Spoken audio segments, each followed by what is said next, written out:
So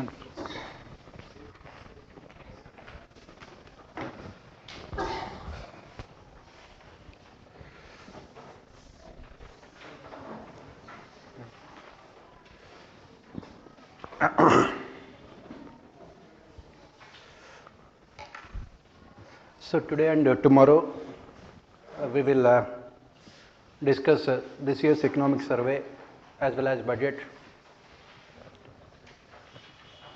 from both the subject point of view as well as your examination point of view also.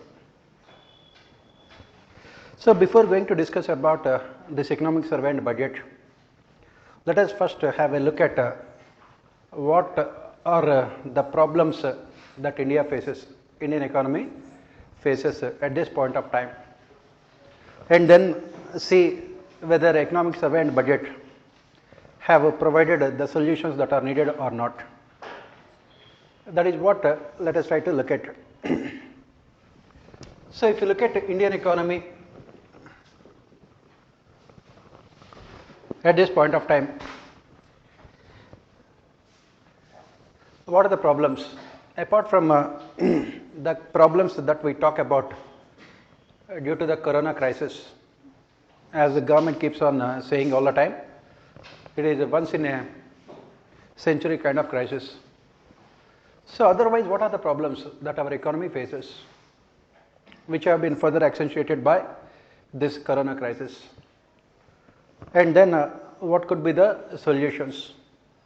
And of course, what are solutions offered by economic survey and what are the solutions offered by budget? This is what let us try to look at. So first and foremost, the basic problem that India faces is regarding the growth rates. The first problem is regarding the growth rates. At the end of the day, as economic survey also pointed out, ultimately removal of poverty, reducing inequalities depend only on ensuring rapid economic growth rates. In the last 70 years of independence, there were only few years when the country was growing at 9% per annum. And the basic economic logic tells us that if you have to remove our poverty, you must grow at 9% per annum continuously for a period of 20 years. Then only we can remove poverty. There is no other way the country can remove poverty. The only thing is you have to grow at 9% per annum for at least 20 years continuously. So how to realize this economic growth rate of 9%? As I said, for a short period of time, in the middle of 2000s, the country was growing at 9% per annum, but after that the growth rate did not catch up. Now, negative growth rates also, what you call it as a recession. So the first challenge is how to ensure this rapid economic growth. The second major challenge the country faces is this first challenge is what UPSC also has asked this year in our economy also paper, potential growth rates. What are the major impediments to the potential growth, realizing our potential GDP? The second major challenge that we talk about here is growth by itself is not sufficient. We have to ensure inclusive growth also. Growth is necessary but not sufficient. What we must ensure is inclusive growth. This is much difficult than raising the economic growth rate. Inclusive growth rate is the most important thing. This is another major challenge the country is facing. Third major challenge is employment generation. Employment generation. This is another major challenge the country faces, because this inclusive growth is possible only with what is called job-led growth. There is no other way you can ensure inclusive growth, because this inclusive growth is possible through two ways. One is as part of welfare state, government giving all kinds of subsidies, but that cannot be sustained for a long period of time. So you have to generate employment, you have to create employment. This is a major challenge. Sustaining this inclusive growth rate for a long period of time is possible only with generating productive employment opportunities for people. This is another challenge that the country faces. The fourth challenge the country faces is regarding managing its finances, management of its finances, managing the finances, especially what we call it as raising revenues, raising resources for investment purposes, because 9% growth rate is possible only with high levels of investment. You need investment, you need capital formation. Where do we get that money? This is what another problem. Where do we get these lakhs of crores of rupees of hundreds of lakhs of crores of rupees of money that we need to realize this 9% growth rates? Next major challenge the country is facing is how to ensure what is called self-reliance or self-sufficiency, what our government calls it as Atmanirbhar Bharat. How to realize this? Because if the growth rate is because of these foreign imports and everything else, it cannot be sustained for a long period of time. So this is another major challenge, self-reliance. How to ensure that self-reliance? Next major challenge is inflation control, controlling inflation. This is another major challenge, because when the prices go up, automatically you can find millions of people going again below poverty line. So the major challenge is you must control the prices also. The next challenge the country faces is, as we study in economics, this investment is necessary but not sufficient. What else is required? You must improve your what is called productivity. We have very high capital output ratio, ICR. We have very high capital output ratio, 4:1. That is the reason why you can see economic survey addressing all these issues. How to improve our productivity? How to reduce our capital output ratio, ICR, incremental capital output ratio. This is another major challenge the country is facing. Next major challenge the country is facing is regarding what is called balanced regional development.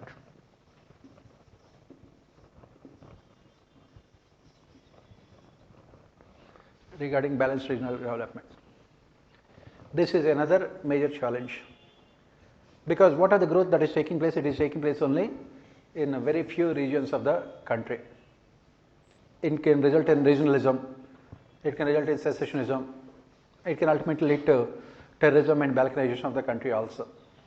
So you must ensure a balanced regional development. This is another major challenge. Next challenge is agriculture. How to make agriculture profitable? Till now, our agriculture is focusing only on making the country self-sufficient in terms of food grain production. Till now, we are focusing only on these food crops. How to make our agriculture more business oriented?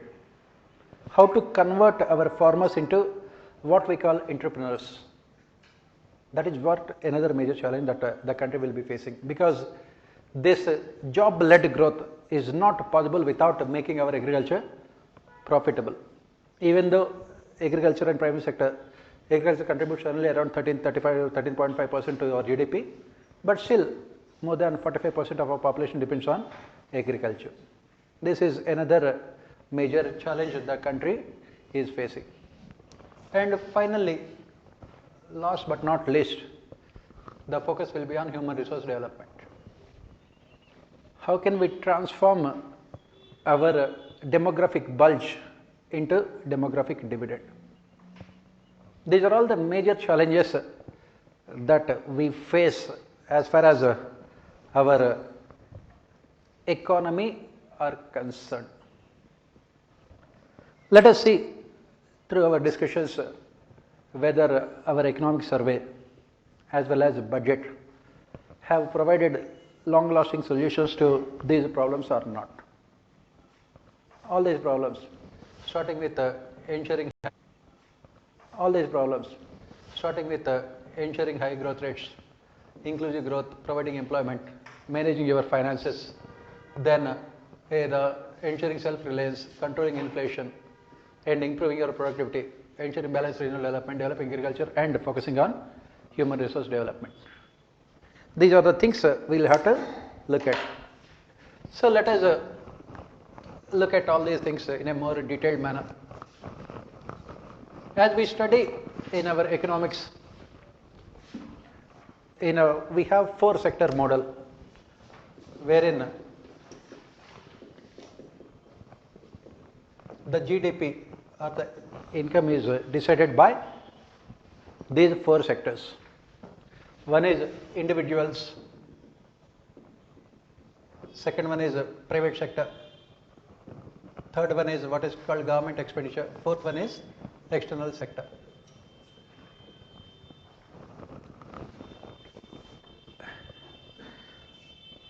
Your GDP growth is decided by these 4 different sectors. Individuals' consumption by the entrepreneurs, investment expenditure. Third one is government expenditure. The last one is external sector. So if your GDP has to grow by 9%, all of them should go up. All of them should go up. That is what we say. And the most important one here is this investment. Most important one is investment. Why? Because individual consumption expenditure depends on their income levels. Individuals' consumption expenditure depends on their income levels. So the most important one here is this investment, because this investment will ultimately decide your exports and imports also. It will decide. And this investment is decided by government expenditure. Private sector investment is always influenced by government expenditure. If the government is investing in what we call capital expenditure, automatically you can see private sector also complementing the government in terms of increasing its own expenditure. And it is the private sector investment expenditure which is the one which ultimately determines the rapid economic growth, job-led growth, inclusive growth, human resource development, and everything else. So if you look at the economic history of India after 1991, from 1991 onwards, in the last 30 years, we have achieved on an average 7% growth rates. On an average 7% growth rates we have achieved, thanks to this liberalization, privatization and globalization. But what the country had witnessed, say in the last few years, especially from 2017 onwards, is a decline in our growth rates.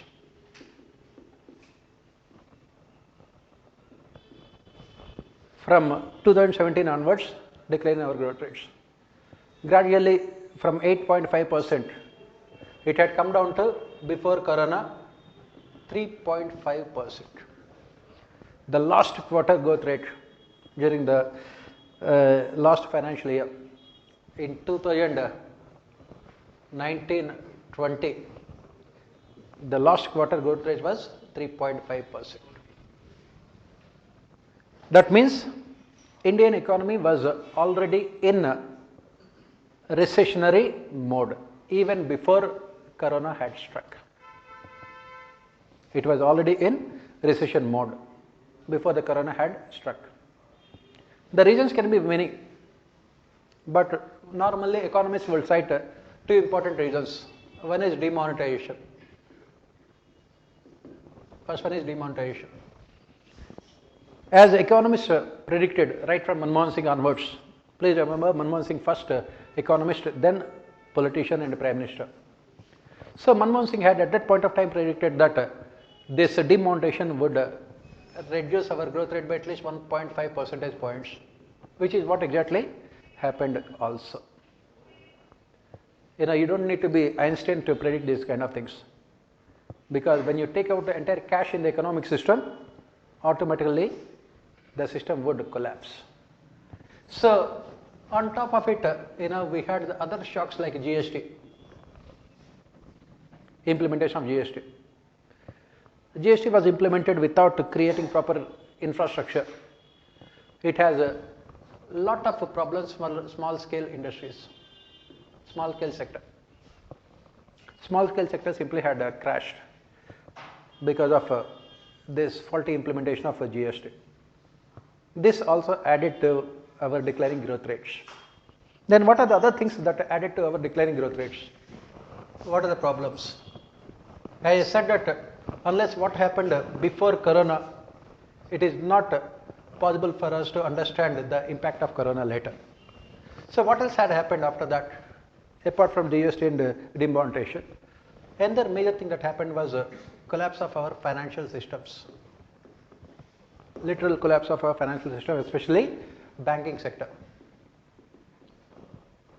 with huge amount of NPAs. As we study later with economic survey, what happened is we have not recognized the problem of high NPAs for a long period of time. And then for various reasons, as economic survey also points out, forbearance, the government has adopted a more humanistic attitude towards this crisis of banking sector. The government started giving too much of incentives, too much of a freedom to the banking sector for auto correction mechanism. It did not result in any improvement in the functioning of banking sector. On the other hand, it led to huge amount of NPAs. So this banking sector problem have extended to NBFCs also, non-banking financial institutions also. They were impacted because both of them are related. How they are related we will discuss as we proceed with all these things. This is another issue. Next problem the country was facing was this declining capital formation.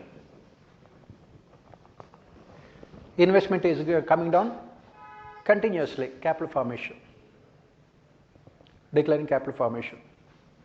Because whenever the country is in this recession mode, automatically it will have a huge amount of negative impact on capital formation also, especially private sector.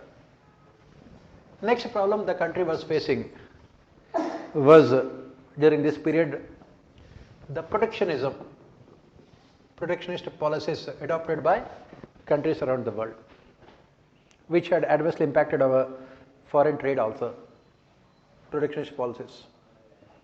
China has made rapid strides, especially from 1990s onwards, due to globalization. India could not benefit as much out of globalization as China had done, because by the time we started competing with the rest of the world, our economy, the rest of the world was adopting protectionist policies, especially after 2008 financial crisis. Most of the countries around the world were adopting protectionist policies. Next problem that the country was facing was because of declining tax revenues, the government kept on increasing these customs duties to mop up more tax revenues. So India had become more protected economy for whatever may be the reasons. The government started imposing huge amount of tariffs, custom duties on imports. This also impacted our overall investment scenario also. This is another problem that the country was facing. Next, due to recession and due to declining investment, the immediate consequence would be more number of people would be depending on the government for their survival. When there is a market failure, people look up to the government to provide solutions, because of which there is huge amount of increase in revenue expenditure of the government. Huge amount of increase in the revenue expenditure of our government. Government has been forced to give more subsidies. It has been forced to start more welfare schemes because of the failure of markets.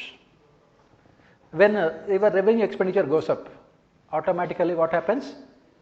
There will be less amount of money available for investment purposes. When there is no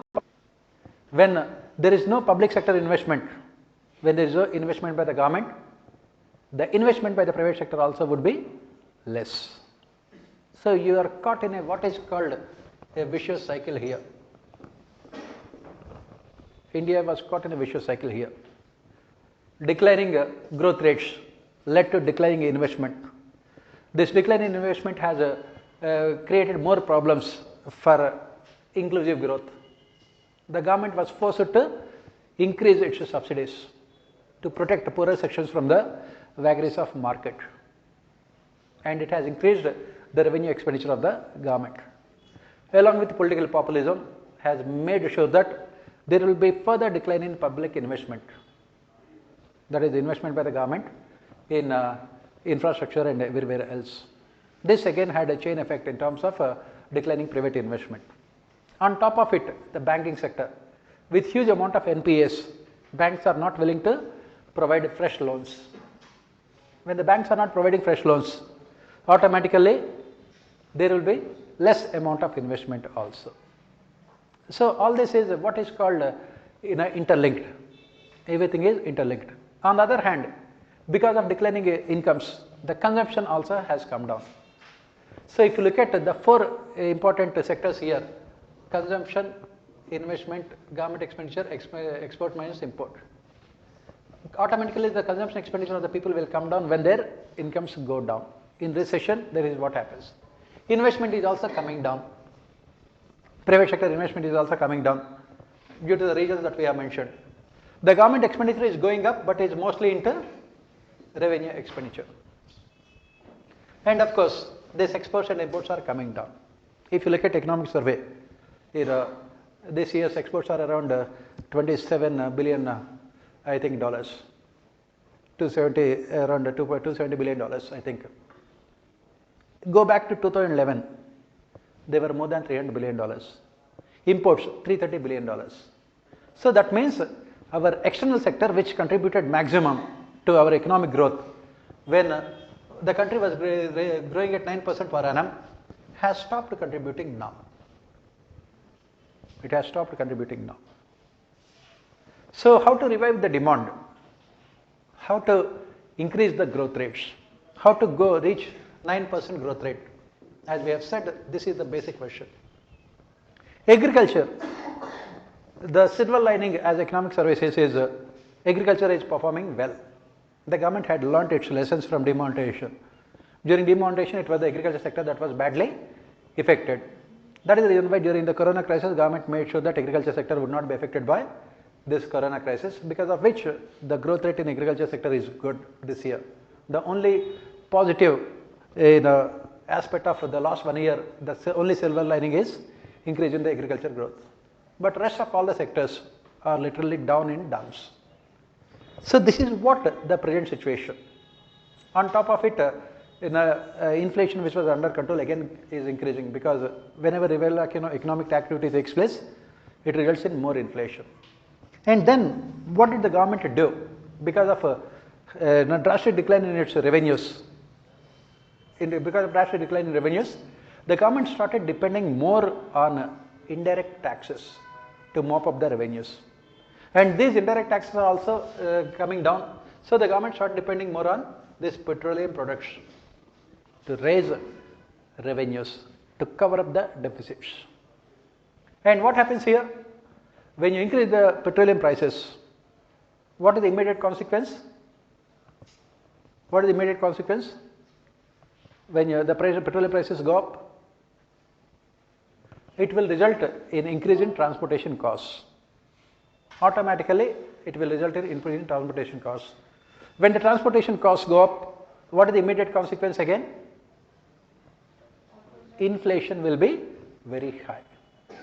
When the inflation is very high, the consequence is the real income of the people will come down. When the inflation is very high, the real income of the people will come down. And when the real income of the people will come down, what is the consequence? Automatically demand for goods and services will come down. So that means indirectly increase in this petroleum and diesel price hike is only resulting in more recession. It is resulting in more recession. That is what is happening. So, if you look at it, last year's budget was trying to find some solutions to all the problems that we have mentioned. In fact, what I would suggest is that before you go through these economic survey and budget discussions, to have better understanding, I request you to go through the last year economic survey and budget discussion that we had. We have put all those things on our Telegram group also. Again, we have posted that. You can go through them so that you will be able to understand what we are discussing now. So, this was the situation before Corona. Before Corona crisis had struck, this was the situation. Economy was already under recession.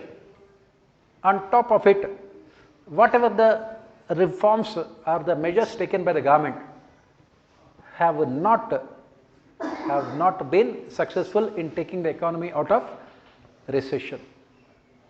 And just before last year, the news also had come that India was experiencing the worst kind of unemployment in the last 45 years.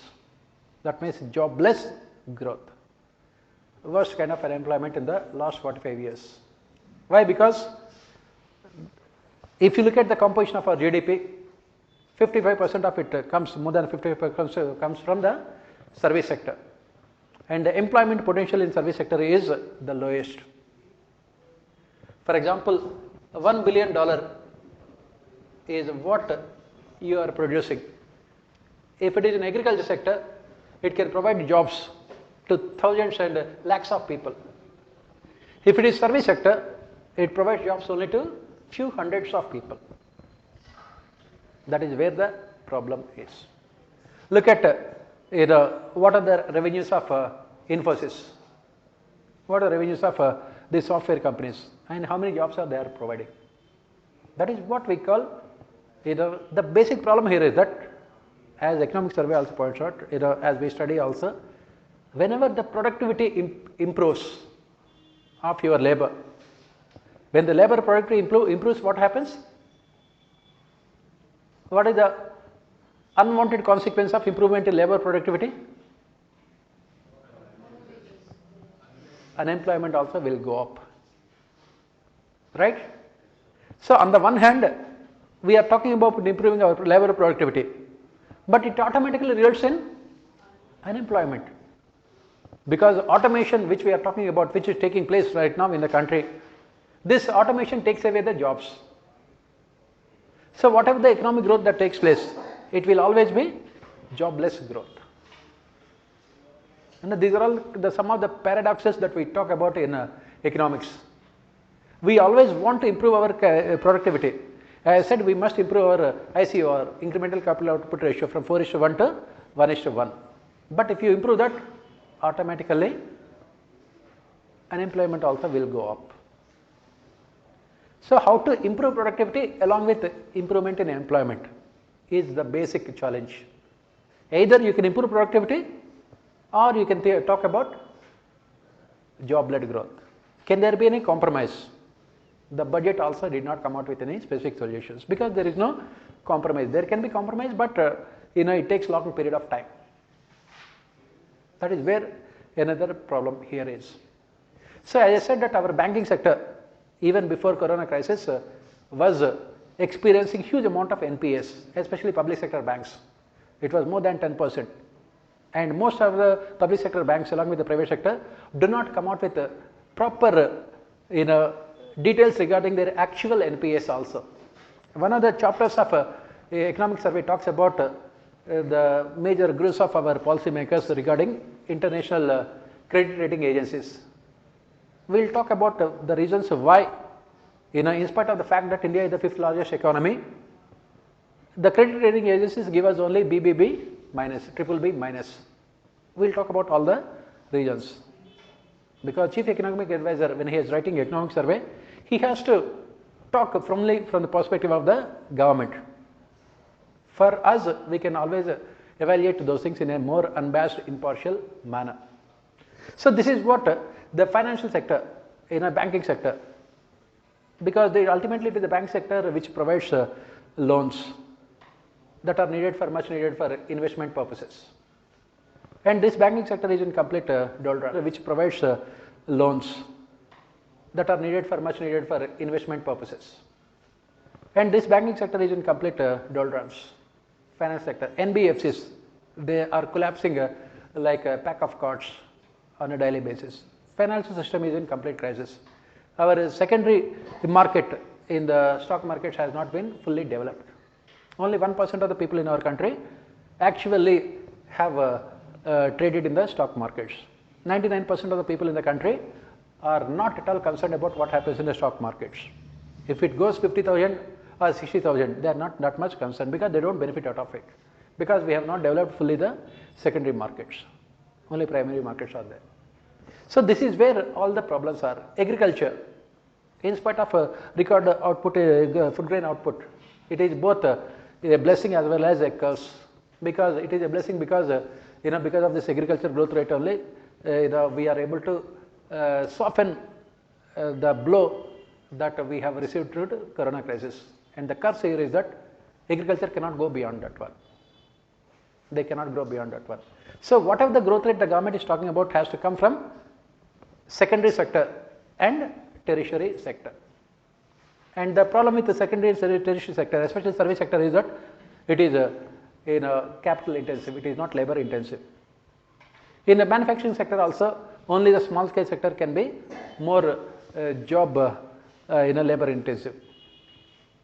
And agriculture, I said that there is a lot of disguised unemployment in the agriculture. So looking at all these things,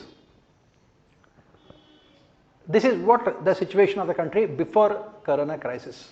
Banking sector was in problem.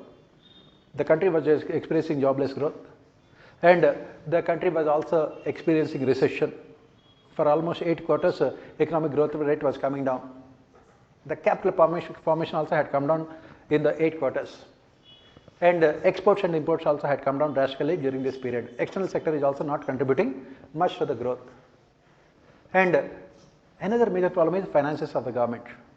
The government is not transparent with its finances. Government was hiding its real fiscal deficits, because last year in the budget the estimated fiscal deficit was around 3.8%. That is what the government estimated. And what is the real fiscal deficit? The government has said in economic survey 9.5%. How could it go from 3.8% to 9.5%? So what the government has done is that the government has used this corona crisis as an opportunity to clean up its books, which is good thing also. But still, even 9.5% is also the not right one. It will be much more. If you combine the fiscal deficit of the central and state governments together, it will be much higher. It can be more than 15% of our GDP also. If you talk about the real, not the fiscal deficit that is presented by the central and state governments. And then another problem, as we said, is that in our budgets also maximum amount of money goes only to revenue expenditure. This year itself the government has increased. In spite of a drastic increase in the capital expenditure in the budget, still only 15% of our budget is spent only on capital expenditure. Remaining 85% goes to revenue expenditure. We still have not managed to reduce our deficits, both fiscal as well as revenue deficits. On the other hand, what is happening? Because India is always continuously in an election mode. Every year, elections will be held to at least 4 or 5 states every year. So the government has to come out with more programs, more developmental schemes. Mostly they are all part of revenue expenditure. There is little money left with the government to be spent on capital expenditure. Under these circumstances, this corona crisis had struck. And what happened due to this corona crisis? For 2 months, there was complete lockdown, as you know. No economic activity took place during this period.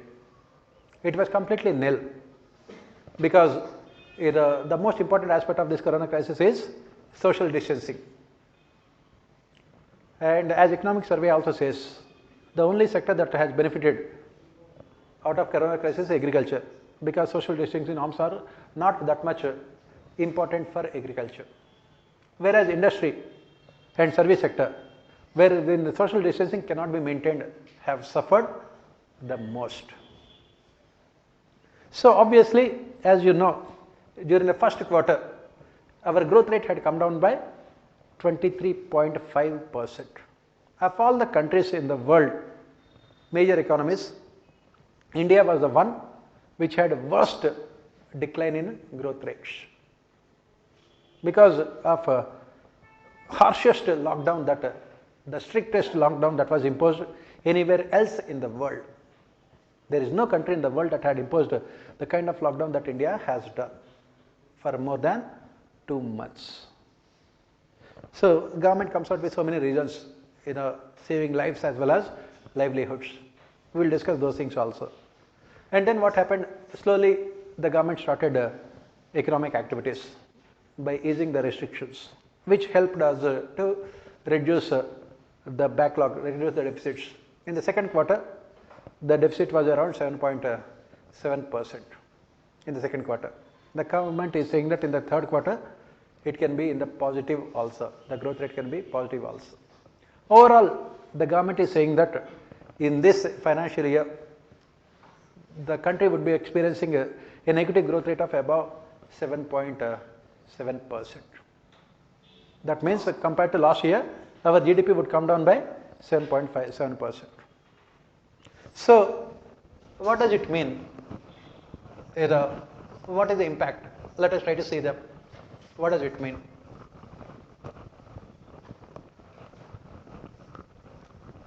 So, say in 2019-20, if our GDP was 100 rupees, right?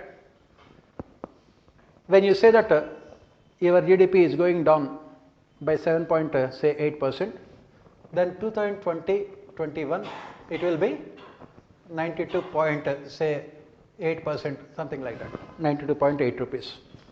That is what we say, right? Now, the government is saying that in 2021-22, real growth in GDP will be around 11%. 11% of 92. How much it will come to around? Around 101.5 or 102. That means compared to 2 years back,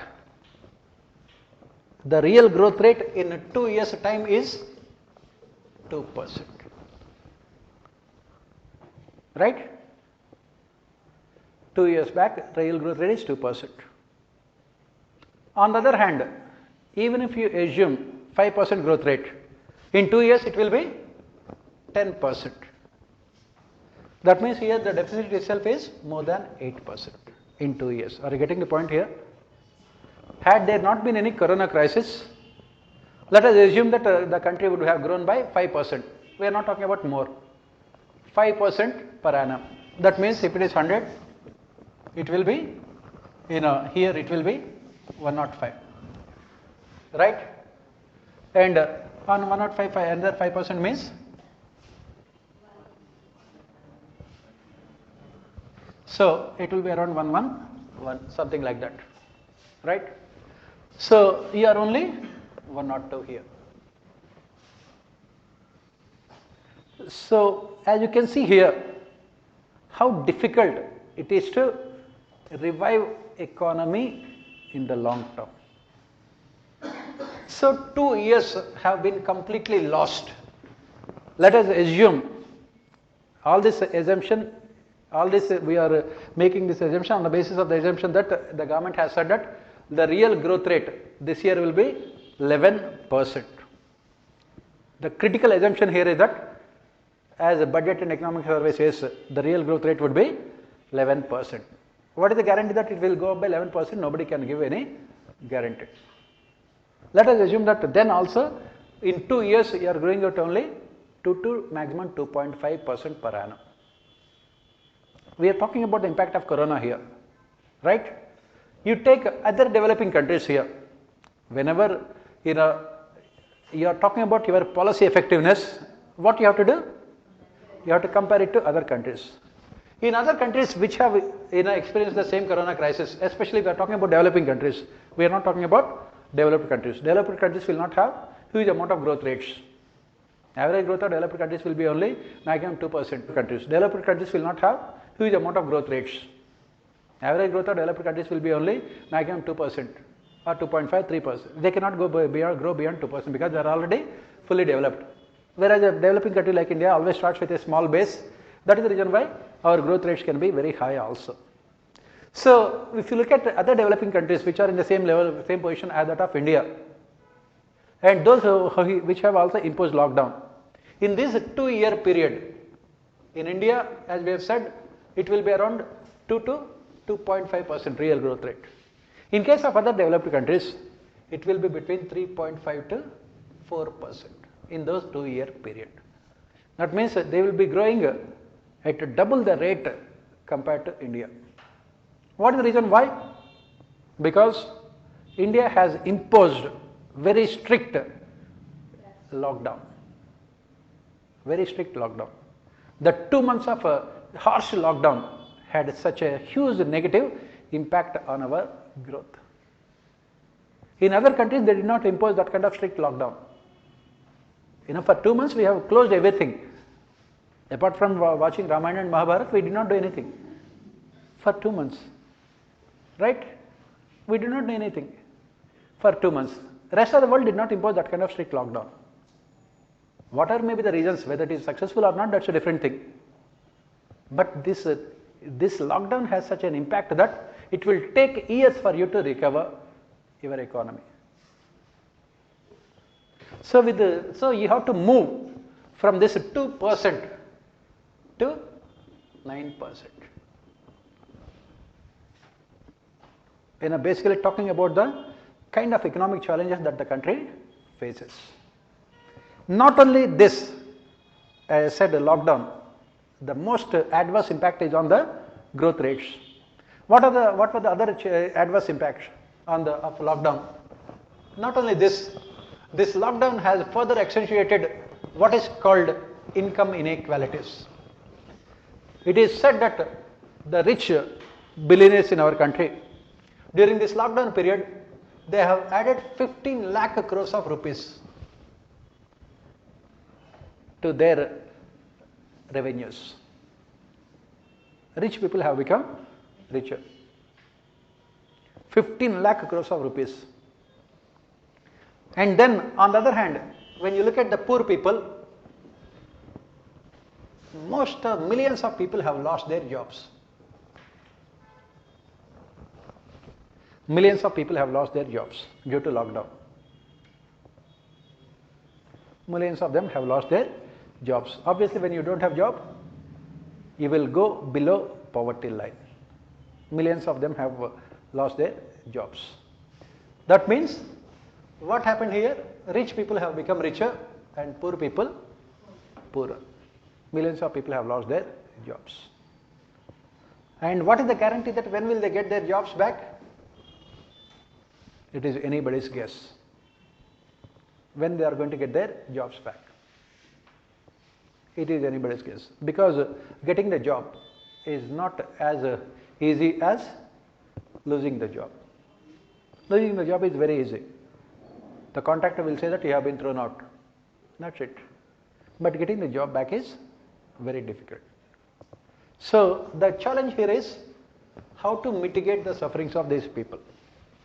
We have to look at what are the measures suggested by the economic survey and taken by the budget regarding this. Right? This is what. Next, what are the other impacts of corona here? What are the other challenges of corona? Next one is on, as I said, on government finances. Government finances. We had come out with this FRBM legislation long time back. By 2009 itself, we said that we must reduce our revenue deficit to 0% of GDP and fiscal deficit through 3% of our GDP. This was the target long time back. We must reduce our deficit. The government has completely forgotten about revenue deficit. Nowadays, as part of FRBM legislation, neither the medium term fiscal policy statement, which the government comes out with along with the budget, or the budget itself, nowadays have completely ignored revenue deficit part of FRBM legislation. Whenever they are talking about FRBM legislation only in terms of fiscal deficit. In terms of fiscal deficit, India was very close to achieving these targets by 2010 because the Indian economy was growing at 9% per annum. We are talking about fiscal deficit, not revenue deficit. But after that, India was also affected by the global financial crisis. From then onwards, we never really bothered to realize these targets. On the other hand, what did the government do? The government had opted for what is called window dressing of budgets. The government had opted for what is called creative accounting. This is what we call in commerce, creative accounting practices, to hide the real fiscal deficit of our country. Last year itself, CAG had estimated before Corona crisis that our fiscal deficit was 5.8% of our GDP. Conservative estimates of CAG, in spite of the creative accounting on the part of the government. There were more what we call off-budget borrowings also, off-budget borrowings, so that they will not be reflected in the budget. And what this Corona crisis had done is that it has much worsened the situation much. Now, the government itself has accepted that the fiscal deficit is 9.5%. As I said, please remember, government is not even talking about revenue deficit. And the revenue deficit is more than almost 6%. It is more than 6% of our GDP. And the government is saying that by 25-26, the budget document says that by 25-26, they are hoping to reduce the fiscal deficit to 4.8% of GDP. By this time, the term of this government will be over. Hopefully, you will have the same government, right? So that is what. So then only you can talk about these things. So fiscal deficit or revenue deficits are not a major concern. That is generally one full chapter is devoted to these kind of deficits, why they should not concern the government at all.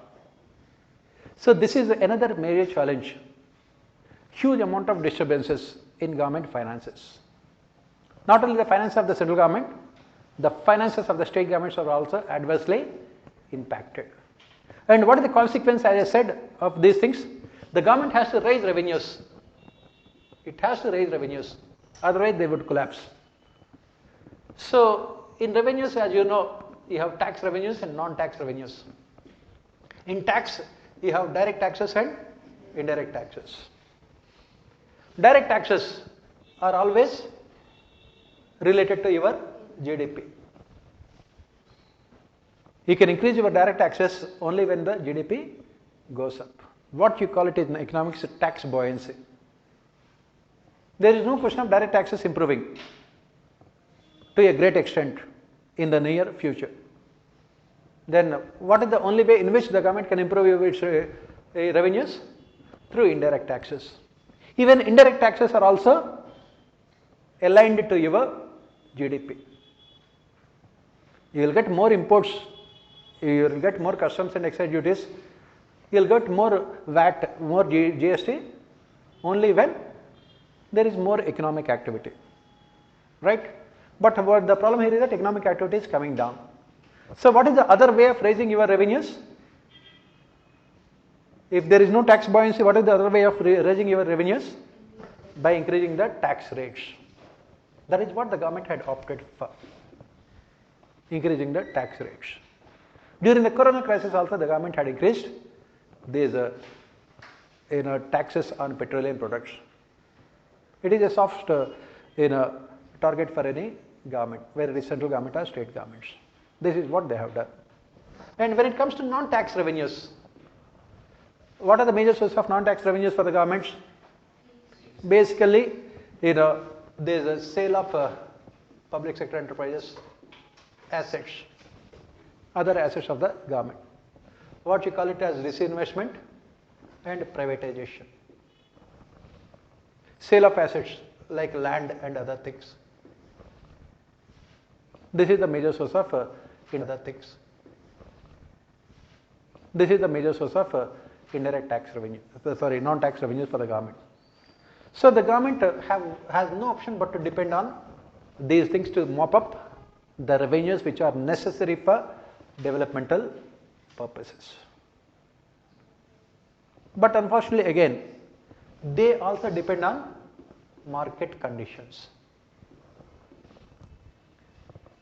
Everything is related to your economic activity only. The government says that I want to sell Air India, but there must be someone to buy Air India also, right?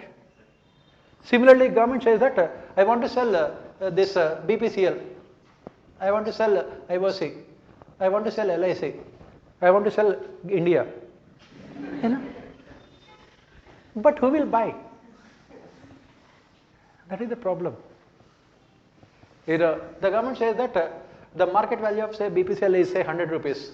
The government says that I will not sell anything below 150 rupees. Then people say, well, thank you very much, wait for someone else who will come and buy at 150 rupees. That is where the government is finding it difficult. It wants to sell, but nobody is ready to buy. This is where again increasing the revenues. That is where, when we discuss budget, this is where say that, most of the estimates by the finance minister are highly optimistic. These eternal optimists also would start smiling looking at the budgetary estimates of our finance minister. There is no one more optimistic than our finance minister.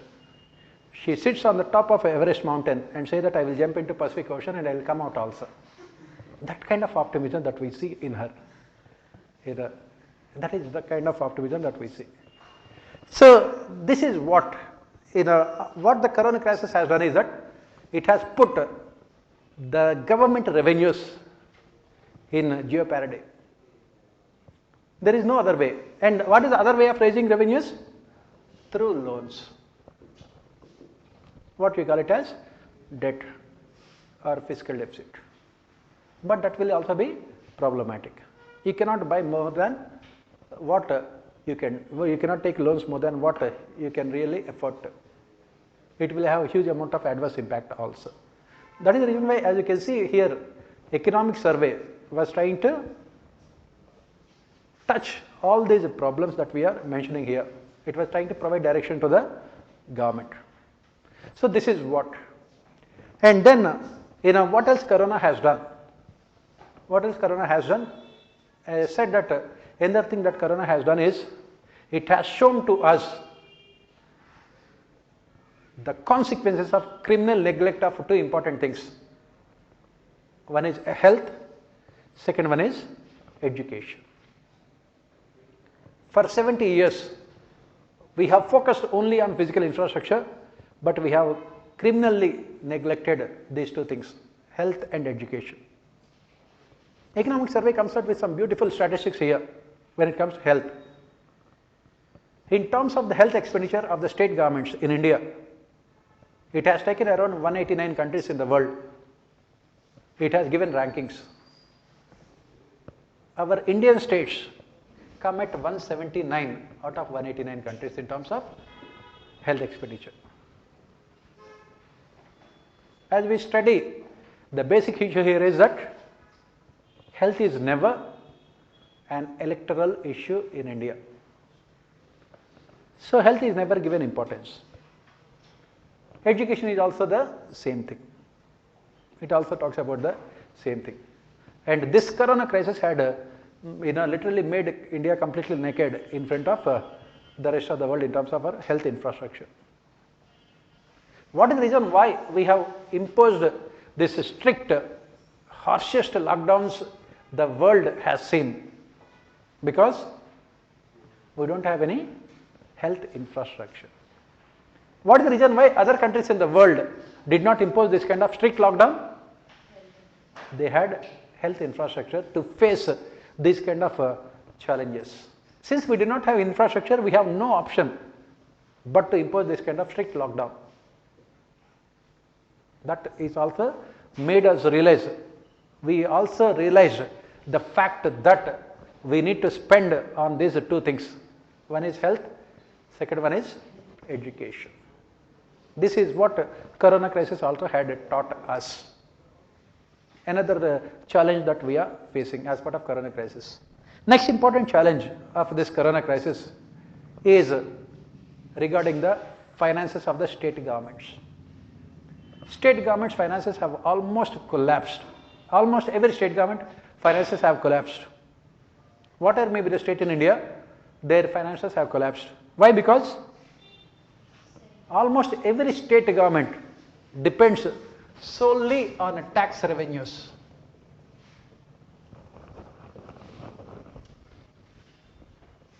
Tax revenues to finance their expenditure. Tax revenues. And thanks to Corona crisis, what happened?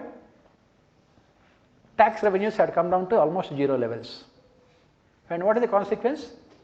Every state in India had become bankrupt. Because they don't have any what we call non-tax revenues. Every state has deliberately destroyed public sector enterprises. Every state has given huge amount of subsidies to their people through public sector enterprises. So there are no non-tax revenues for the state governments. State governments depend only on tax revenues and also the grants given by the central government. Grants given by the central government are coming down due to Corona crisis, and they don't have their own tax revenues also. Every state government had literally collapsed. They simply did not have any finances. Most of the state governments, within 1 month of Corona crisis, most of the state governments started defaulting on the salaries of their employees also. Forget about spending money on people, in terms of their health expenditure. Another major consequence of this Corona crisis related to health is this private sector health. Private sector health, this corporate sector, they ruthlessly exploited people because of complete absence of public infrastructure in the health sector. That the government had also realized. We need public investment in the health sector. Otherwise, this, as economic survey says, there is so much of conflict of interest involved in the private sector, especially with the doctors. They give more importance to their corporate interest than saving the lives of the people. This is another major challenge that we have seen due to Corona crisis. Till now, earlier we have seen the crisis of economy faced before Corona. Now we are looking at the crisis that the economy started facing after Corona. Next, what are the other challenges due to Corona crisis? As we have said that already economy was in recession, already economy was going down. This Corona has added what we call more fuel to the fire. India technically entered into recession for the first time after 40 years, when for 2 successive quarters economy was actually going down, experiencing negative growth rates. So the Corona major challenge here is how to revive economy. How to revive our economy. That is where we can start with our discussion on economic survey and budgets. How to revive our economy. Let us see what are the solutions offered by economic survey and budget. If you look at economic survey, it is divided into 2 parts. The first part of the economic survey basically throws up ideas, throws up solutions, comes out with solutions. Some years back, this finance ministry started coming out with 2 volumes in economic survey.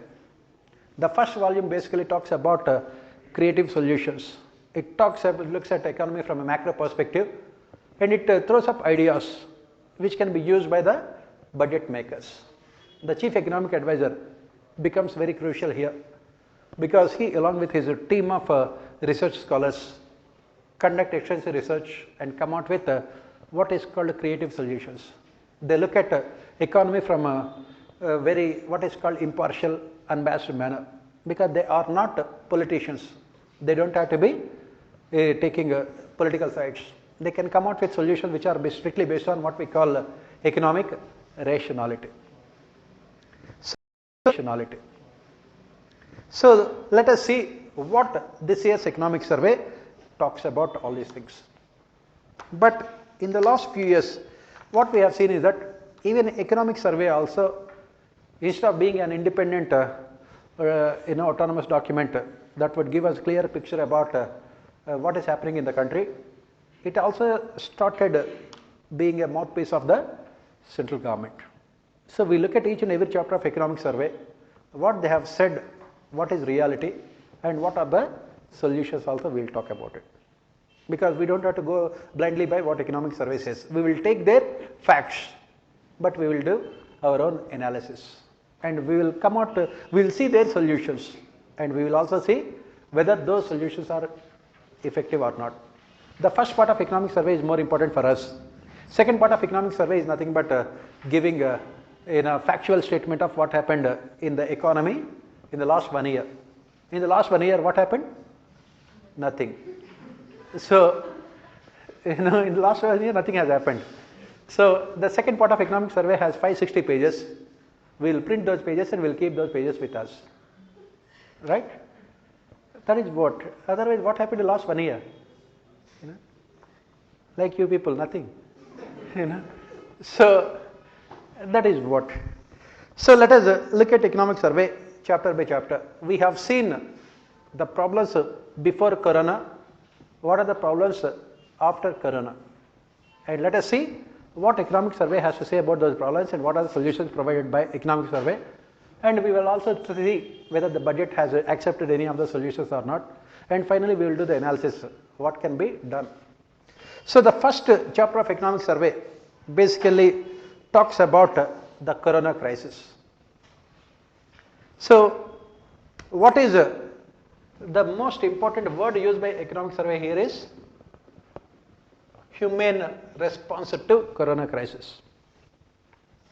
The word economic survey uses here is the response of the government of India is based on this what is called humane response. And economic survey starts quoting from Mahabharata also, because now that BJP government is there, you have to know about your sources also. Economic survey and budget, they are nothing but political documents. That is the reason why here in economic survey and budget, you always have quotations from three important sources. One is Mahabharata. Second one is now this year, election year, in Bengal and Tamil Nadu. So you need philosophers from Bengal and Tamil Nadu to come to the rescue of chief economic advisor. So you have quotations from Rabindranath Tagore, Tiruvalluvar from Tamil Nadu. So Bengali and Tamil nationalism can be seen in economic survey. Obviously, if you look at today's Hindu newspaper editorial, it talks about the kind of a political statement the budget has made. I was just, I did not watch budget budget live also, because you have better thing to do in life, right? Rather than listening to finance minister budget speech. Okay. Of course, this year also she could not complete. After speaking for 1 hour 48 minutes, she felt that like economy, she is also collapsing, and she said that let me take a break, and she said that the last few pages to be read by the finance minister only. Speaker has accepted and she sat. So obviously she could not complete the budget speech. Earlier we had also budget finance minister like Arun Jaitley who could not read the speech at all. So that's a different thing. So coming back here, what economic survey has said here is that the response of the government to the Corona crisis is based on what is called a humane factors. It started quoting Mahabharata, saving the life of a person is the origin of dharma. That is what it says. So, looking at it, economic survey says that the most important objective of the government was to save lives as well as livelihoods. That is what it has said. That is the reason why it has imposed, the government has imposed harshest lockdowns the world ever has seen. On a scale of 1 to 100, India's lockdown measures were 100, not 100, 1000. Our lockdown measures were. And so economic survey kept on repeating the word humane. And best part of this entire chapter is one word is missing, migrants. Migrant crisis was missing. I was reading this entire chapter carefully to find out the word migrant. It was not there. Then I opted for, you read the budget document through PDF files. Control F, I typed migrant to see whether I have missed or not. It was not there. It was not there. It was there as part of some kind of references towards the end. Migrants. And survey says that it was, response was humane. So that is what, when something is there in front of us, what we have to do is, we have to impartially evaluate it. If the government says that the response of, the response was based on humanitarian considerations, economic survey at least should have mentioned as a footnote itself the migrant crisis. It never spoke about migrant crisis. Lakhs of people were walking on the streets. The government did not recognize the problem also in the first place. After that, the government did not come out with any proper solutions also. That is where. So what was the response of the government? It has imposed strict lockdown, and on the other hand, to save the people, what did the government of India do? The government of India had come out with the Pradhan Mantri Garib Kalyan Yojana. So many yojanas are there. So one of them is this. As part of this, poor people, the government has said that around 84 crore people in our country have been given food grains free of cost. And also 500 rupees of money was deposited into the accounts of female family members per month for a period of 6 months. This is what the government of India has done as part of what is called humanitarian response to this corona crisis. Humanitarian response. And what else did the government do? Apart from this, the government also has increased NREGA. Allocation under NREGA. Government has allocated more amount of money for NREGA so that people will have more money in their hands. The next thing the government of India has done as part of this humanitarian response is government also has given farmers as part of Kisan, farmers were given 2,000 rupees, which was already there. The scheme was already there. It has given the money.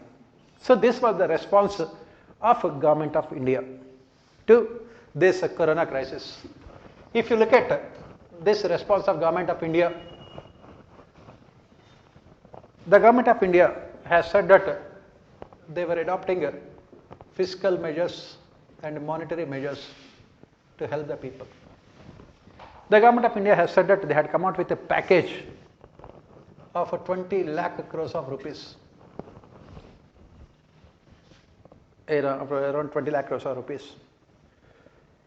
And in reality, the financial transfers, cash transfers, everything combined together, along with the food subsidy given by the government, comes to around 2% of our GDP.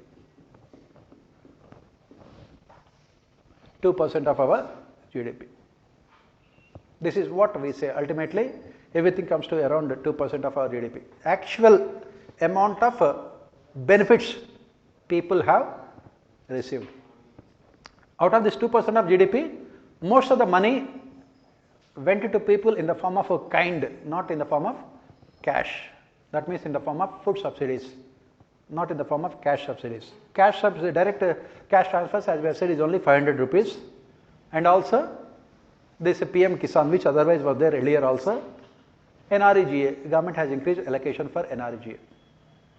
Whereas in some other countries around the world, it was more than 20% of their GDP.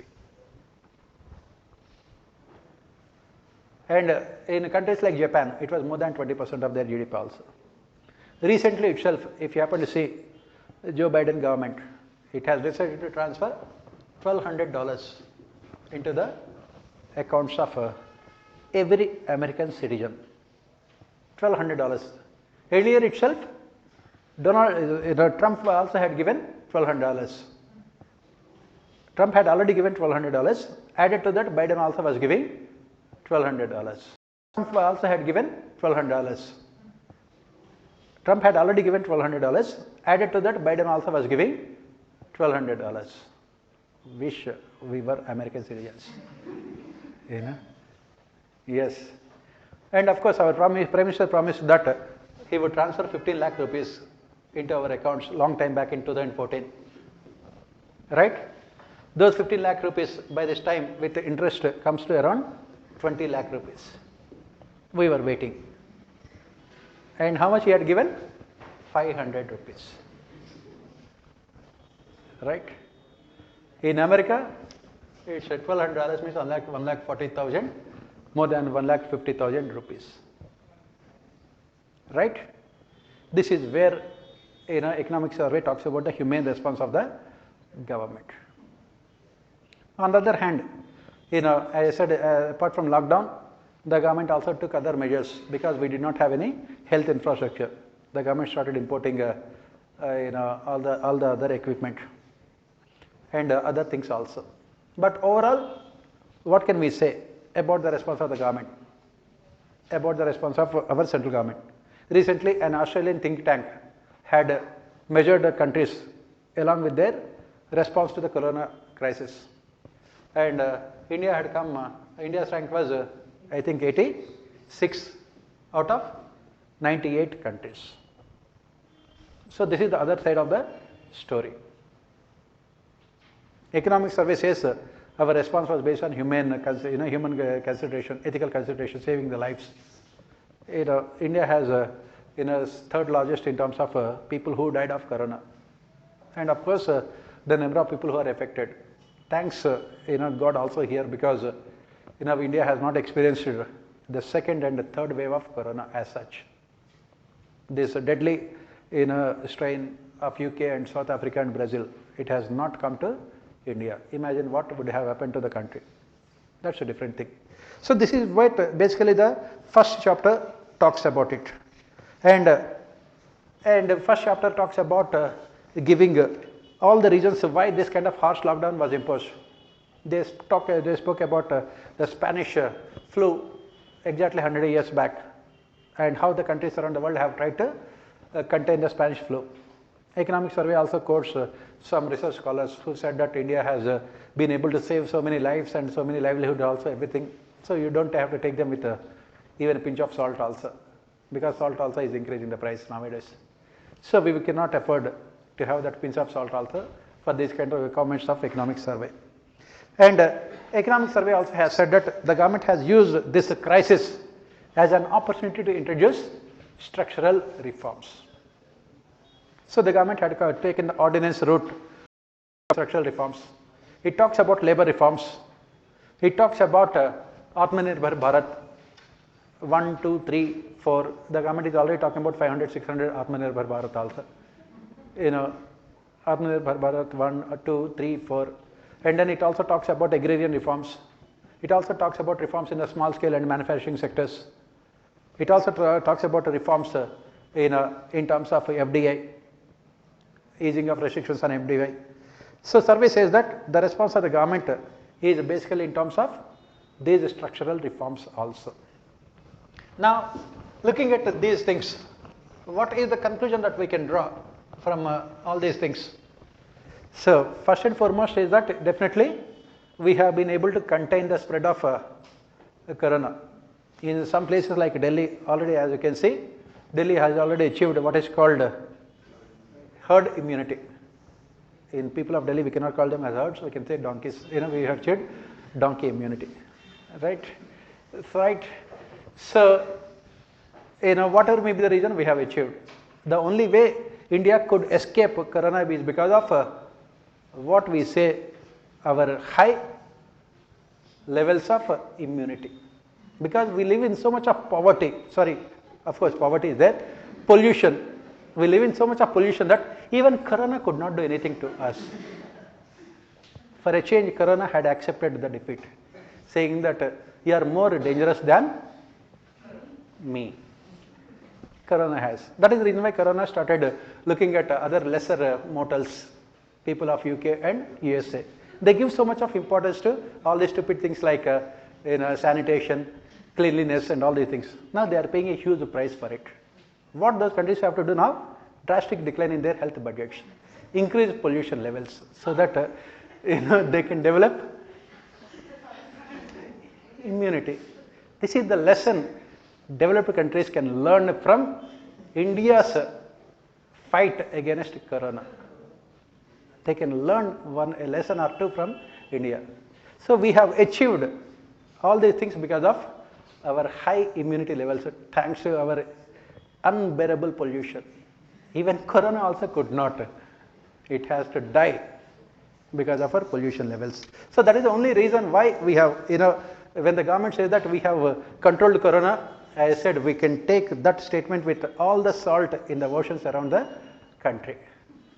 We have controlled corona not because of government measures, because of the strength of its people. That is what we can see. Then as far as the measures, as we say here, now the question here is, government has said that we are focusing on reviving the economy also. And what are the measures taken by the government, and whether those have been effective or not, we will see as we proceed with other chapters of our economic survey. It has improved, as I said, that it has implemented so many structural reforms. We will see all of them. And the first chapter also says that thanks to the measures taken by the government, we are witnessing what is called V-shaped recovery. So people talk about so many kinds of shapes. Even recovery does not know that it has so many shapes. People talk about V-shaped recovery, L-shaped recovery, U-shaped recovery, K-shaped recovery, and P-shaped recovery. Myself, okay, Pavan, okay. So those different types of recoveries are there. The government has said that we are witnessing what is called V-shaped recovery. V-shaped recovery means in 2 years' time you are growing at 2% per annum. That is what is called V-shaped recovery. The government comes out with creative definitions for existing terms in 2 years' time. And those countries which are growing at 4% per annum, what do they call themselves? If we are calling ourselves V-shaped recovery, provided in the 2 years' time, we will have this 2% growth rate, real growth rate. We are calling ourselves V-shaped recovery. Those economies, developing countries, which will be growing at 4% per annum in those 2 years, what should they call themselves? We will find out from Chief Economic Advisor. If it is overseas V-shaped recovery, what should we call those economies, right? So otherwise, we have so many things: V-shaped recovery, L-shaped recovery, U-shaped recovery. Our former finance minister, now a politically unemployed person called Chidambaram, he says that it is what is called K-shaped recovery. K-shaped recovery means rich people are becoming richer and poor people Chidambarams. Okay? K-shaped recovery. That is what he says. K-shaped recovery. And then people talk about U-shaped recovery also. So forget about all these things. At the end of the day, when you reach the bottom, the only thing is you can go up only. So let us not take these things too much. So this is what the first chapter talks about it. Let us move on to the second chapter of economic survey. So this chapter raises the fundamental question here. What is the fundamental question that it talks about it? It talks about the relationship between what is called economic growth and debt sustainability.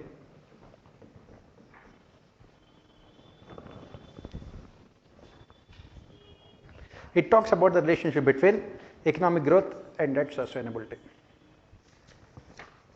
So, what does this topic talks about? It talks about this term IRGD. What is all this? Let us try to understand, from a simple common man's perspective. Because if you read these kind of things in economic survey, there is every possibility that you will become economist also. Who are these economists? Most useless people in this world. Some time back, finance minister, at that point of time, our finance minister was Manmohan Singh. He was asked about the role of economists. He said that economy is too important to be left to economists. What do the economists do? To be left to economists. What do the economists do? 50% of the time they come out with the theories. The remaining 50% of the time they spend in explaining why the theories have not worked. So let us not take these economists very seriously, and you have to be very wary of those who study economics, like the person in front of you also. So you have to be very wary. So, and you have to be very skeptical about these chief economic advisors also. So let us see what he has to say here. As we said, how can a country grow? How can a country grow? A country can grow only with investment and capital formation. And where does this investment come from? It comes from the savings of the people. It comes from the savings. And how does it takes place? The simple economic theory says that, what the simple economic theory is that you have the consumers, you have the producers. In any economy you have consumers and producers. Consumers, their income is what is called Y equal to C plus S. They spend money on consumption, remaining amount of money they save. Whereas producers, they are the ones who invest. Now what economic theory says that how this investment comes to the producers from consumers. What is the interlinkage here? The consumers, their savings will be with the banks. They put their savings in the banks. And these savings are given to the producers in the form of investment loans, which turns into investment. This is what cyclical theory is. The savings of the individuals will go to the banks, and the banks will in turn transform those savings into investment. This is what they do. The savings are converted into investment through loans given by the banks. Right? Apart from this, where else do we find investment? It also comes from the government. This investment also comes from the government. Apart from the private producers, it also comes from the government. The government finances the investment in the budget. In the budgets you find it. What does the government do? The government uses its revenues. Government uses revenues for what is called this investment purposes. The government uses its revenues for investment purposes. That means the government can focus on investment only when it has surplus revenues. That means what are the amount of money that is needed for its day-to-day consumption, what we call it as revenue expenditure. If there is surplus, that amount can be used for investment purposes. The revenue surplus of the government can be used for investment purposes. Apart from this, what will the government do? Government also borrows. Government also borrows for investment purposes. Government also borrows for investment purposes. And from where the government borrows? From the financial system, from the banking system. It borrows for investment purposes. Apart from this, where do we get the investment? We also get this investment from foreign sector. What we call it as FDI and FII. We also get this investment from foreign sector, FDI and FII. But that depends on the policies of the government.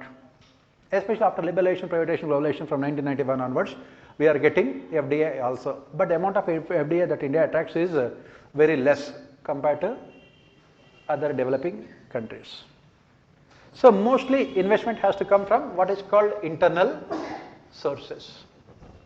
And mostly this investment has through the sources of debt. That is what we say. Ultimately, it has to come through because you have only revenue deficits. You don't have any revenue surplus, right? You have only revenue deficits. The last time India had revenue surplus was in 1980s, before 1980s. Before 1980s, we had surplus on our revenue account. From 1980s onwards, continuously we had only revenue deficits. So there is no investment by the government from its internal sources. What is the investment by the government? Is through borrowings. This chapter looks at the effects of these borrowings. The second chapter looks at the effects of these borrowings. Why this chapter was included by Economic Survey this year? Because these borrowings are the government, what we call them as a fiscal deficit. The fiscal deficit is going to be very high. You need some kind of increase in, you need some kind of justification for increase in fiscal deficit. Especially from 1980s onwards, what we studied is that America had come out with what is known as the Washington Consensus from 1980s onwards. One of the important aspects of this Washington Consensus is reducing the deficits of governments. You must reduce the fiscal deficits. So IMF and World Bank later, as part of conditionalities, what IMF and World Bank have done later is they had asked all the member countries to contain their deficits, fiscal deficits, because of their harmful effects. It will increase your public debt. It can make your country to get into a situation of debt trap. Our inability to control our deficit had that ultimately resulted in the collapse of our country in 1991. So from then onwards, the mantra of all the countries around the world is containing fiscal deficits. That is the reason why we have passed FRBM legislation also. The objective is to contain these fiscal deficits because of their harmful effects. Now, this economic survey says that this fiscal deficit, after all, at the end of the day, is not as dangerous as countries around the world have felt, especially the developed world. It is not as dangerous as what they had felt. In the recent past, what we have witnessed is changes in the policies of IMF and World Bank also. They have become more liberal with the deficits. Instead of looking at the quantity of the deficit, they are talking about the sustainability of the deficit. Instead of looking at the quantity, they are looking at the sustainability of the deficit. That means, can the country sustain such a high deficit? For that, they had come out with a formula. What is it known as? IRGD. IRGD. So what does it say? It is called interest rate growth difference. What we call it as interest rate and growth differential. IRGD. What does that mean? Let us simply take an example here to explain this IRGD, interest rate and growth differential. What does it say? For example, a country is borrowing 100 rupees, right? And on this 100 rupees borrowings, they are paying 6% interest, right? That means 106 rupees. That means 100 rupees today At the end of the year, it will become 106 rupees. On the other hand, with the 6%, with this 100 rupees, the country had invested the money in infrastructure and everything else.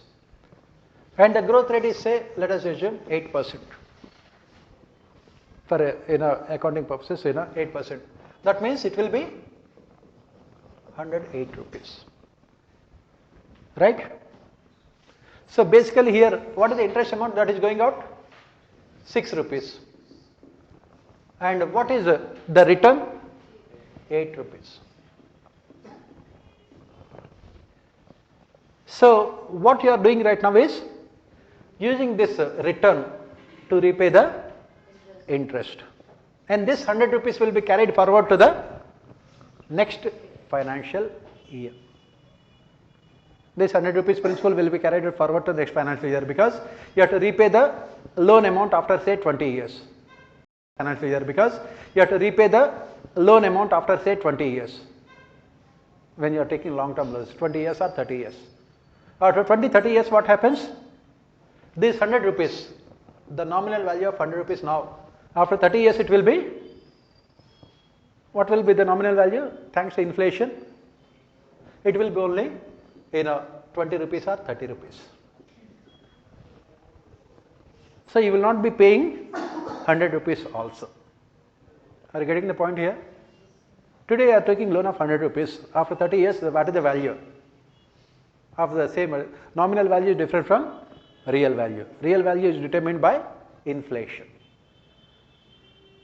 So after 30 years, it will become only 30 rupees. So even though you are paying 100 rupees, in reality you are paying only 30 rupees. So that is the reason why this repayment of the principal is not problematic. Repayment of the principal is not problematic. What is more important here is whether you are able to sustain the borrowings in terms of this interest rate growth differential. So that means as long as the rate of return is more than the rate of interest that you are paying, you can always borrow. This is what the new economic principle talks about. In the old economic principle, every loan is a bad one, every deficit is bad, every debt is bad. But the new economic principle says that don't worry about the quantity of your fiscal deficit. Think about the sustainability of your fiscal deficit. And how to measure the sustainability of your fiscal deficit? Through this IRGD. That is what economic survey says. Think about whether you are able to repay the rate of interest on your loan with the rate of return from your investment. As long as you can do this, you can go to that. And what economic survey says that from this perspective, India has always benefited. Why? Because this interest rate growth differential in India is always negative. Interest rate growth differential is negative. That means the difference between interest rate and economic growth. If we are taking loans at 6% per annum, our growth is, say, 8%. It is always negative 2%. As long as this is negative, we don't have to worry about taking fresh loans. As long as this is negative. In case of developed countries, it is different thing. In case of developed countries, it is different. Why? Because their interest rates are low, growth rate is also very low. In India, interest rates are fairly high, but our growth rate is higher also. I said that since we are starting from a very low base, our economic growth is always going to be higher. What is the growth rate of a country like America? If they achieve 1% growth rate, they will be dancing. 2% growth rate, they will die.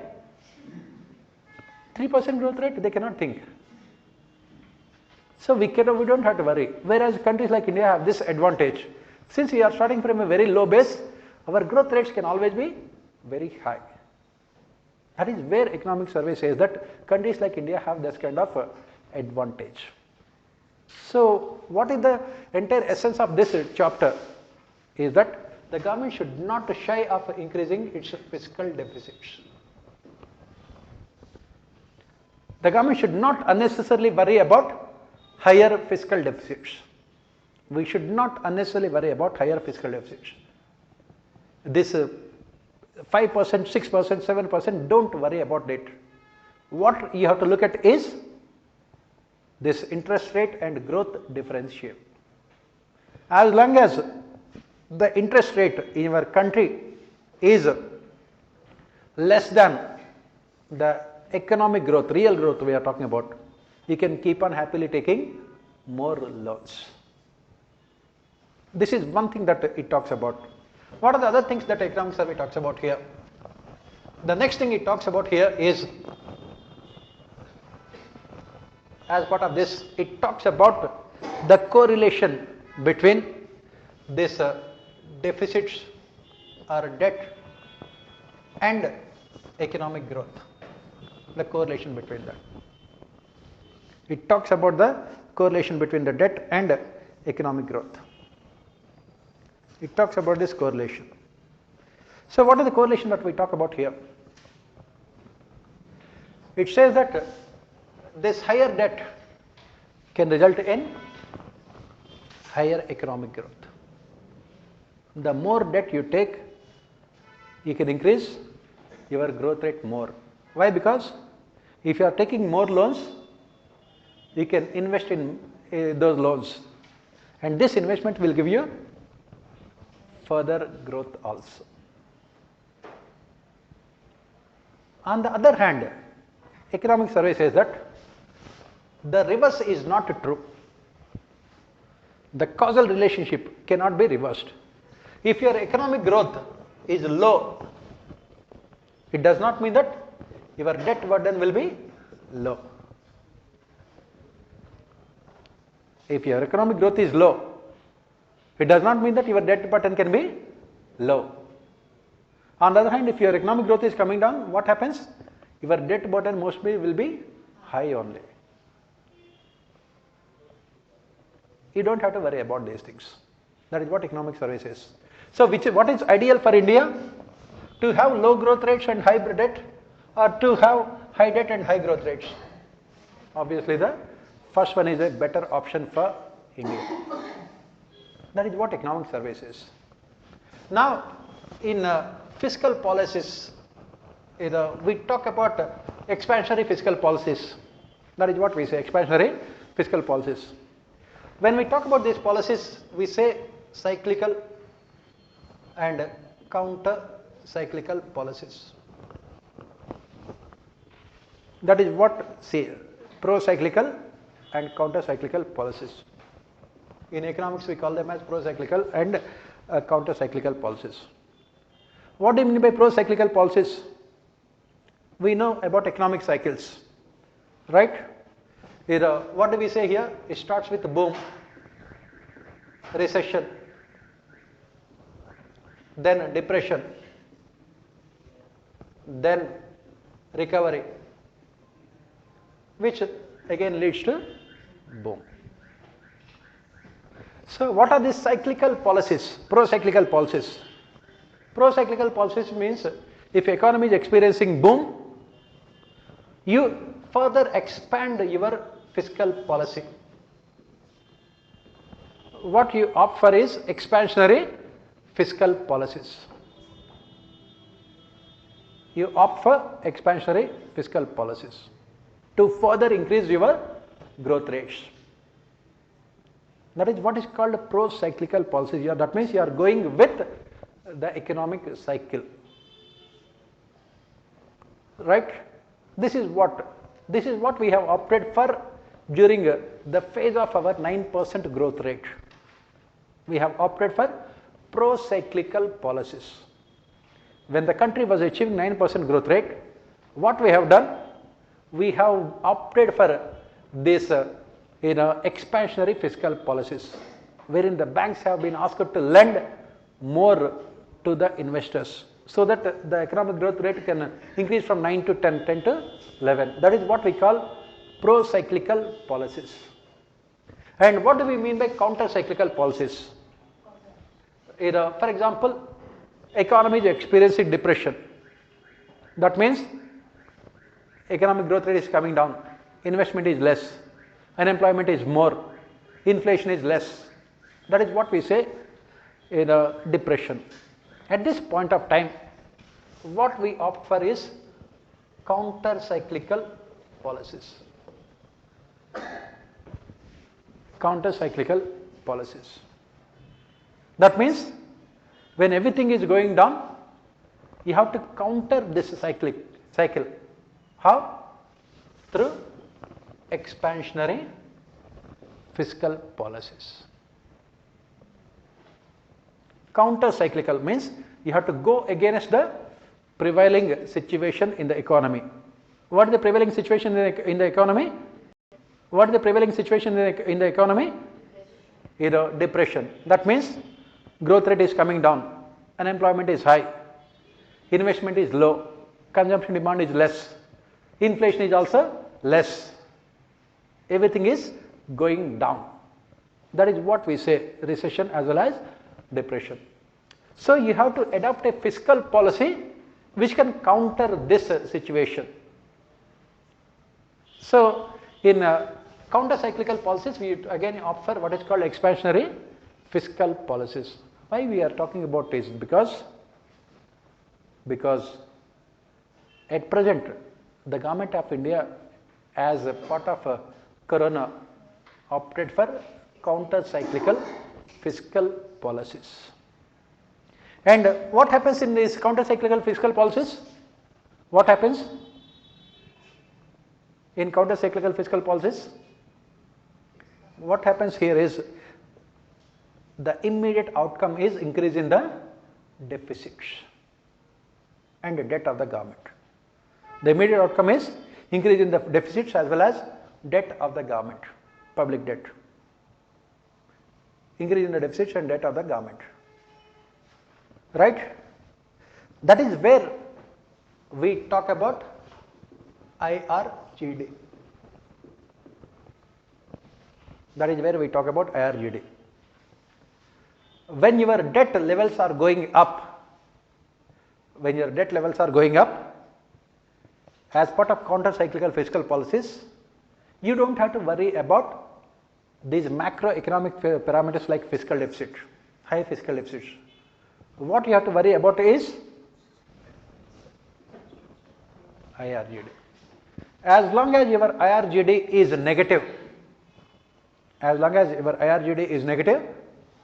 that means as long as the rate of return on your investment is more than the interest you are paying. From a country's perspective, as long as your real economic growth GDP is more than the interest you are paying, survey says that we can easily take loans. That is what the second chapter of economic survey says. This is the essence of second chapter of economic survey. And it says that in India this IRGD is negative. So we don't have to worry about the fiscal deficit and everything else. India can easily take as much deficit, as much loans as possible. But what the survey does not talk about here is, as I said, that we have to look at what the survey does not talk about. Whether we have the ability to convert these outlays into outputs or outcomes. That is where we have to talk about it. In fact, we have to give our economic survey also the benefit of doubt. They have spoken about these things in other chapters related to regulatory mechanisms. The one reason why we are not able to transform these outlays into outcomes is because of ineffective regulatory mechanisms and also ineffective governance structures. That we will discuss a little bit later. But finally what we say here is that we don't have to worry about these things. And the second point, why these fiscal deficits are avoided, because In economics again, we talk about what is called crowding out of investment. Why the government's wary of increasing their deficits? Because it will take away the amount, whatever the little amount of money available for private sector investment purposes. It also results in hardening of interest rates. Interest rates also will go up because the same amount of money is demanded both by the government as well as private sector. When the government takes away major chunk of money, there will be little money that is left to the private sector, which automatically puts huge amount of pressure on interest rates. That is what we say crowding out of investment. Economic survey says that at present in India, we don't have to worry about crowding out of investment. Why we don't have to worry about crowding out of investment? Because in India, public investment always supplements private sector investment. It supplements as well as complements private sector investment. This public investment acts as a elixir, oxygen for private sector investment. So this public sector investment will have multiplier effect on private sector investment also. So if the government is investing, especially in infrastructure, it will provide a much needed boost to the private sector because most of the government investment will be in the form of what we call public-private partnership projects. So automatically it will revive private sector also automatically. Another important reason is that why it will not result in crowding out effect. Why it will not result in crowding out effect? Because our banks are sitting on huge amount of cash balances. Why? Because after demonetization, huge amount of money had come back into the banking system. After demonetization, huge amount of came into banking system. So banks are flush with funds. Even if the government increases the fiscal deficit, it will not have any negative impact on private sector investment. There is still huge amount of money left in the banking system, for the private sector to improve its own investment also.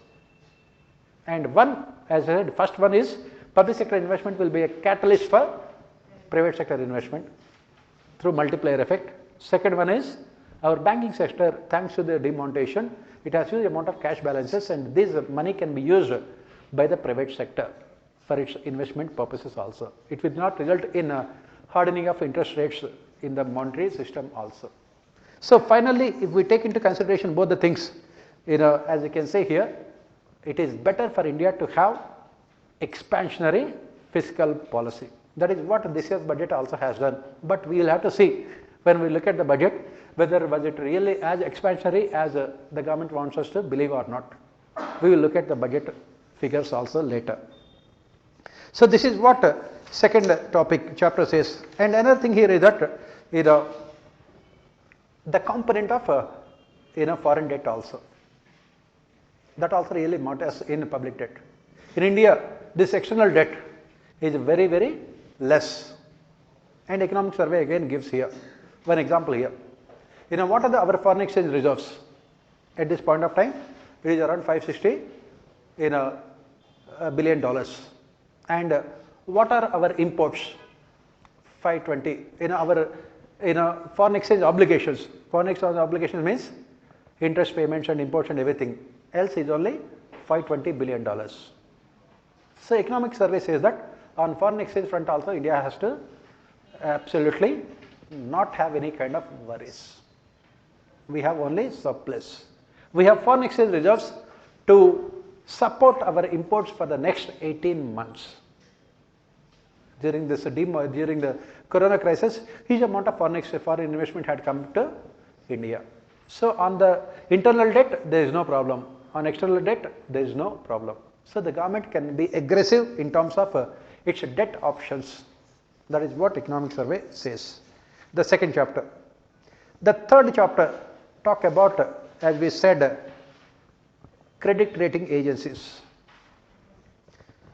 So the chief economic advisor as well as the government was basically venting all their anger against credit rating agencies. So what is the problem here? They said that in the last 30 years or so, no country that is there in the top 5 economies at this point of time in the world has this kind of worst ratings in the last 30 years. So what the survey says is that in terms of nominal GDP, India is the 5th largest economy in the world. In terms of PPP, purchasing power parity, it is the 3rd largest. In spite of the fact that India has such a high influential position, all these credit rating agencies consistently had given India very bad ratings. India's rating is BBB negative. India's rating at this point of time. So economic survey says that no country in top 5 in the last 30 years had this kind of worst ratings. China was there in 1990s. Its rating was AAA minus, but it was never this kind of worst rating. So who does these ratings? These questions were asked in our prelims also. There are 3 international rating agencies are there. Fitch is there, Moody's is there, Standard and Poor. These are the international credit rating agencies. So what do they take into consideration? How do they rate the countries? How do they rate the countries? So what economic survey says that in the last 30 years, India has never defaulted on its debt obligations. We have never defaulted on its debt obligations in the last 30 years. We kept on repaying our debt, both internal as well as external, on time. And India also has sound financial system. The arguments of economic survey, that is what we are giving here. We have very sound financial system. And India also has robust growth rates. No country in the world has grown at 7% per annum in the last 30 years continuously, except China. And we have also fairly controlled inflation. And India also has very good foreign exchange reserves. We also had very good foreign exchange reserves.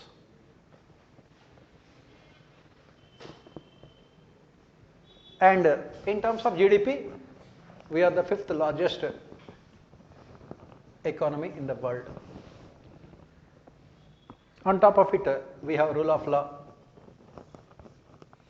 and a vibrant financial system also, stock markets.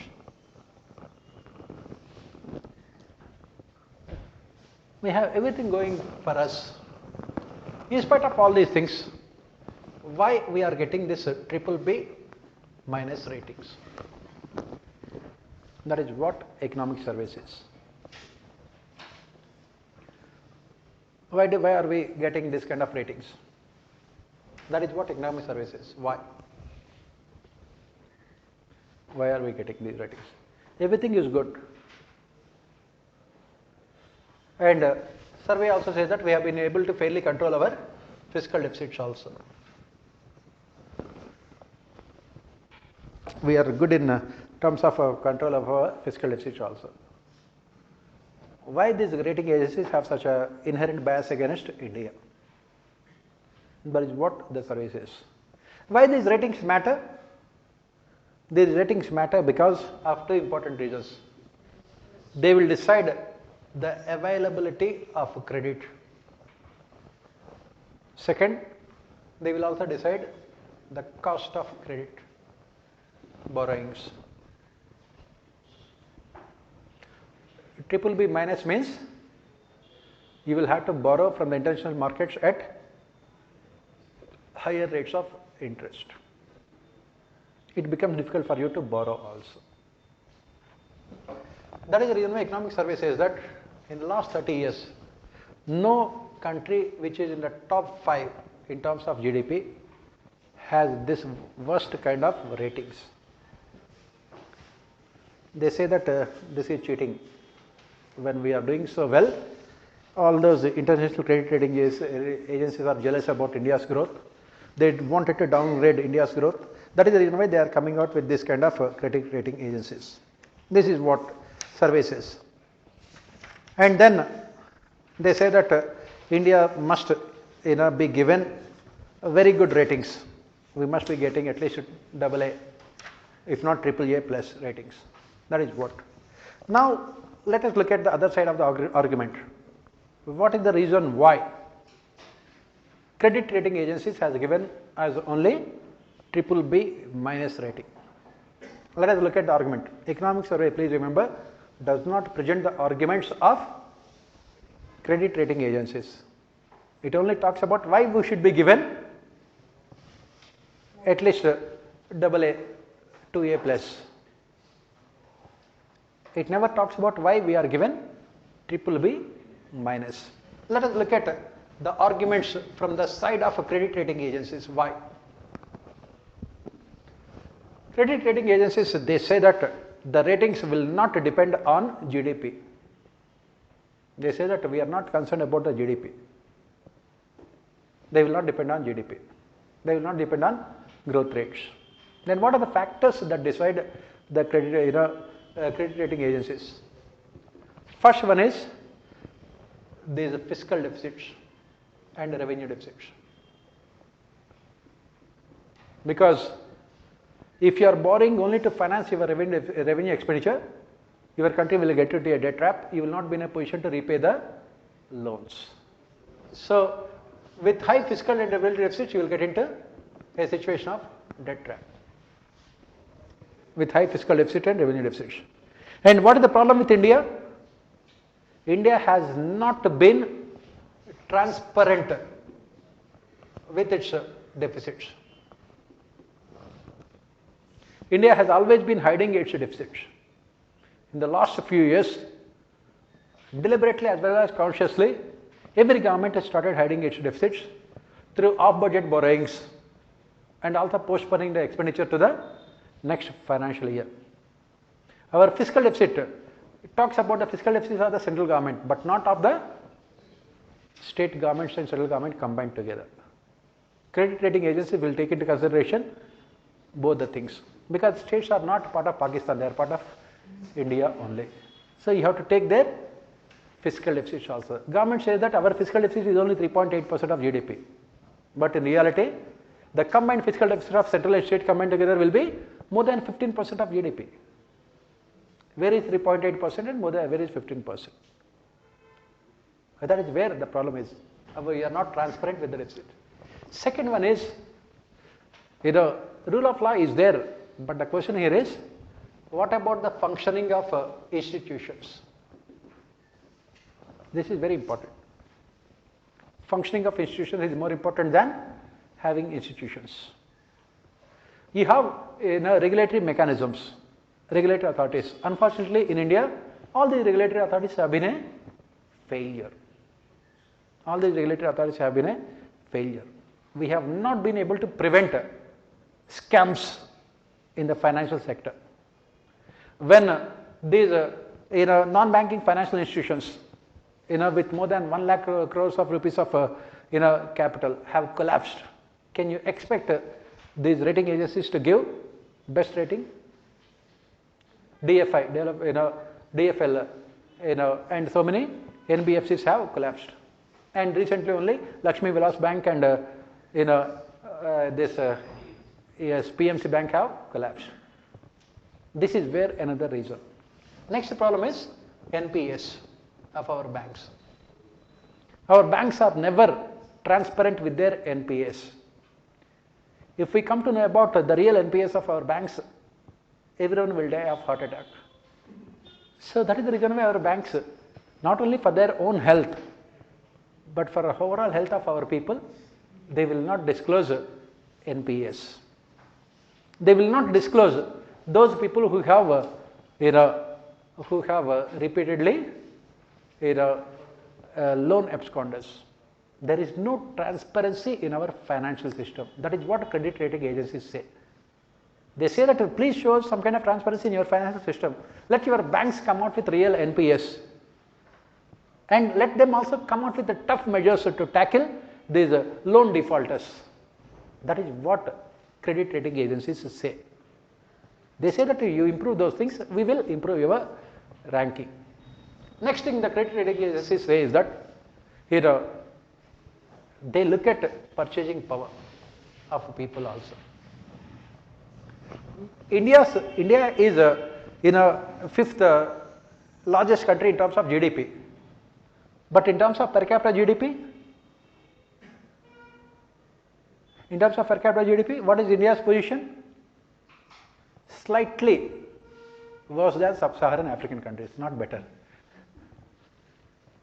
So obviously with this kind of per capita GDP, how can we give you AA plus ratings? That is what they say. Please remember, rich people are not going to spend money on consumption. Rich people are the savers, poor people are the spenders in any economy. With growing inequalities, it is going to be a major problem for India. This is what they say. Next reason why they say that we are not giving for India. This is what they say. Next reason why they say that we are not giving India these ratings is because of a huge amount of revenue expenditure. Huge amount of revenue expenditure of both central as well as state governments. Populism, political populism. What we call it as political populism. This political populism can blind the people of the country but not credit rating agencies. You cannot ask them to wear sunglasses all the time, right? They can see, they can separate, they can differentiate between wheat and chaff. It is not like manipulating the people of the country through your monkey bath. That's a different thing. Okay. Now they look for something else. They look for actions. That is what they say. And then inflation.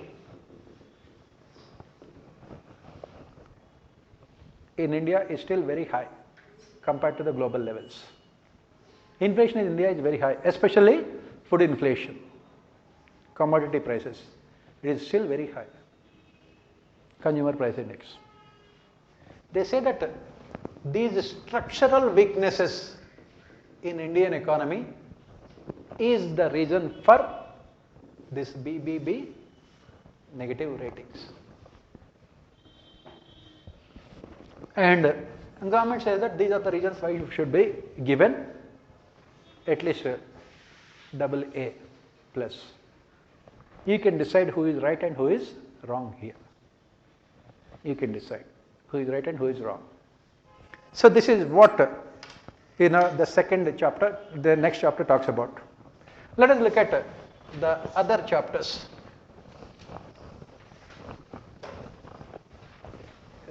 It will be taking more time. There are two things I can do. I can either go through very fast all these things and it will take more time, or I can complete it within the time, like the government presents the budget within 2 hours. Which one do you want? You can always tell me. Yes? Huh? You want break? Okay, this is the solution which I don't have. This option is not there. I'm giving only 2 options. I'm giving only 2 options. Of course, tomorrow also we will have class. Don't worry. So we can have for you can sit for another say half an hour without break. You will not break down. Okay, fine. Then it is fine. Right? As I said that all these chapters require conceptual clarity. Economics is always about conceptual clarity. The more you can understand the things in a simple manner, the more beneficial for you. Because if you read these things from economic survey, I said that there is every possibility that you will become economist. I don't want you to. Let us go to the next chapter. It talks about inequality and growth. and our chief economic advisor has tried his best to complicate the things as possible. How do we define economics? Economics is nothing but common sense complicated. You complicate common sense, it will become economics. They will never say that 2 plus 2 equal to 4. They will say that 2 square minus 2 cube divided by 2.4 multiplied by 1.5 is equal to 4. By doing all these calculations, you will die. So we have to understand the things in as simple manner as possible. So what economics, what is the essence? What is the essence of this chapter? It talks about the relationship between inequality and growth. So what it says is that when there is rapid economic growth, it can help us in removing poverty and also reducing inequalities also. Two things here. One is removing poverty and reducing inequalities. Please remember, both of them are different.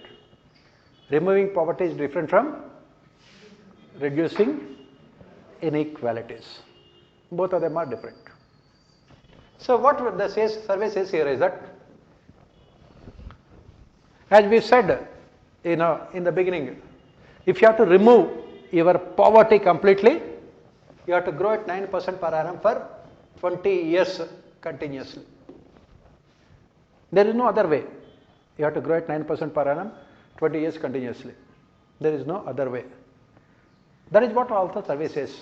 The only way to remove your poverty is by achieving rapid economic growth.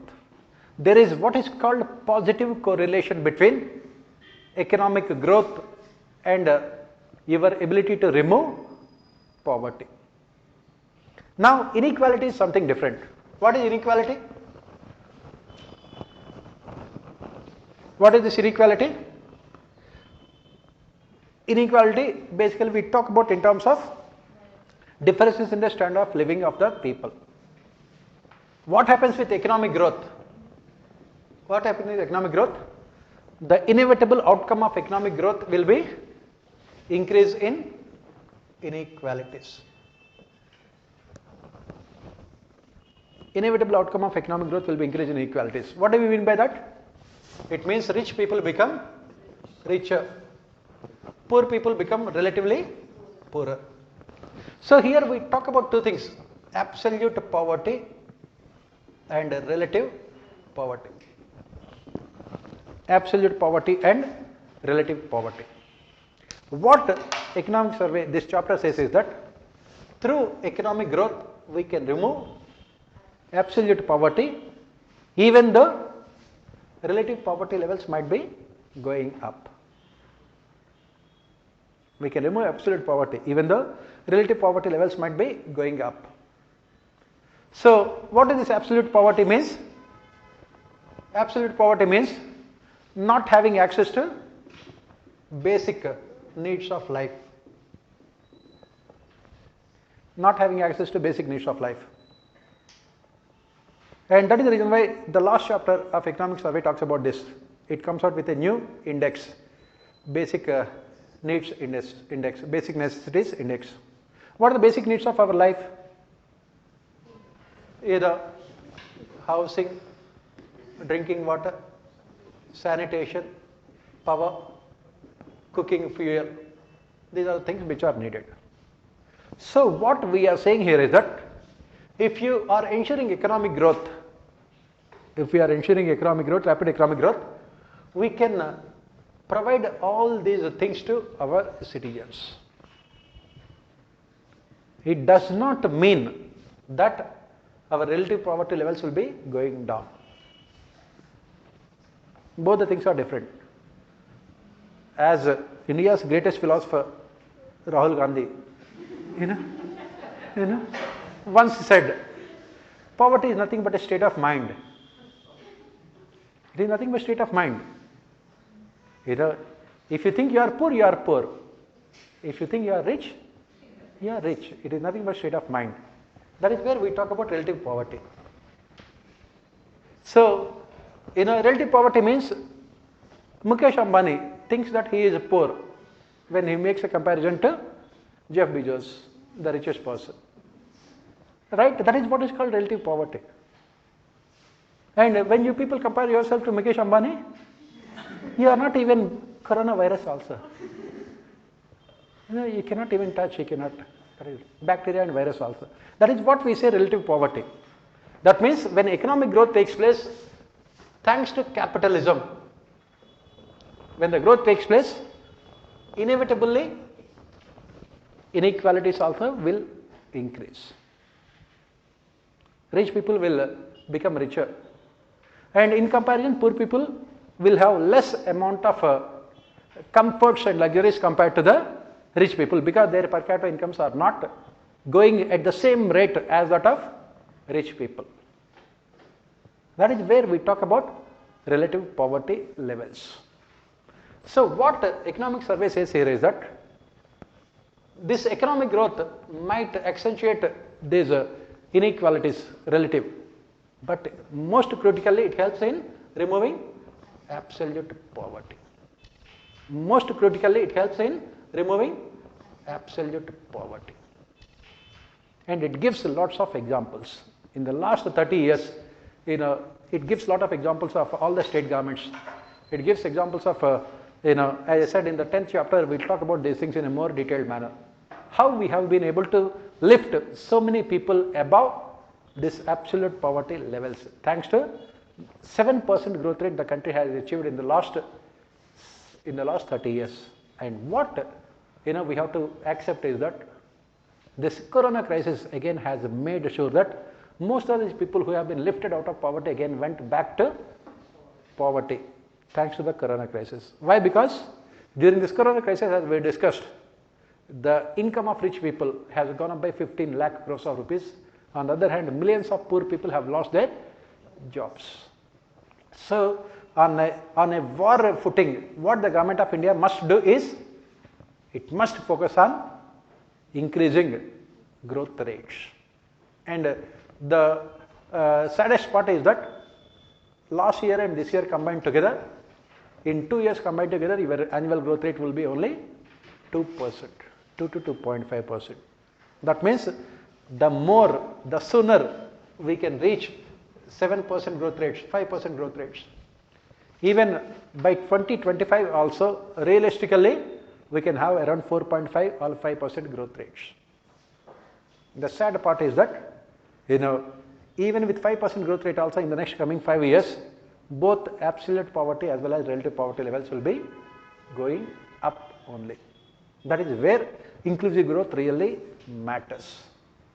So that is why economic survey says that the government must focus more on increasing the growth rates. Rapid increase in the real growth rates is what is the need of the hour, because with the rapid increase in the real growth rates only can we reduce absolute poverty levels. Relative poverty, let it go, because we cannot stop. To stop this relative poverty growth, what we have to do? We have to opt for progressive taxation. And what the government has done in recent times, government had cut down the corporate tax rates. Corporate tax rates in India now considered to be one of the lowest in the world also. They are much lower than United States of America. What is the reason why the government of India, just before last year's budget, had drastically cut down the corporate tax rates? Because we wanted to incentivize our corporate sector to invest more in the economic system. We believe that cutting the tax rates, the government might be losing around 1 lakh or 2 lakh crores of rupees of tax revenues, but it can be compensated with the corporates increasing their investment and also providing more employment to the people. So what ultimately this chapter of economic survey says that wealth creation is more important. Through wealth creation only, redistribution of wealth is possible. Through wealth creation only, we can have what is called welfare maximization also, through wealth creation. This is where we talk about important economists also. John Rawls is there, and then we have this Amartya Sen. Economic survey obviously cannot talk about Amartya Sen because He is one of the critics, main critics of the government. That is the reason why Economic Survey talks about John Rawls.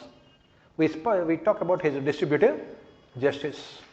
Basically, he says that we should always distribute the resources in favor of poorest sections of society so that we can have inclusive growth. The question was asked in our ethics paper also, Rawls distributive justice. But what we must remember is that unless we increase the size of the pie, it cannot be distributed to more number of people. Unless we increase our GDP, it is not possible for us to reduce our absolute poverty levels. It is also not possible to reduce our relative poverty levels also. That is what this chapter talks about. Beyond that, I think not much is there in this chapter. Next chapter of Economic Survey talks about healthcare. This is the 5th chapter of Economic Survey. So, as we have mentioned, since independence, what has been criminally neglected by successive governments is health and education.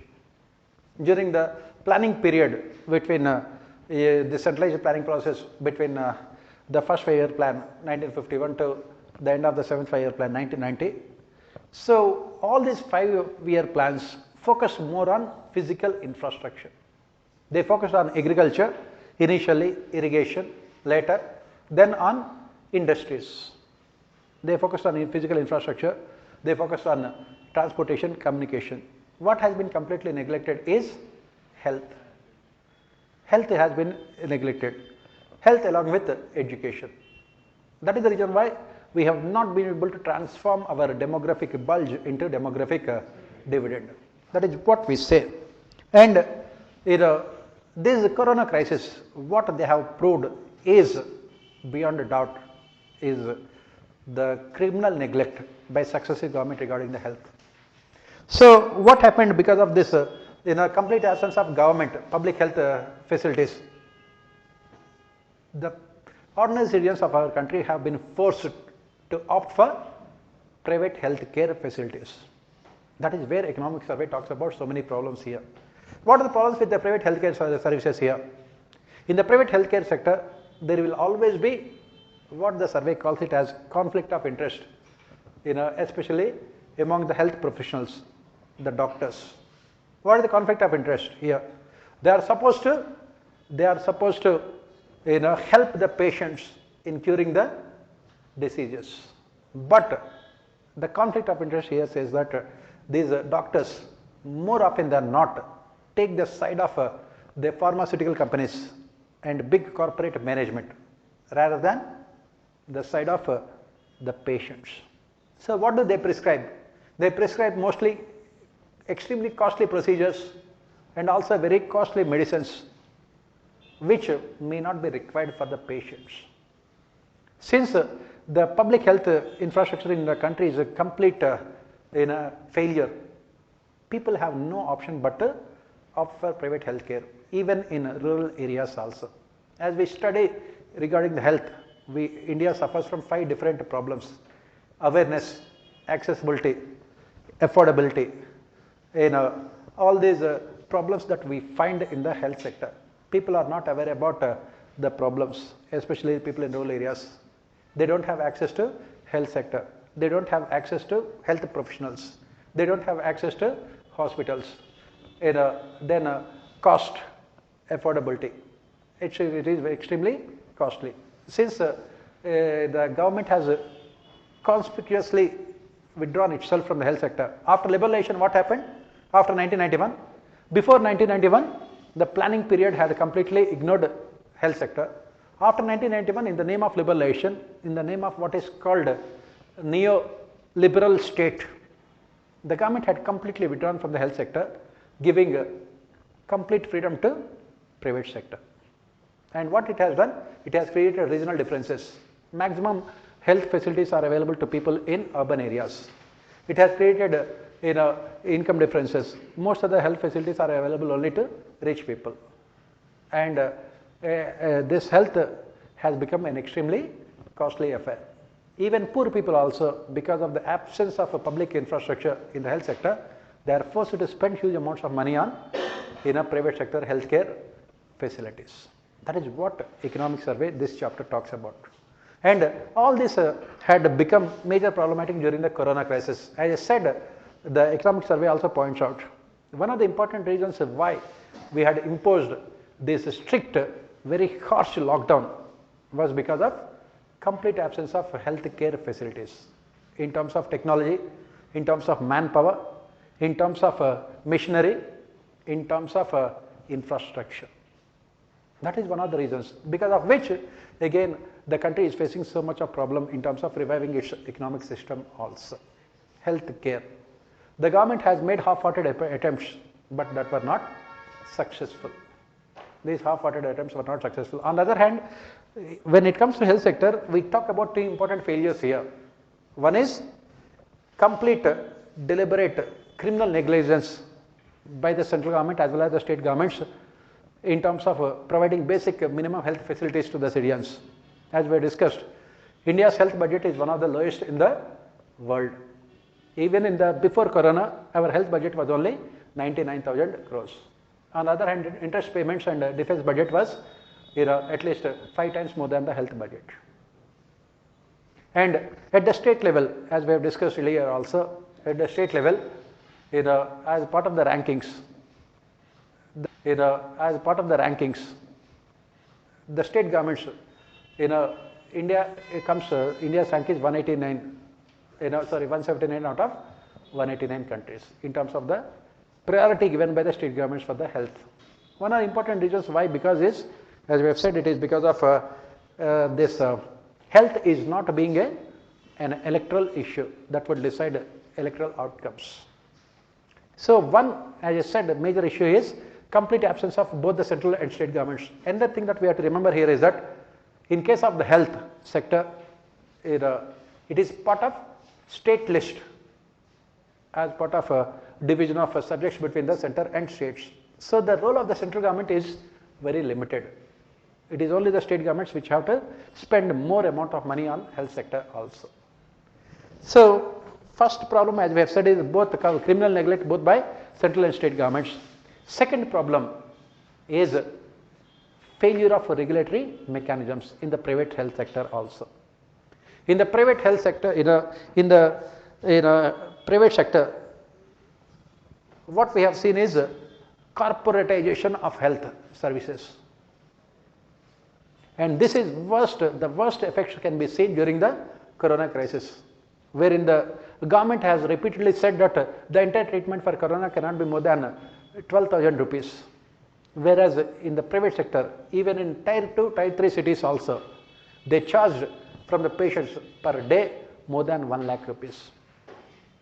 And patients were forced to spend 20 lakh rupees, 30 lakh rupees on providing basic amenities to the people. In India, normally we talk about in the health, we talk about two different kinds of diseases, communicable diseases and non-communicable diseases. Communicable diseases like there's corona, like there's other viruses, all these viruses which can be easily transmitted from one person to other person. Now you can ask me the question, in developed countries like America and US, so America and England, they have the best of the health services. Then why did their health infrastructure has collapsed? It's the right question, right? Why did it collapse then? In spite of having the best health services? Pardon? No. Yes, the health infrastructure can be useful only for non-communicable diseases. And corona, one of the features of corona is that it can spread through human beings very fast. No country in the world can have a health infrastructure when 80% of the people are affected by diseases. It collapses. That is where, we can make fun of developed countries saying that, they have the best of the health infrastructure. Why it has collapsed? You cannot have as many ventilators as your population. right? Can you have as many ventilators as your population? Then everyone can be on ventilators only. Why do you require, not the thing. So that is where the problem is. In case of India, even for both communicable as well as non-communicable diseases, health infrastructure is almost zero. We don't have any health. Look at primary healthcare centers or community healthcare centers or district healthcare centers or the state AIIMS, and at the central level you have All India Institute of Medical Sciences also. But what is common to all of them? They simply cannot tackle even the basic health problems of the citizens. Why? Because as I said, neither central government nor state governments are really in favor of what we call tackling the basic health problems, because of which ultimately the people have been forced to approach private sector, and private sector ruthlessly exploited the fears of the people, because during the initial stages of corona there are so many myths about corona, there are so many apprehensions. So what the private sector has done, they have ruthlessly exploited, as I said, conflict of interest. This is where the regulatory mechanism. In India, we don't have any regulator for health sector. That is the reason why we don't have these rankings also. Triple B minus because of all these things only. We don't have any proper regulatory mechanism. That is where the problem comes up.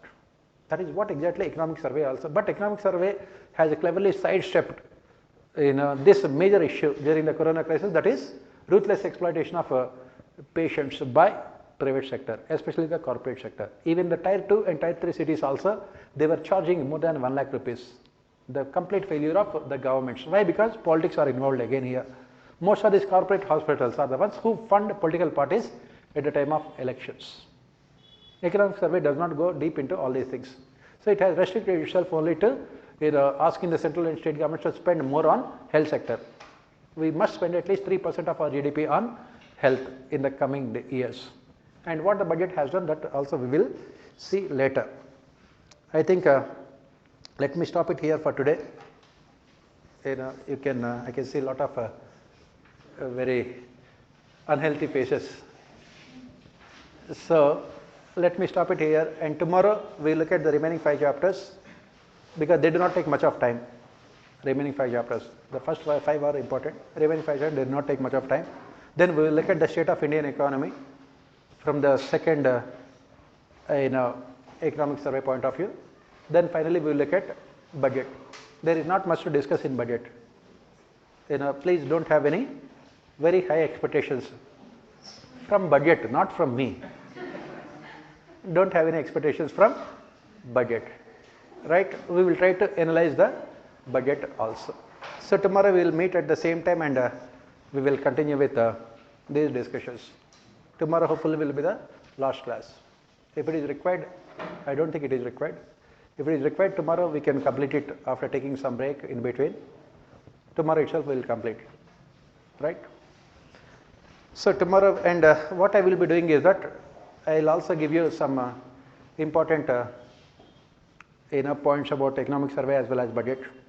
Hopefully I will try to give it, and I will be since people like me are perennially unemployed, we will have to read every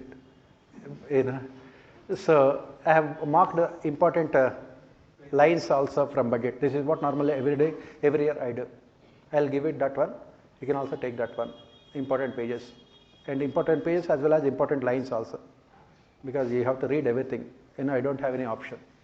Rahul Gandhi is not allowing me to join politics, because he is already there. He said that politics has only place for one useless person. So that's why I read almost every page, and I have marked important lines. You can take them. In a budget, there is nothing important, so I will be giving some important point printed only, those things. So tomorrow we are meeting at the same time.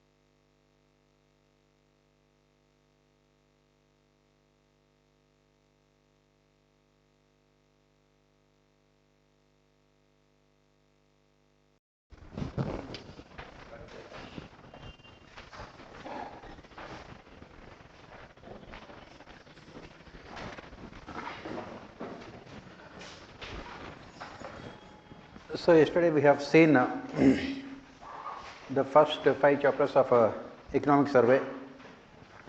Let us move on to the other chapters of economic survey. 1.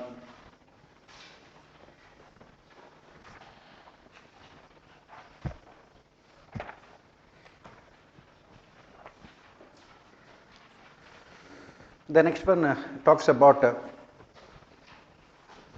the governance reforms. The next chapter of economic survey focuses on these governance reforms. So what we say here is that in India, one of the important reasons why economic reforms have not been as successful as they should have been is our failure to implement governance reforms. This is what we say. In the age of globalization, governance means regulation. And the problem is that our bureaucracy neither has the skills nor experience in terms of regulating the markets. And because of which the country also has seen so many scams. As we discussed yesterday, the basic problem why these credit rating agencies do not give us such a good rating is because of the failure of our regulatory mechanisms. And not only that, in the age of doing business index also, India's position has not been as good compared to other countries around the world. In recent times, the position has improved. It is only because of some kind of changes that we have made to processes. But overall, the governance structures in India are not as efficient as they should be, like that of the developed countries. As you can see here, 2 problems here. One is in the financial system, the banking sector, and then NBFCs, non-banking financial institutions also.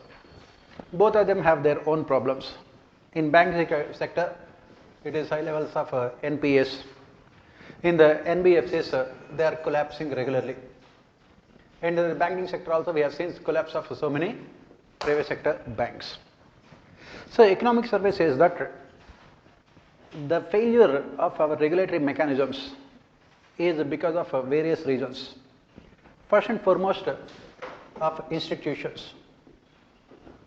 The institutions which are responsible for this regulation have not been effective. Economic survey takes the help of some of the topmost economists in the world. One of them was Herbert Simon, who got the Nobel Prize also in economics. Herbert Simon talks about the concept of what is called bounded rationality. So the survey uses this concept of bounded rationality extensively to explain the reasons why our regulatory mechanisms have not been that much successful. Simon says that our decisions can never be completely rational because the outcomes of the decisions are always related to future, and the future is highly uncertain. He speaks about what is called unknown unknowns, which makes our decisions highly susceptible. Unknown unknowns. There are so many unknowns which we don't know also. So I am a bank manager. Very simple reason here, a very simple example. I am a bank manager. I have to give a loan to a private sector industrialist. What should I take into consideration when I am giving the loans? I should take into consideration whether the person has the ability to repay the loan or not. That is the first criteria. Second, what is the business? Third is whether there will be demand for that particular business in the future. Fourth one is what is the initial investment made by the businessman. And the fifth one is what happens if he cannot repay the loan. So that is the reason why banks have to look at all these things. Now the problem here is that when I am evaluating these things, when I am evaluating the business prospects of that particular businessman who has come to me for loans, there are so many things over which I don't have any knowledge or control. I will just give you a classic example here. DLFM, this real estate company. It was an extremely profitable company. At some point of time in 2000s, mid 2000s, the owner of DLF was also part of the richest persons in the world also. They had been given huge amount of loans by our public sector banks. And suddenly what happened? The global recession of 2008 took place. India had this impact of a recession after 3-4 years, around 2011. Initially we thought that India was decoupled from this global recession, but later we were also affected. Whenever a recession takes place, or whenever we see what we call a boom in economic activities, the first sector that gets impacted either positively or negatively is real estate sector. DLF has invested heavily in the real estate, hoping for huge demand, because thanks to this 9% growth rate, suddenly the middle class in India could afford houses. And DLF has purchased huge amount of land, constructed thousands and thousands of flats for sale. And they have taken loans. Banks were more than happy to give loans because it was a profitable venture. Suddenly what happened? Economic situation has changed. Suddenly the country was also experiencing recession. And suddenly there was huge amount of decline in the demand for houses. And DLF has thousands of flats which are unsold. They could not repay the loans. And all those loans had become what we call NPAs. Now in this case, who should be blamed? The bank or the DLF or the consumers? Who should be blamed here? That is what when we talk about unknown unknowns. Could you ever imagine that a country would be going into such a severe recession? Could you ever imagine that something like corona will strike, wherein the entire economic activity come to a sudden halt? And what happened here? Because of this, what happened was that it resulted in the collapse of the financial system. And we started blaming our regulatory authorities. These regulatory authorities were not effective. Yes, there is a truth in the argument that these regulatory authorities were not at all effective, especially Reserve Bank of India, or for that matter SEBI, Security and Exchange Board of India.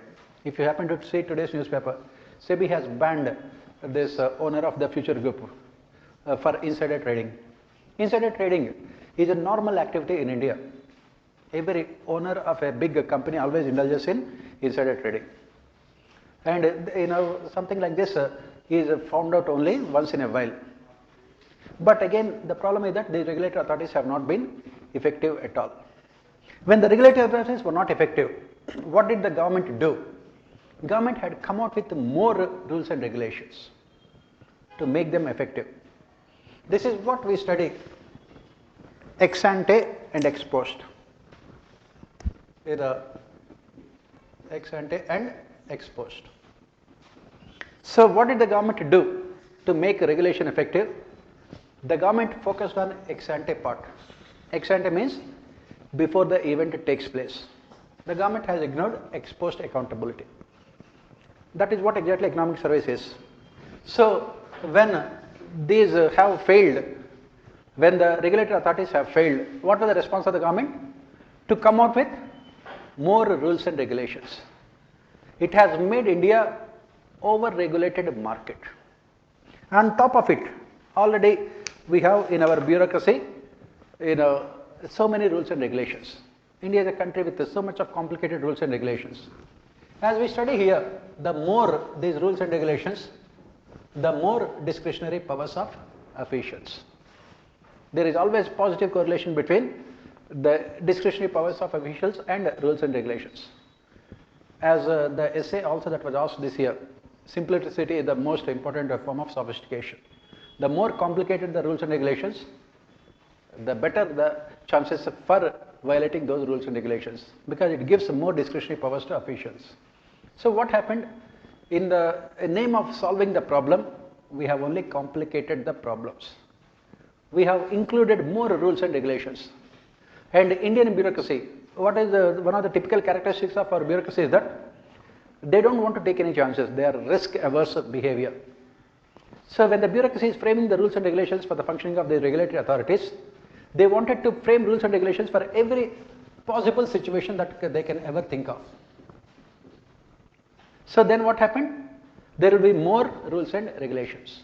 It has become that much more difficult for business houses to function. On the one hand, we talk about giving more freedom to the business houses to function in the name of liberalization, privatization, globalization. But on the other hand, India has become much more regulated country. And that is where the problem. So we gave more importance to what is called ex ante part of regulation by coming out with more rules and regulations. And in the process, we have ignored ex post accountability. That means those who are responsible for the collapse, those who are responsible for what is called in our corruption, collusive bribery, we have completely ignored this aspect. This ex post accountability was completely ignored. India has become much more regulated economy. When it becomes a much more regulated economy, automatically it will have a huge amount of negative impact on the business environment also, the ecological systems, because of which the investment in India had come down, both of private sector, domestic, as well as foreign investment. Indian multinationals, what they are doing, they prefer to invest in foreign countries than within our own country because of the completely strangulated environment that we are witnessing. This is why the country is witnessing economic recession. And that is what this chapter talks about. Economic survey says that we should focus more on ex post accountability mechanisms rather than on ex ante rules and regulations. And for this, what we require is good governance. We need transparency in the systems. We need the accountability of administrators. Transparency. The best antidote to corruption is transparency in the systems. We need accountability. Raghuram Rajan, as all of us know, one of the credible economists in the country. Raghuram Rajan, he was the RBI governor. But even he was guilty of indulging in what is called secrecy. When Supreme Court had asked Raghuram Rajan, when he was the RBI governor, please reveal the names of all those people who have defaulted on loans, loan defaulters, running into thousands of crores of rupees. And what was the reply of Raghuram Rajan as RBI governor? He said that he cannot reveal the names of the loan defaulters because if he were to reveal the names of the loan defaulters, people would lose faith in the banking system because all those loan defaulters were respectable, honorable businessmen and politicians in our country. That means in the name of the survival of the banking system, you are in a way contributing to systematic corruption. The best antidote here ultimately is, as we say, make these regulatory authorities effective. RBI has been a complete failure in preventing the NPAs of banks. RBI has been completely ineffective in preventing the collapse of non-banking financial institutions. So we need better governance systems. We need better regulation. And regulation does not mean physical control. Regulation, we need expert personnel. We need ex post accountability mechanisms. Those people who take the decisions, they should be made accountable for those decisions. We have this Bank Boards Bureau, which the government had come out with. But even Bank Boards Bureau also has not been that much effective, ultimately. Because if you look at the NPAs of the government have increased in the last 5 years. In fact, they have more than doubled. That is where this topic talks about. That is where India also, as I said, is highly regulated. There is what is called over-regulation of Indian economy. And that is one of the important reasons why the environment is not conducive for investment by the private sector in the country. And that is also one of the reasons why our private sector in India is more interested in investing in foreign countries. For example, to close, as we economic survey of previous years pointed out, we have moved away from a socialism, wherein it is very difficult to start a business due to license quota permit Raj, to a capitalism wherein it is very difficult to exit the business. Even if you want to close down the business because of non-viability, it takes in India, as the economic survey points out, at least 1035 days to close a business in our country, in spite of the fact that you have all the necessary documents and everything. which clearly shows the over-regulation that we see in our economy, because of which still India is not able to attract FDI. And as I said, one of the important reasons why we are not able to improve our ranking, especially among the credit rating agencies, is the over-regulation. Why? Because our bureaucracy cannot differentiate between regulation and control. They believe mostly in physical control through these complicated rules and regulations, which give them huge amount of discretionary powers, which ultimately is the source of corruption. On the other hand, what is required is you need experts with less rules and regulations, but more exposed accountability mechanisms. That is what it says. Next, let us move on to the next topic of our economic survey, 7th chapter. It talks about regulatory forbearance, an emergency medicine, not staple diet. So what is this regulatory forbearance? Let us try to understand these things. Regulatory forbearance, FRBARANC, forbearance. What is it? What is that survey is trying to point out here? So what we say here is that if we look at the things here, global economic crisis of 2008 ultimately resulted in a global recession, which led to the collapse of most of the economic systems around the world. The financial systems, the banks have collapsed. Most of the European banks have invested in American securities. When the American stock market had collapsed, all of them also had become bankrupt.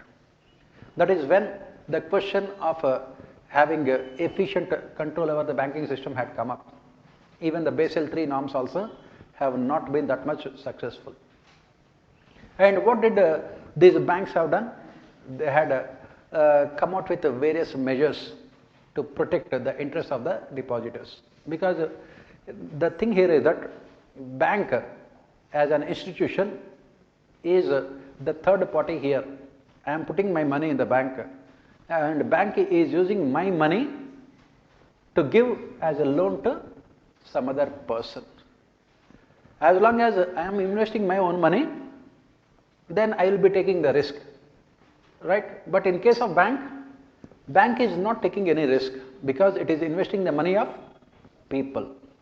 And that is where a bank has to be extra cautious. Suppose you are giving me 100 crores and say that, keep this money with you, give me interest. And, use this money for investment purposes, and you also earn interest and you also earn profits on that interest. That is how the banking system works. Now here what happened? Banks, mostly in Europe, what they have done in order to gain more profits in the short term, invested the depositors' money in securities of American stock markets. When the stock markets had collapsed in America, all these banks had become bankrupt also. And in India, I said that this process was a little bit, more delayed because of the fact that our financial system, our banking system was not fully, globalized. Indian banks were not allowed to invest in foreign securities. We don't have what we call full capital account convertibility. But then what happened? This global recession ultimately had impact on India also. And what happened during the period of this 9% growth rate? The country had this 9% growth rate between, say, 2007 and 2011. 2006 and 2011, we had almost had this 9% growth rate. During this period of 9% growth rate, banks have overestimated the boom situation in the country, and they started giving huge amount of loans. And the government at that point of time, the UPA government, finance minister was Chidambaram, and the UPA government had given instructions to the public sector banks to give loans in a more liberal manner. That means do not look for what we call them as collateral securities when you are giving loans in a more liberal manner. This was a major recipe for disaster. And what happened? When the loans were given without any collateral securities, all those loans have turned up to be NPAs. The government did not want to recognize, the public sector banks did not want to recognize these NPAs. All those loans have turned up to be NPAs. The government did not want to recognize, the public sector banks did not want to recognize these NPAs. As economic survey points out, these Western European countries have recognized the NPAs in time. That is around 2009, they have recognized the problem of NPAs with their banks. Whereas in India, economic survey says that it had taken us at least 2015 to recognize the problems of NPAs. And please remember, 2015 was the year when BJP came to power. So you can interlink all those things there. So coming back here, what happened here is that the banks recognize the fact that most of these companies who have taken the loans are not in a position to repay the loans. That is where what we call this forbearance comes into picture. What is forbearance? If you have committed a crime on humanitarian grounds, I will try to pardon your crime, saying that I know the conditions under which you have committed the crime, so do not commit a crime again. I will not give you any kind of punishment. That is what exactly banks also have done here. What banks have done is here is that when the loans have turned into NPAs, non-performing assets, what the banks have done here is that they have given the benefit of doubt to the companies. They have given the benefit of doubt to companies. That is what we call the forbearance. And they said that we are repackaging the loans. We will give you fresh loans to repay the old debt. We will give you fresh loan to repay the old debt. Or this loan period will be extended. You have taken the loan to be repaid over a period of say 10 years. Banks have said that instead of 10 years, take 15 years. They said that we can understand your situation because the country is undergoing recession. There is no demand for your products, so we cannot. We know that you cannot repay the loans. So they have extended the loans, or they have given fresh loans to repay the old debt. And in the process, what happened? Banks started deliberately underreporting their NPAs. Because if the NPAs are more, then what happens? The share value will go down. So both public sector banks as well as private sector banks in India started deliberately underreporting their NPAs. For how long can they underreport? Obviously, not for a long period of time. Because you need fresh loans. Banks can make profits only when they give fresh loans. Since most of the depositors' money have been turned into NPAs, banks do not have fresh deposits to give fresh loans. It has impacted the profitability of banks also. On top of it, what happened? As economic survey says, so many zombie forms had come up in the picture. What are the zombie forms? ZOMBI, zombie forms, that is what we say. It is like this. I have either 5-6 business forms. One is in cement, another is in iron and steel, another is in power sector, another is in pharmaceuticals like this, another is in civil aviation like that. I have different forms. I am the owner of all these forms, but all of them are separate legal entities. I have taken loans for my civil aviation. I have taken around say 10,000 crores of rupees of loans. This has become NPA. Will the bank again give loans for this? Obviously not. But one of my other businesses, it is profitable. Will the bank give loans for this business? Definitely. So I will take 15,000 crores of rupees loan here, right? And I will divert this money to this company. That is what is zombie forms. I will just divert this money to this company. Then all this money will be spent in this organization which is already running into heavy losses. Now in the bank books, this 15,000 crores is a profitable venture. Why? Because they are giving the loans for a profitable organization. But in reality, these 15,000 crores also will be part of NPAs. And this is where regulation has completely failed. This is where we talk about what is called crony capitalism. Our Prime Minister always talks about this phone banking system. This is what happened during the tenure of the UPA. The chairman of the head of a private sector organization would immediately call up the joint secretary in the finance ministry. And the joint secretary in the finance ministry would call up the chairman of State Bank of India and tell him that this person X, Mr. X is coming, give him the loan. That is what we call phone banking system. This is what we call crony capitalism also. And that is how people like Vijay Mallya had taken huge amount of loans. Vijay Mallya had taken loans from his profitable venture, that is Kingfisher, and diverted all the money for civil aviation. That is where the NPAs have further increased, and that is where regulatory framework has been a failure. Banks, in order to cover up their NPAs, they kept on giving loans to these zombie firms, saying that these loans would become productive. In reality, they are all unproductive assets. And on top of it, as I said, that what the banks have done, they kept on extending the loan period, which ultimately resulted in what is called evergreening of loans. Evergreening of loans.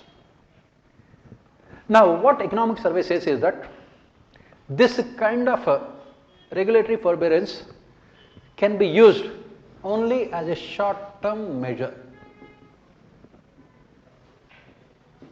It says that it can be used only as a short-term measure. As the economic survey says, it is only used as an emergency medicine. It cannot be a staple diet. That is what economic survey says. You have to be tough with all those firms which are exploiting the financial system. Now, why did this problem come up in the first place?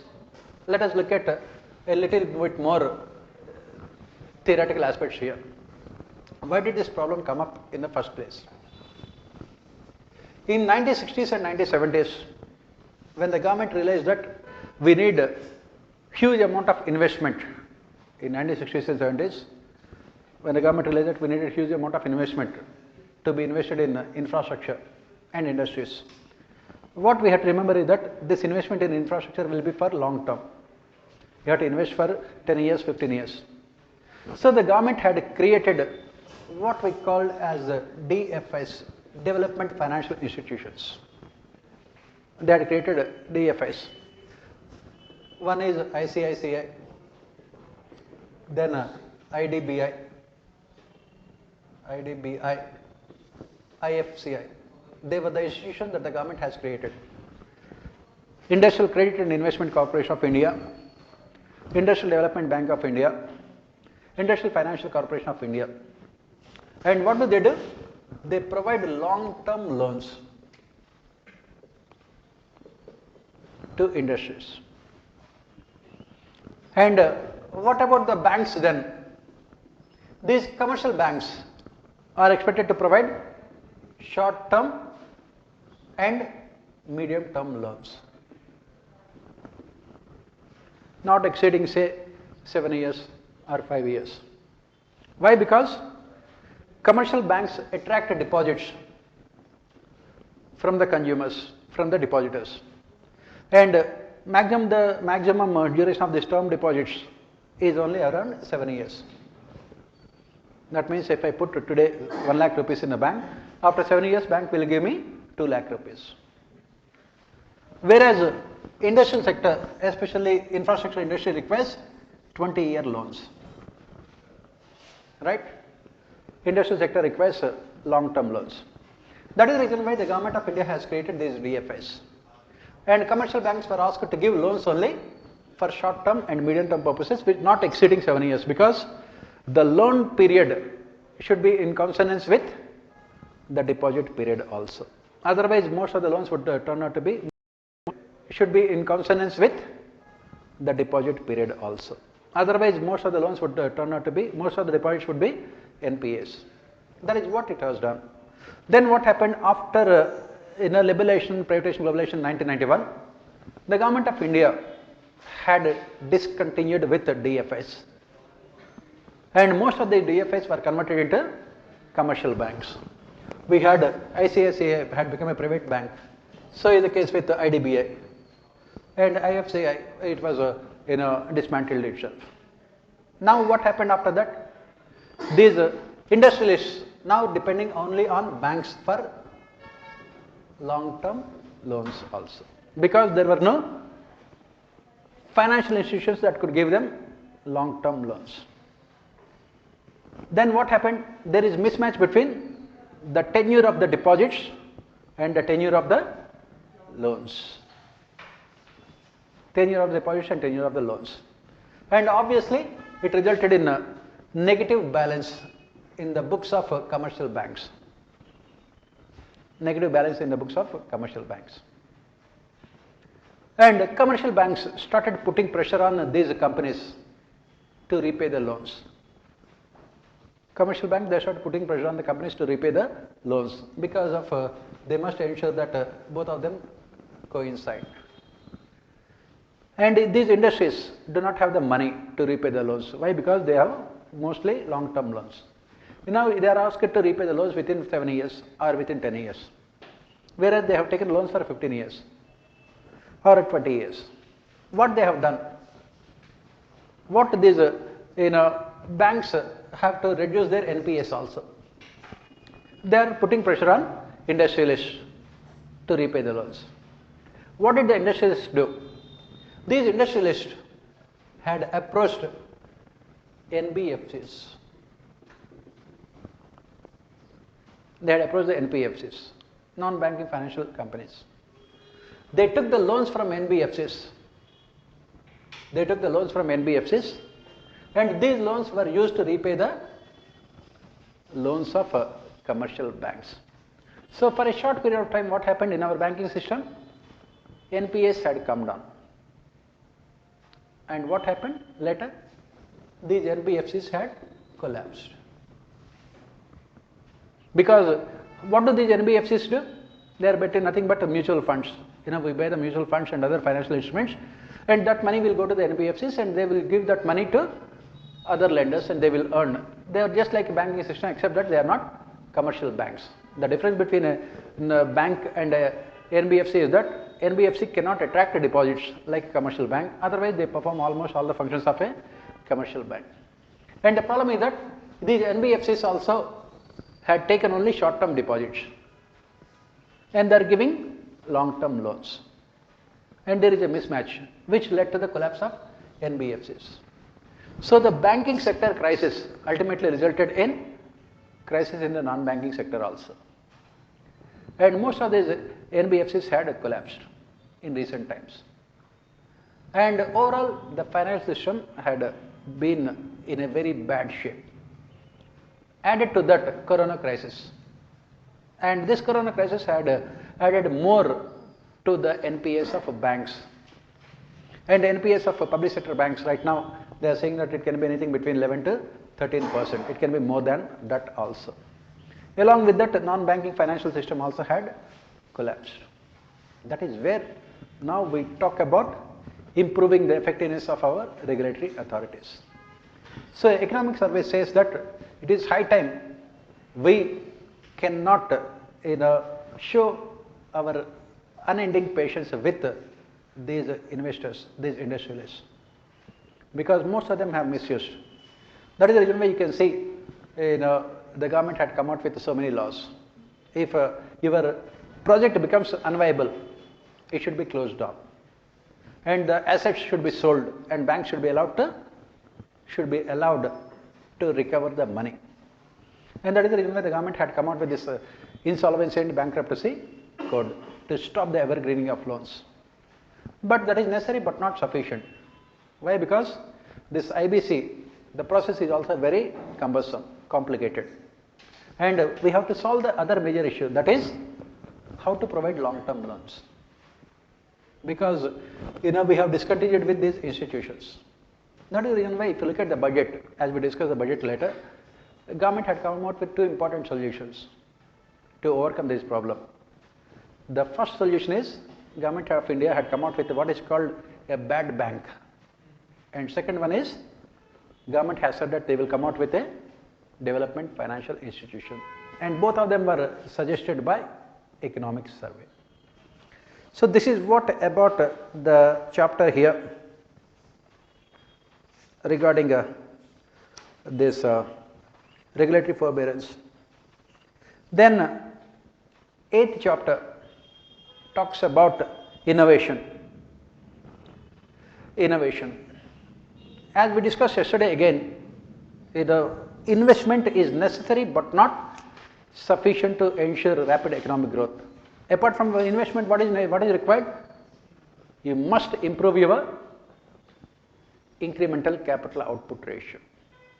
Our ICOR is very, very high, which clearly shows that Indian economy is inefficient. Indian industry is inefficient. What is the reason why at present our exports are limited only to service sector? Why? Because we have good amount of manpower there, and that is the reason why, as David Ricardo, one of the topmost economists in the world, he said, international trade is always carried out on the basis of what he called it as a relative advantage. Adam Smith spoke about absolute advantage, but David Ricardo is much more pragmatic. He said that international trade is carried out according to relative advantage. That means to produce one commodity in India, it takes say 100 rupees. In America, it takes 150 rupees. So what America will do? Import the same from India rather than producing it in its own country. Because every country has to focus on its strength and improve the quality of production as well as the quantity and ensure efficiency. And in India, in recent times in India, our exports are coming down drastically. Again, as we look at in the budget this year also, our exports this year are only around 270 and $27 billion dollars, and in 2011 they were more than $30 billion dollars. So as you can see, they had come down in the last 10 years. This decade, entire decade of 2011 to 2020 can be considered as a lost decade as far as our foreign trade is concerned. And what is the reason why we have not been able to catch up in terms of our exports? For the simple reason that we have not improved our processes, we have not improved our technologies, we have not improved our research and development. If you look at the patents, even a small private sector research organization in United States of America, I am not talking about the entire country as a whole, a small private sector research organization in America has more number of patents than 1.4 billion combined together. Why? Because innovation, research, development in India is almost nil. Our private sector never spends money on research and development. For example, take the case of the period when the automobile sector was earning huge amount of profits because of increase in the demand for automobile, especially four-wheelers. As the country progresses, the middle class demand more comforts. So there was huge amount of demand for private sector cars. But what did our private sector automobile companies have done? Instead of investing those profits in research and development, they used the profits to give dividends to their shareholders. They used the profits to give more salaries to their employees. And they did not invest in research and development. On the other hand, take the countries like China. What they have done is that they have consciously invested heavily in research and development. And that is where India again is experiencing what is called stagnation. Why we are experiencing stagnation and recession? Because our inability to invest heavily in research and development. And whatever this little amount of research and development that takes place in India, it takes place only in the public sector. Mostly in space research only maximum amount of development takes place. In this defense also. But in the private sector, it is almost absent. Look at Reliance Industries Limited. Mukesh Ambani, some time back, was the 5th richest person in the world also. How much amount of money he will spend on research and development?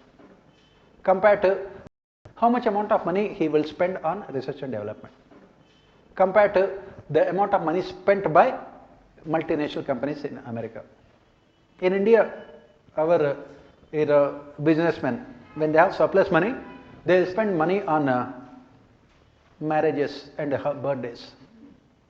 Our Mukesh Ambani had spent 1500 crores of rupees on the marriage of his son, and his wife had spent around 500 crores of rupees on her birthday. That is how we spend the money. In foreign countries, they spend on research and development. Or else, what do they do? What do we do? We spend the money on giving donations to temples, as if gods require money also, to showcase our devotion to God, or making God a partner in our crime by bribing gods. Once we bribe gods, they cannot open their mouth, because they are also guilty of taking money from us.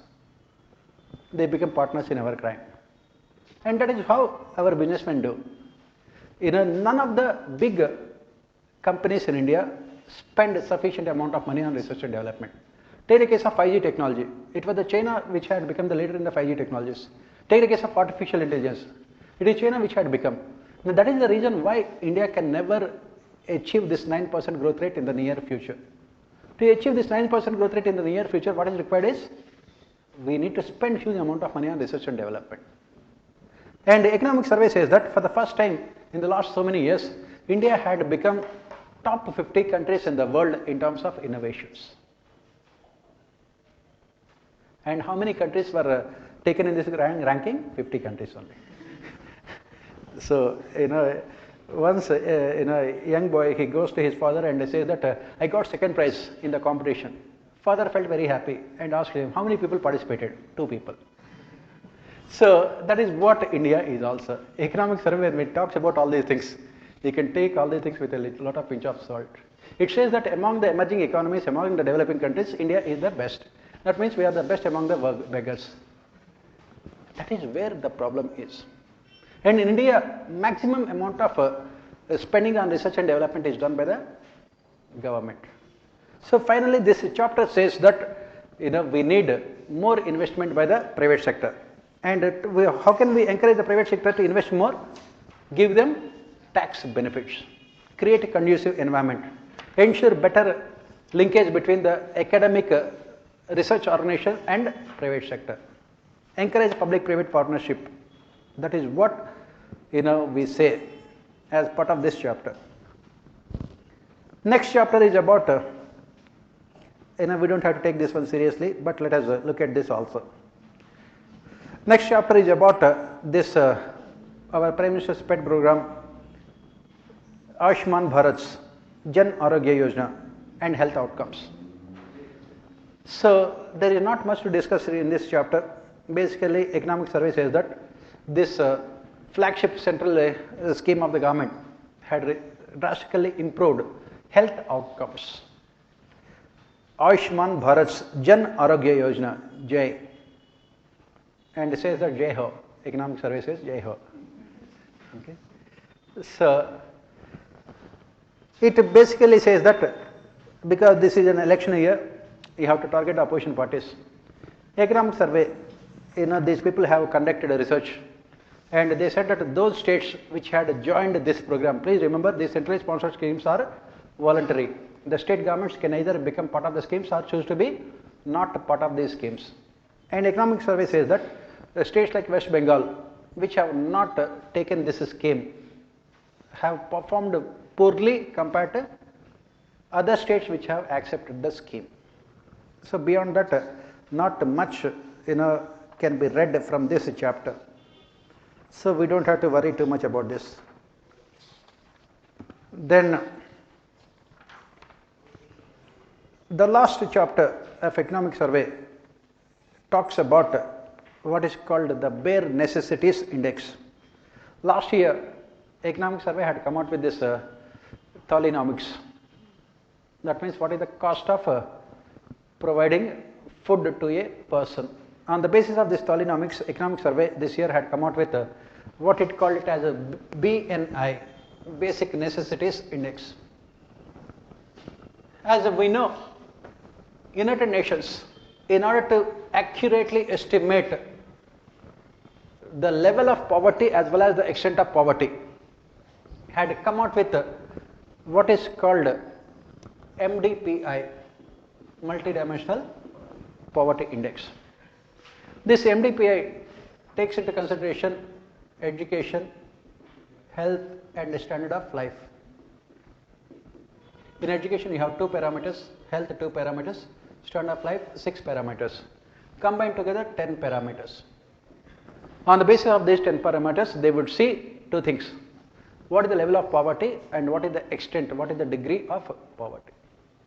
It basically talks about what is called deprivation index. More than per capita income, more than HDI, this MDPI is the one which can help us to accurately estimate the intensity of poverty also. So here what we are looking at here is that here we look at drinking water. How many people have access to drinking water? We look at sanitation. We look at electricity. We look at housing. We look at cooking fuel, basically gas connections and other things. So we look at all these things to see whether people have access to these basic needs of life. On the basis of this MDPI, economic survey had come out with what is called BNI, Basic Necessities Index. Economic survey wanted to know the bare necessities which are needed by the people. This is part of what we call minimum needs approach also. We study these things as part of development economics also, whether the people have access to these basic needs or minimum needs approach. Basically it looks at whether the poorest of the poor people in our society have access to bare basic needs. Economic survey has conducted research about 2012 and 2018. How many people had access to these basic needs in 2012 and how many people have access to basic needs in 2018? Obviously, it says that in 2018 people have more access to these basic needs compared to 2012. The standard of life has improved drastically, and economic survey says that this has been made possible because of the various flagship schemes implemented by the government. For example, Swachh Bharat Abhiyan. Swachh Bharat Abhiyan has focused on toilets, sanitation, and then the Jal Shakti Mission, and then Pradhan Mantri Awas Yojana, and then this Ujjwala scheme to provide electricity to all, and then this one also, this providing LPG cylinders to every household. What is that scheme? Ujjwala scheme. So you have to remember all those schemes because you are preparing for UPSC. You should remember all those schemes. And our Prime Minister has this weakness of coming out with one scheme a day. So if you are preparing for UPSC means last 18 months you have to remember all the schemes. That means 360 plus 180. You have to remember 540 schemes. You have to remember. Since ordinary people do not remember those schemes, government will take revenge against you poor souls. And all those schemes will be asked in your examination, whether it is prelims or mains. This year also most of the schemes were asked in your main examination. They asked questions about this Jal Shakti Mission, about air pollution. So people don't know. You have to introduce them to the people. So that is what ultimately this chapter talks about. It says that there has been drastic improvement in bare necessities that people are asking the government, please stop them. With so much of improvement in our life, We cannot tolerate. Let us go back to poverty again. So that is what they are saying. So that is what economic survey says. So beyond that, not much is there here.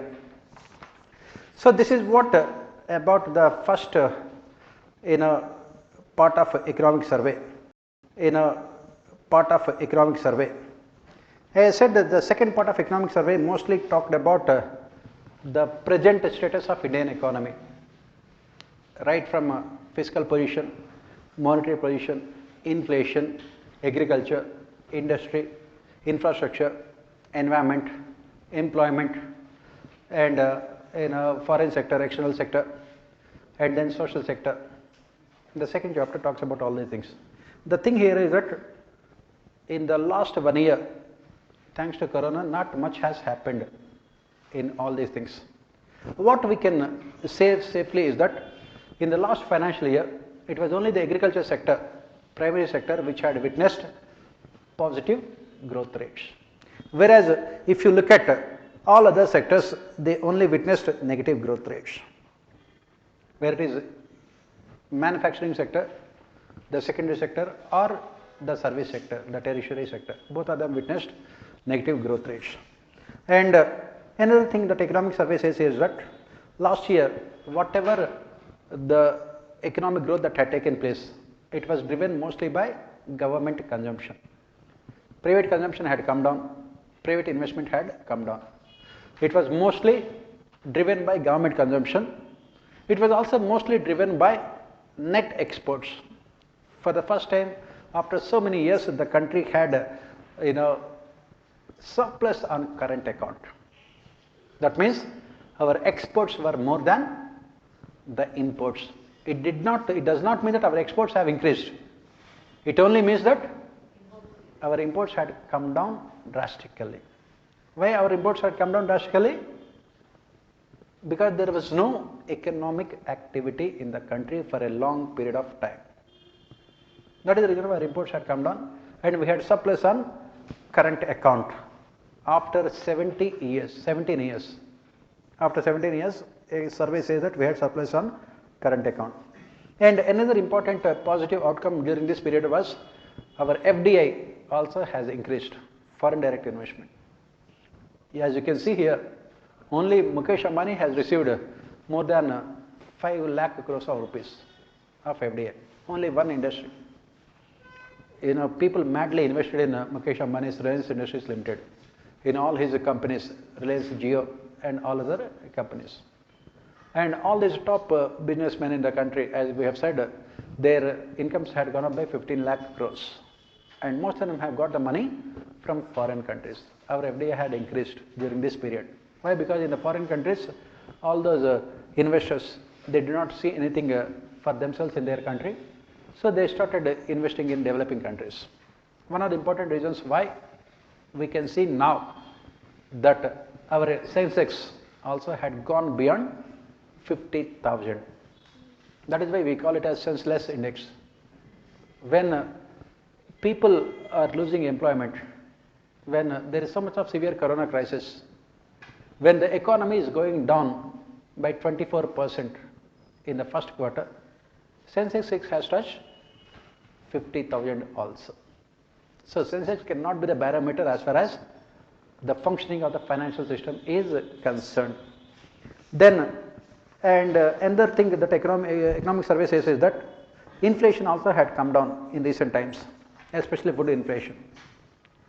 And it says that current account surplus of 3.1%. Then what are the other things? As I said, it was only about agriculture. It was only the agriculture sector that has witnessed positive growth rates. The rest of all of them have only witnessed negative growth rates. Then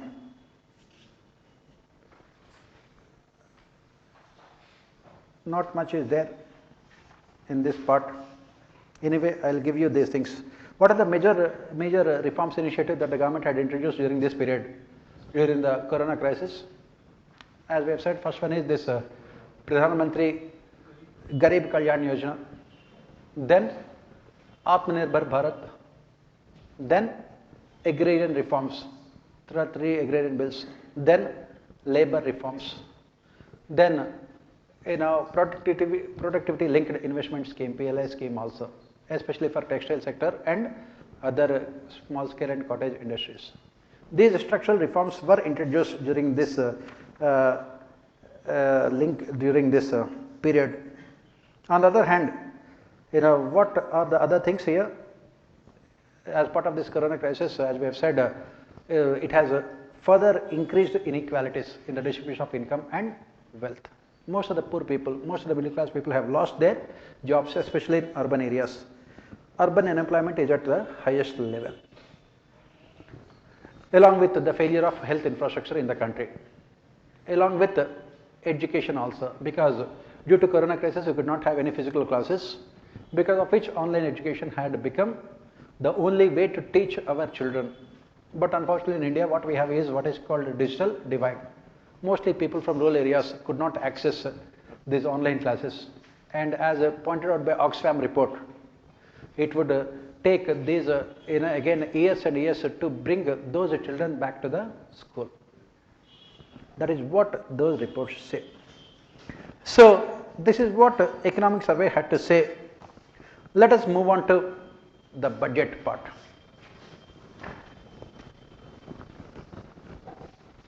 As usual, let us see what is there in the budget. And yesterday we started with so many challenges that Indian economy has faced.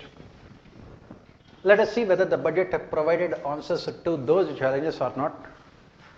And finally, let us also look at what can be done and what should be done.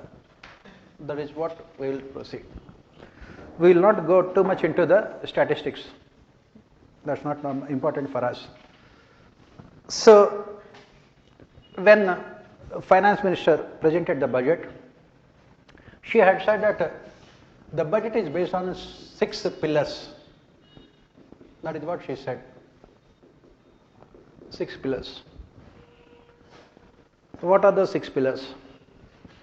First one is this health and well-being.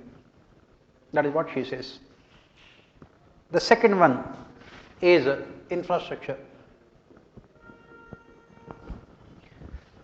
physical and financial infrastructure. Third one is inclusive growth, inclusive development for aspirational India. That is what they say. Then fourth one is human resource development. What she calls it as reinvigorating human capital, basically transforming our demographic bulge into demographic dividend. And the next one is innovation, research and development. And the last one is minimum government and maximum governance, basically as economic survey talks about governance reforms.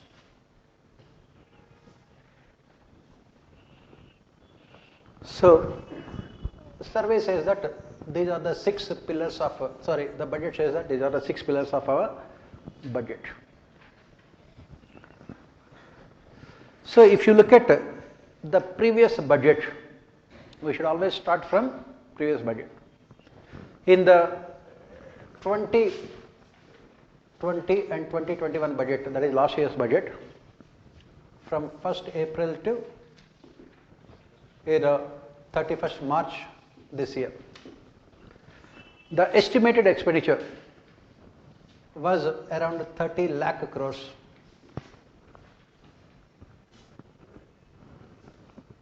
And the fiscal deficit was around 3.8%. That is what they said. The estimated fiscal deficit was around 3.9%, I think. So whatever it may be, 3.8 or 3.9%. And the revenues of the government were expected to be around 22 lakh crores. That is what the budget has said. Tax revenues were expected to be around 22 lakh crores. We are talking about tax revenues to be around 22 lakh crores. Both direct as well as indirect taxes. The figures might vary here, small. I just remember these things only. I am telling you these things out of my memory only. And then the government also had very ambitious disinvestment target of around 2 lakh crores last year. Disinvestment target of 2 lakh crores. So, before looking at the present budget, let us look at what happened in the previous budget. Thanks to this corona crisis, the government had to spend more money. So the expenditure was, this year expenditure of the government expected to be around 34 lakh crores. The budgeted expenditure was 30 lakhs. The real expenditure will be around 34 lakh crores. And the revenue shortfall is the most important one here. The government expected around 22 lakh crores of rupees of revenues, but the realization was only 15 lakh crores. And most of these revenues had come from indirect taxes. They had come from indirect taxes. And most of the revenues had come, there was only jump in this petrol and diesel. Even in indirect taxes also, as we discussed yesterday, the government can get revenues only when there is economic growth. Tax buoyancy is the most important thing. So what did the government do? The government realized that there was no scope for any tax buoyancy because the economy was sliding down. It went down by 24% in the first quarter. It went down by 7.7% in the second quarter. So obviously there is no tax buoyancy. So what did the government do? The government increased the tax rates. During the corona crisis, the government has increased the prices on this cess on petrol and diesel, custom duties on petrol and diesel by around 15 rupees each at one go. And the finance minister at that point of time has said that this increase in the prices, the increase in the taxes would not be reflected in the final prices. That is what finance minister has said, that the final prices will not be affected by these taxes. Now, what are the prices? In April 2020, what were the prices of petrol? And what is the price of petrol right now? So, as I said, Subramanian Swamy, one of the major critics of the government, he had tweeted, he had given a tweet about comparing Ram Raj and Ravan Raj. In Ram Raj, in India, the price of petrol is 102 rupees. It had crossed 100 rupees. In Rajasthan, it is 102 rupees. In Ravan Raj, in Sri Lanka, it is 51 rupees. That is what he says. Which one is better? Ram Raj or Ravan Raj? And what did the finance minister say at that point of time of increasing this custom duties on this petrol and diesel? She said that it will not have any impact on final prices. Final prices will remain the same. Now, in the budget also, the government has imposed more cess on petrol and diesel. On diesel it was 4 rupees, I think. On petrol around 2 rupees or something like more than that. And she said the same thing, that it will not be reflected in the final prices. That is more than enough for us to get heart attack. So right now, our petrol prices are looking for a double century. In 100, we already have taken it for granted. It is like a T20 game. When can you score a double century? That is how it is going on. So coming back here, why the government had done all these things? Because there are no other sources of revenue. The government has increased. The only increase in the tax revenue is only because of increasing the prices of petrol and diesel, the cess. For example, the cost is only 27 rupees. The cost of producing 1 liter of petrol is 27 rupees. And it is being sold at 1 or 2 rupees. And the rest of the amount is the taxes imposed by the central as well as the state governments. So coming back here, we could not realize our revenue targets also. Obviously, in the last, as we have discussed, what is the reason why these credit rating agencies do not give us better rating? Because our budget is full of lies only. Lies, damn lies, and government budgets. Finance Minister comes out with extremely optimistic projections regarding the tax revenues which are never realized in reality, which ultimately increases your fiscal deficits. And the government has said that they are planning to raise 2 lakh crores of rupees through disinvestment in the last year budget. And what is the final amount of money that the government had raised? 32,000 crores. That is what the reference. When you prepare for this examination, you think that you will be the topper. But when it comes to the final result, so that is what we say, the difference between expectations and reality. In common language, we call it as daydreams. In finance minister language, we call it as budget. Right? This is what exactly happened. So this is what we have to look into, take into consideration while going through this year's budgetary proposals. So let us look at all of them, this year's budgetary proposals. This year's budget has proposed, that the overall expenditure of the government will be around I think 35 lakh crores. It is around 35 lakh crores, 34.8 lakhs, almost 35 lakh crores. So compared to the revised estimates, what is the increase in the expenditure? Not much. In the revised estimates, what was the expenditure for the previous financial year? 34.30 lakh crores. Now it is around 35 lakh crores. So the amount of increase in the expenditure is not as high as the government wants us to believe. Right?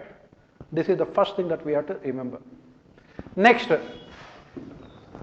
as we have said, this budget is based on the 6 pillars that economic services, budget says.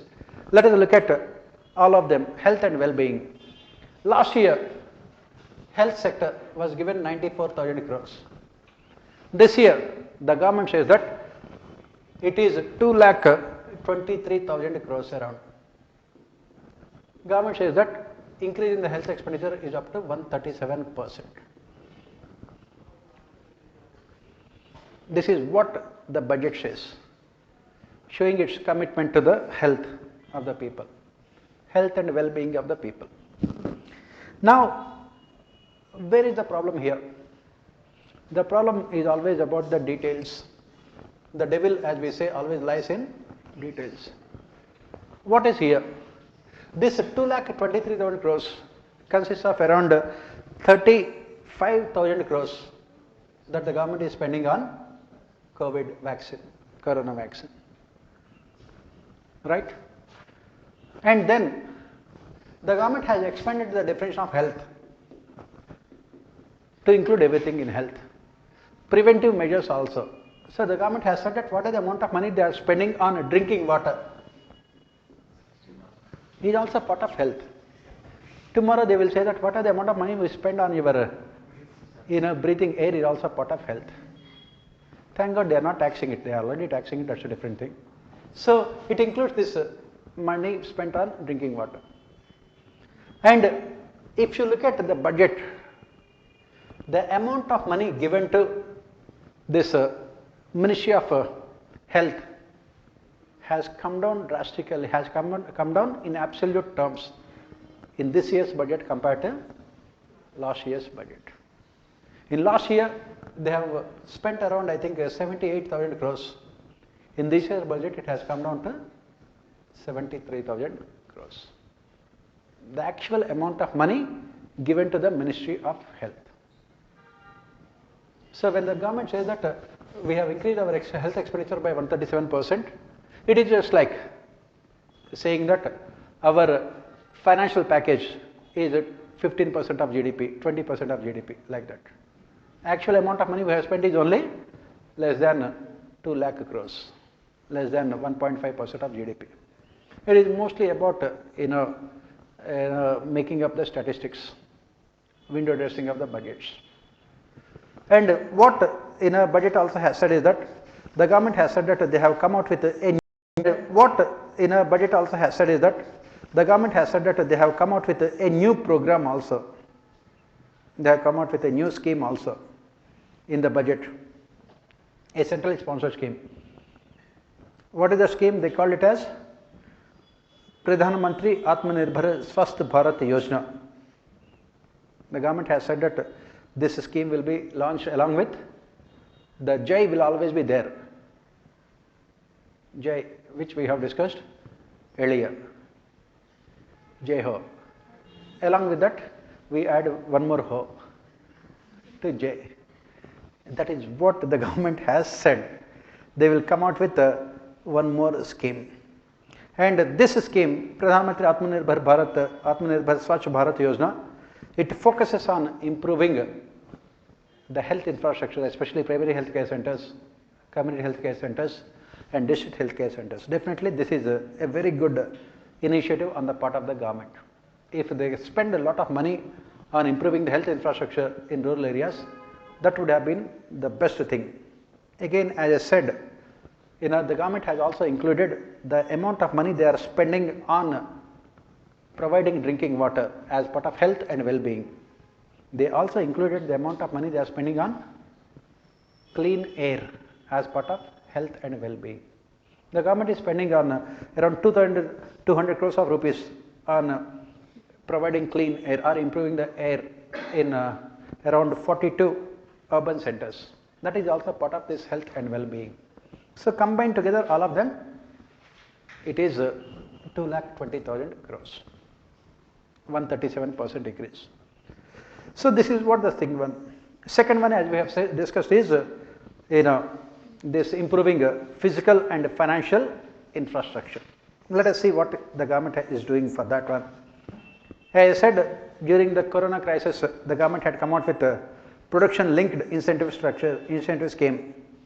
And in this budget, as part of this Atmanirbhar Bharat, the government would be spending around 2 lakh crores of rupees over 5 years.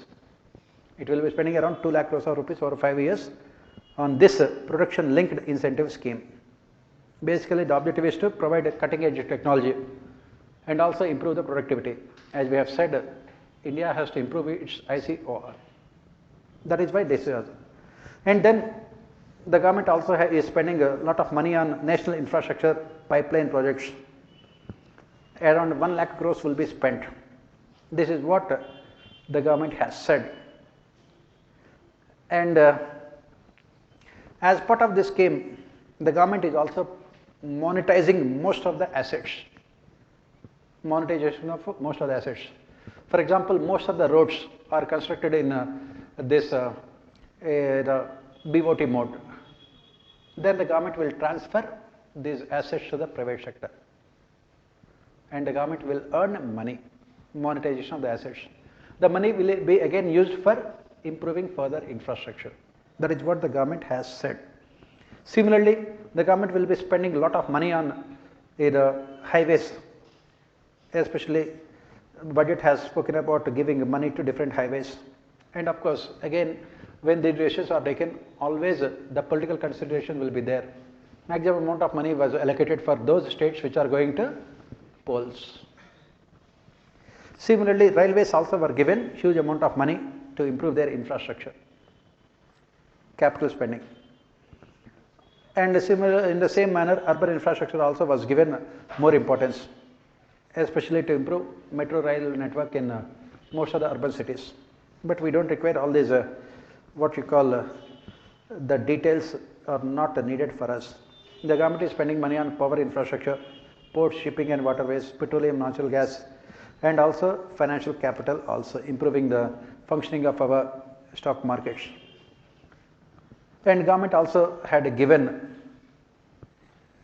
good amount of money, around 20,000 crores of rupees for recapitalization of public sector banks. As part of this, as we discussed, two more important decisions were taken by the government. One is the government has agreed to set up a bad bank, what we call it as asset reconstruction company. What is this idea of a bad bank? Let us try to understand what is this bad bank. Is bad bank bad or good? That also we have to see. So, take the case of a public sector bank. If you look at the portfolio, if you look at the balance sheet, the NPAs are very high. NPAs are very high. So, the loans, non-performing assets, are say you can say 2 lakh crores. Since NPAs are very high, the bank always has negative balance. And since it has negative balance, banks are not willing to give fresh loans, because giving fresh loans means more uncertainty. Banks have become more conservative in terms of giving loans. So that is when, how to solve this problem of NPAs. There are so many solutions that had come up. One of them is what we call it as a bad bank, or what we call it as asset reconstruction company. So what does this bad bank does? It buys all these NPAs from the banks. For example, it is 2 lakh crores of rupees, the bad loans. It buys them at a discounted price, say 1.5 lakh crores from the banks. And this asset reconstruction company will take the responsibility of recovering these loans. And we have this IBC, Insolvency and Bankruptcy Code, that can help them to recover the loans by selling the assets of the companies. Now, what is the objective here is, when these 2 lakh crores of rupees are deleted from the balance sheets of the banks, then banks can start on a,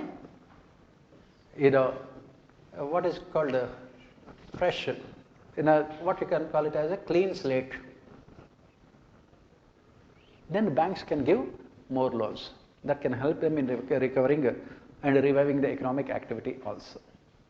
This is the idea of a bad bank.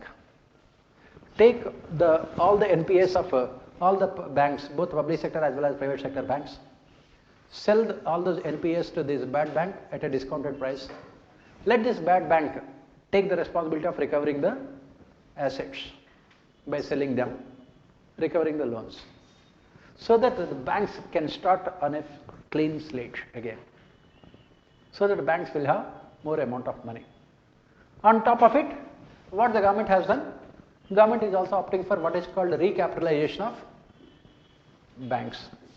In this year's budget, 20,000 crores of rupees have been allocated for recapitalization of public sector banks. The objective is to adhere to the capital adequacy norms, Basel III norms, and also improve the credit capacities of public sector banks. Because at the end of the day, as we have discussed yesterday, economic activity cannot be revived unless banks start providing more loans. That is what we discussed with economic survey also. Economic survey suggested both these things. It has suggested creation of a bad bank and also recapitalization of public sector banks. And this is what exactly the government has done as part of the budget. Definitely these are the most welcome reforms.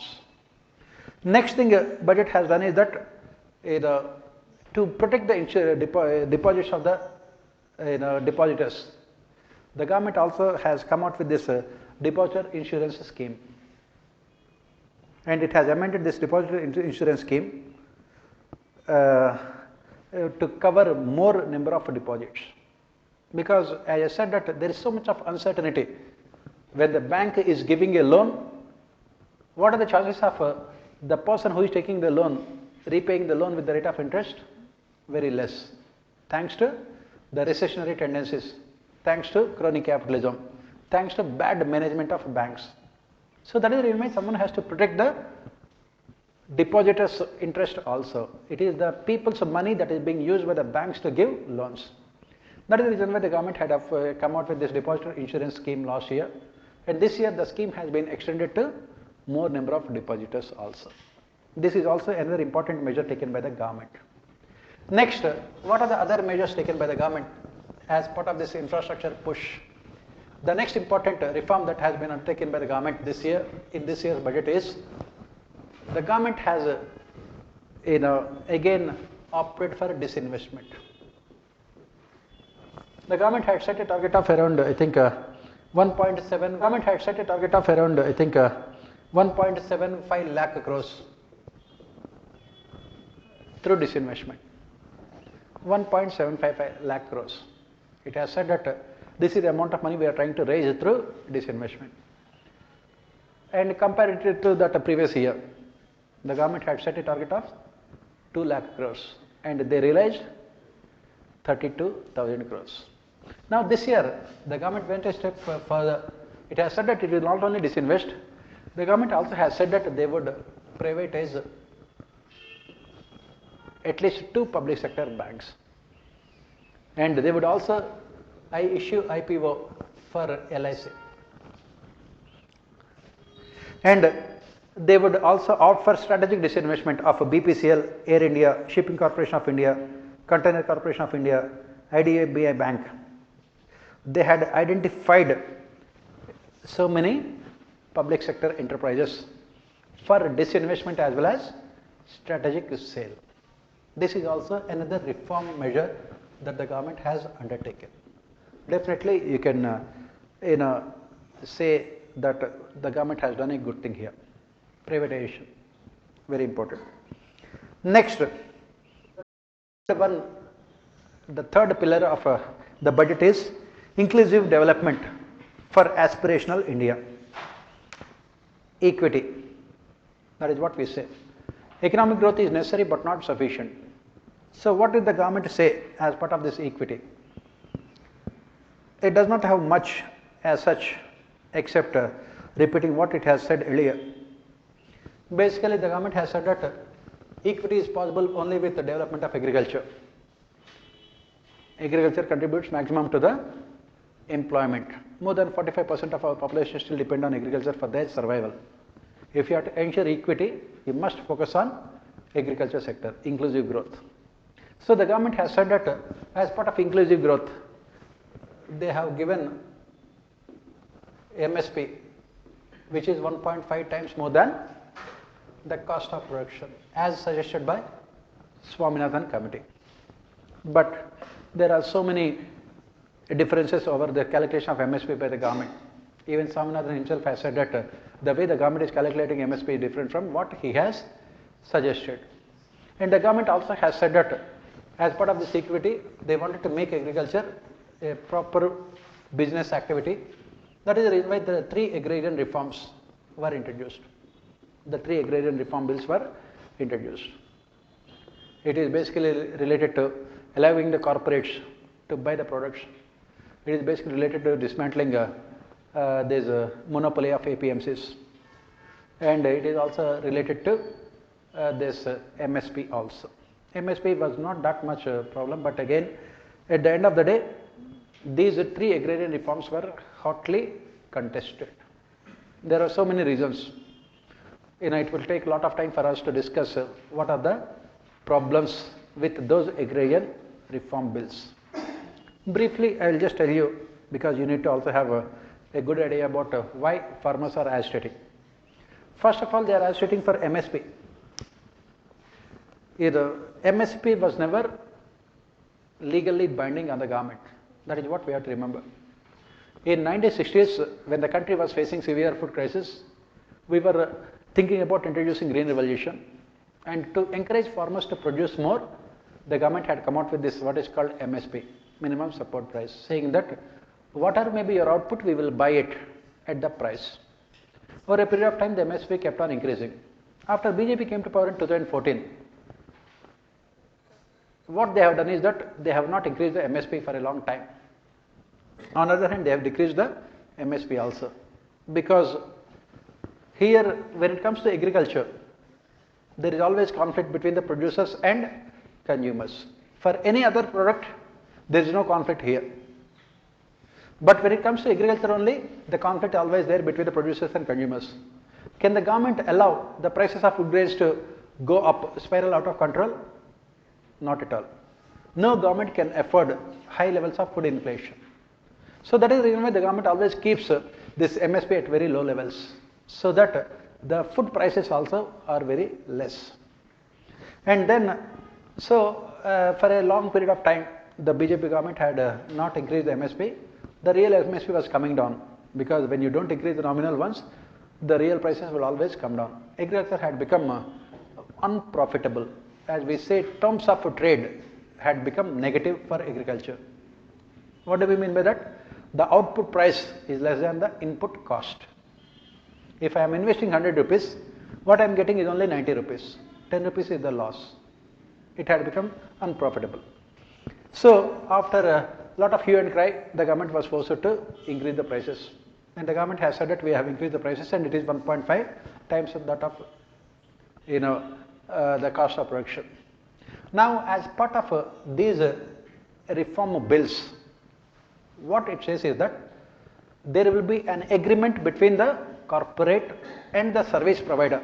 Please remember, the word that is being used in the agrarian reform bill is service provider, but not the farmer. Service provider, that means, I am a corporate, I can buy from someone else, not the farmer. And then next thing is that the prices can be decided on the basis of market fluctuations. That means the corporate is not bound to pay the price that is being decided by the government as part of MSP. And another thing is the system here is that this mandi system is there. In the mandi system, the farmers will sell their product to these APMCs, and the APMCs will charge some commission also for providing these services to the farmers. And what the bill says here is that when corporate is buying the product from the farmers, this corporation need not pay the service charges also to the state governments. This service charge is also a good amount of revenue for the state governments. And then the agreement between the corporate and the entity, if there is any kind of problem, the bill says that the dispute should be resolved at the level of a sub-divisional magistrate, or what we call them as sub-collector. Sub-collector is the lowest level in terms of hierarchy in IAS. Once you get into services, your first posting will be sub-collector or sub-divisional magistrate. So you have entered into the government, you don't know anything about administration, and you have been given the key responsibility of resolving the dispute between farmers and the corporates. And if it is not resolved at the level of sub-collector, it will go to the collector. And the bill says that these disputes cannot go to judiciary. Farmers cannot approach either high courts or anyone else. The disputes have to be settled by the bureaucracy only. And the reason given by the government for all these things is that we have to create conducive environment for what is called corporatization of agriculture. If farmers have to make profits, we need to corporatize our agriculture. The intentions are good, definitely. And that is the reason why the government has said that there is no limit on the corporates to buy the products at MSP. They can pay higher MSP or lower MSP also, because in the private sector, in the capitalism, free markets, the prices are decided always by demand and supply. The government says that this MSP goes against the tenets of a free market philosophy. And another thing the government says here is that if these corporates are asked to buy at higher rates, higher MSP, obviously the cost of production will be high, the prices will be high, then these corporates will not be able to export the products to foreign countries because of high prices of our exports. Our export would become less competitive. For all these reasons, the government has said that we cannot ask the corporates to buy at a higher MSP. And this is where all the problem is. The problem is that when there is agreement between the corporate and a farmer, who is at a much stronger position? A corporate with lakhs of thousands of crores of rupees, or a farmer with a few thousands of rupees of income. Is there any what is called level playing field here? Obviously not. And what the corporates can do is, that is what they can indulge in what is called predatory pricing. What they will do is that in order to make farmers forget MSP, what will they do? Initially they will offer prices which are much higher than MSP. Then what happens? Farmers will not go to mandis, right? They will sell all their product to corporates. Now what will the government do after 2-3 years? These mandis have become ineffective. The government says that we are closing down the mandis. Then once corporates monopolize the markets, then they will start putting pressure on the farmers. That is what exactly happens. And that is what the fear expressed by the farmers. They said that who will protect our lives? Why? Because if you look at the track record of the present government, that is what they have done. For a long period of time in the last 6 years, 7 years of the present government rule, they have not increased MSP. They were forced to increase MSP only after there was a lot of pressure on them. And the government kept on saying that this MSP is only a temporary thing, because the corporation requires that everything should be decided on the basis of demand and supply. That is where the fears that are expressed by the farmers. The government says that everything will be fine, farmers will have all kinds of protection. If they have all kinds of protection, why can't they go to the high courts or Supreme Court? Why does the bill say that any kind of dispute should be settled at the level of sub-collector or at the best collector? And why can't the government also put limits on corporates in terms of buying from the farmers? They cannot buy anything less than this minimum support price, because you have to protect the interests of farmers also, because between farmers and corporates are too powerful. So that is where all these problems are there. And as I said that this mandi system also, what happens when everything is left to the corporates? They will make sure that this mandi system will start incurring losses. And the state government should say that since they are incurring losses, no farmer is coming to sell his product in the mandis, they will close them down. Then the corporates will monopolize the markets. That is where the fear expressed. The government has to, that is the reason why these farmers are demanding complete repeal of all 3 laws. But please remember, these laws are good for the farmers at the end of the day. That is what we study in agrarian reforms. We need this kind of corporation of agriculture. We need to dismantle the monopoly of APMCs. But it should be done in such a manner that we must protect the interests of these farmers also. Economic survey says that what is required is ethical government, a government which commands the trust of the people. Unfortunately, the government had lost the trust of the farmers in the whole episode. That is where the problem is. So this is what, as part of inclusive growth, economic survey says that we have implemented agrarian reforms.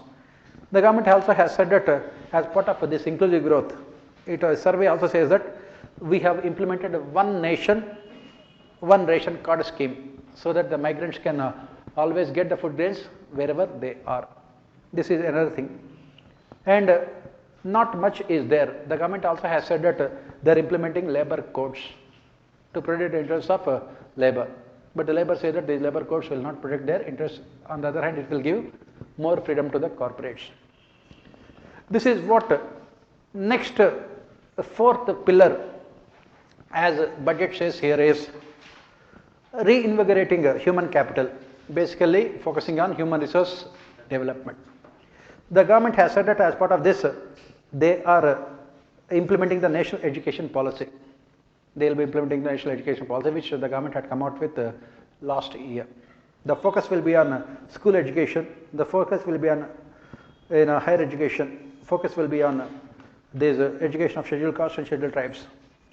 And then also, apart from this, the government also has said that they are providing the skills to the people so that they can get better employment also. The government has allocated around 3,000 crores of rupees for this national apprenticeship training program. That is what the government has said. Beyond that, not much is there in human resource development. In fact, the education budget has come down compared to previous years. Next, innovation and research and development. As economic survey also pointed out, we must spend a lot on innovation, research and development. But again, it was there only on paper but not in reality. As we always say, the commitment of the government should be seen only in terms of its budgetary allocations. The government has said that they will come out with a national research policy foundation, and 50,000 crores of rupees will be spent over a period of 5 years. 50,000 crores of rupees over a period of 5 years. And what is our GDP? And what percent of GDP will be spent here on research and development? You can understand. It's a point not so many zeros. That is where again the problem is. And most of this research and development will be going mostly into space research. The money should be going into research and development at the ground level. You must innovate, promote research and development, innovation at the village level, at the community level. You have to ask the people to come out with innovative ideas and reward them. That is how you promote. But the government has not done anything like that. In India, research and development means it's only space research. The government will be spending more on space research. That is what they have said. The last one is minimum government and maximum governance. The government has said that as part of minimum government and maximum governance, they are focusing on bringing reforms in the functioning of the regulatory authorities and tribunals. But what kind of reforms? They have not mentioned, budget has not mentioned. And the government also has said that we will have first digital census in the history of the country. Beyond that, not much is there as part of minimum government and maximum governance. And this is about the 6 pillars. And if you look at the overall budget, as we have said, the budgeted expenditure for this year is 34.83 lakh crores. And the revised estimate for the previous year or the current year is 34.5 lakhs. That means what is the increase in the budget expenditure? 33,000 crores compared to the last year. That is what we have said. And the major change that we can see in the budget is last year the government had spent 4.39 lakh crores of rupees on capital expenditure. In this year budget, it has been increased to 5.5 lakh crores. This is another major change. The government is focusing more on capital expenditure. Last year, as we mentioned, the fiscal deficit was 9.5%. In the original budget, it was around 3.8%. And the government has said that it was 9.5%. When the expenditure did not increase drastically, why did the fiscal deficit go up? The government has used corona pandemic to clean up its accounts. As we discussed yesterday, the governments always try to hide their real fiscal deficit. And what did the government do this year? Earlier in the last year, Food Corporation of India was asked to take loans from National Small Saving Corporation and all these other financial institutions.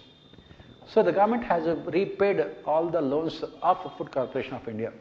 That is the reason why in last year's budget, the food subsidy bill was more than 4 lakh crores of rupees, because of which fiscal deficit also was very high. So the fiscal deficit government has said last year, that is 2021, is around 9.5%. This year the government is expecting the fiscal deficit to be reduced to 6.8% of our GDP. To 6.8% of our GDP. And then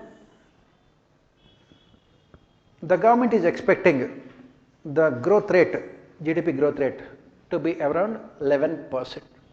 Real GDP growth rate to be around 11%, as we discussed all the 6 yesterday.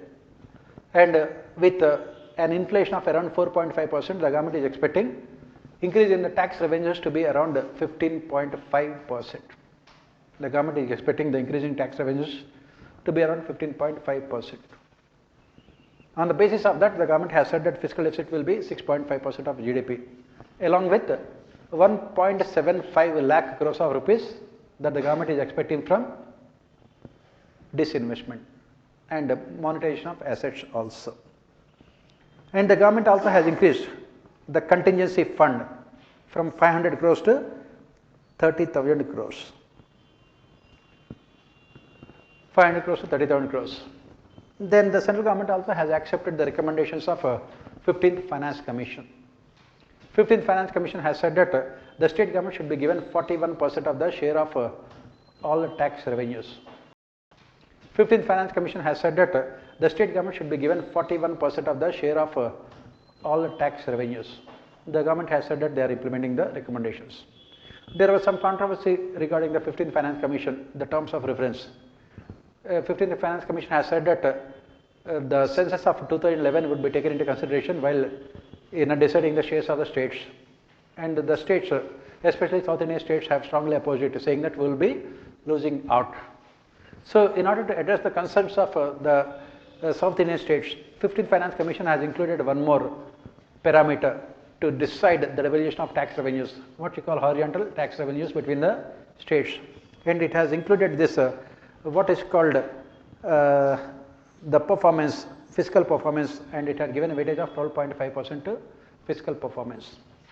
Finally, the government has said that the South Indian states would not be losing out in terms of any revenues even after the base year has shifted from 1971 to 2011. What I am doing is that I will be giving all the statistics also. After the class you will get all the study material. I have taken important articles from Indian Express, Hindu and Times of India also. I will be giving those articles also. Then there are no changes in the tax rates. Government has not made any changes to the tax rates. Whereas in case of this petroleum and diesel, the government has introduced a new cess on diesel and petroleum products, and the money will be used to finance agricultural infrastructure. That means you are taking money from the farmers and giving it back to the farmers, because diesel is being mostly used by farmers. That is what the government has said, and the government has said that by imposing the new cess, the final prices will not increase. And you ask the finance minister. Next, anything else in the budget? Not much is there in the budget as such. These are the things that we say about the budget. So let us look at a critical analysis of the budget. Whether budget is good or bad. Obviously, you cannot say that it is bad. It has good things as well as some other things which it should have done also. First, let us look at the good aspects of the budget. First and foremost, increase in capital expenditure. This is what definitely a welcome step.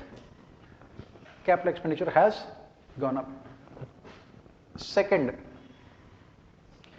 good part of our budget is this disinvestment, privatization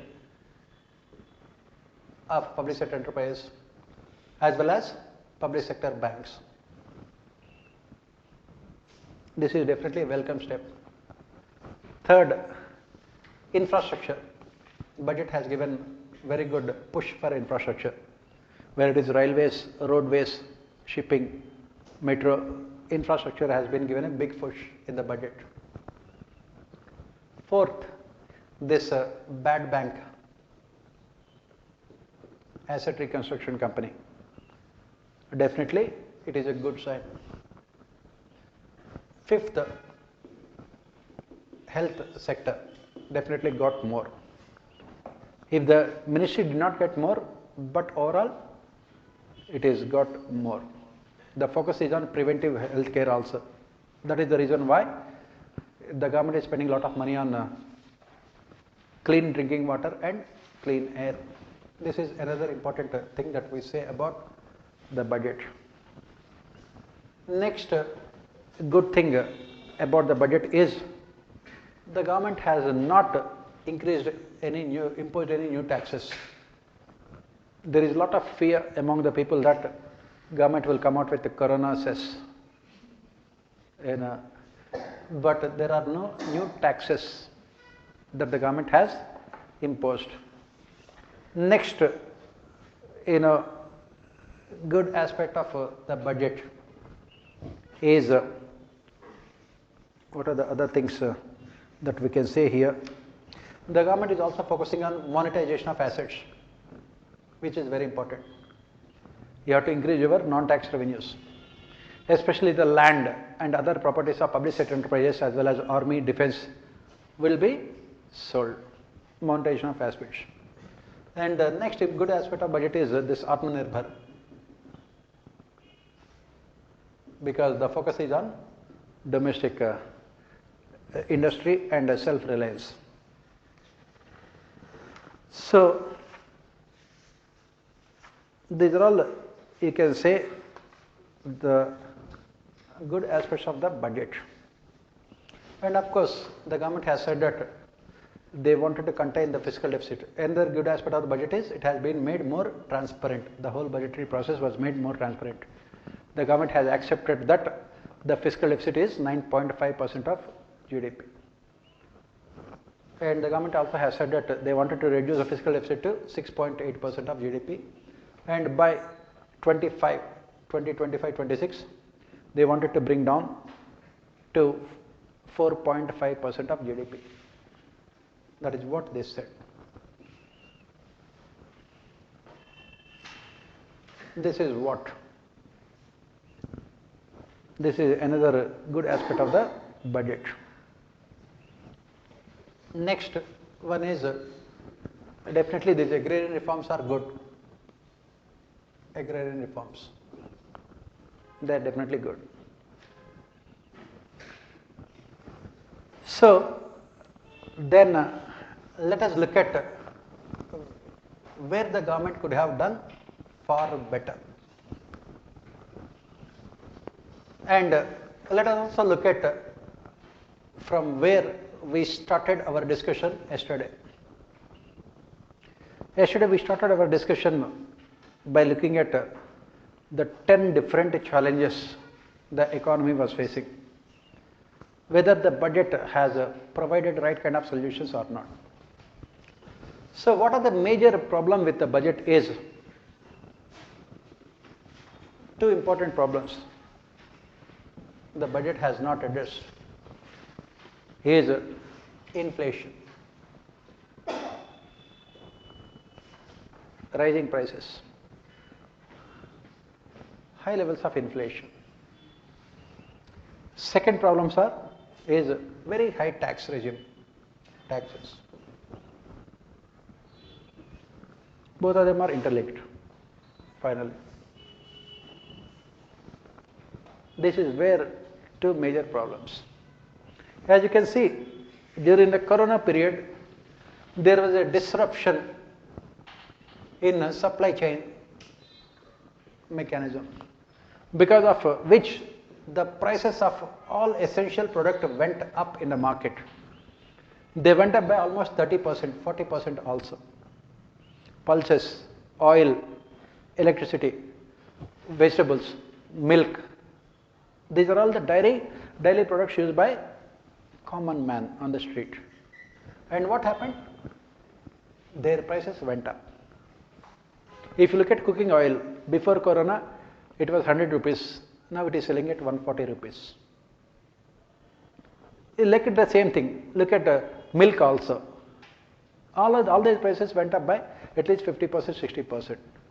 It has very badly hurt the lives of a common man.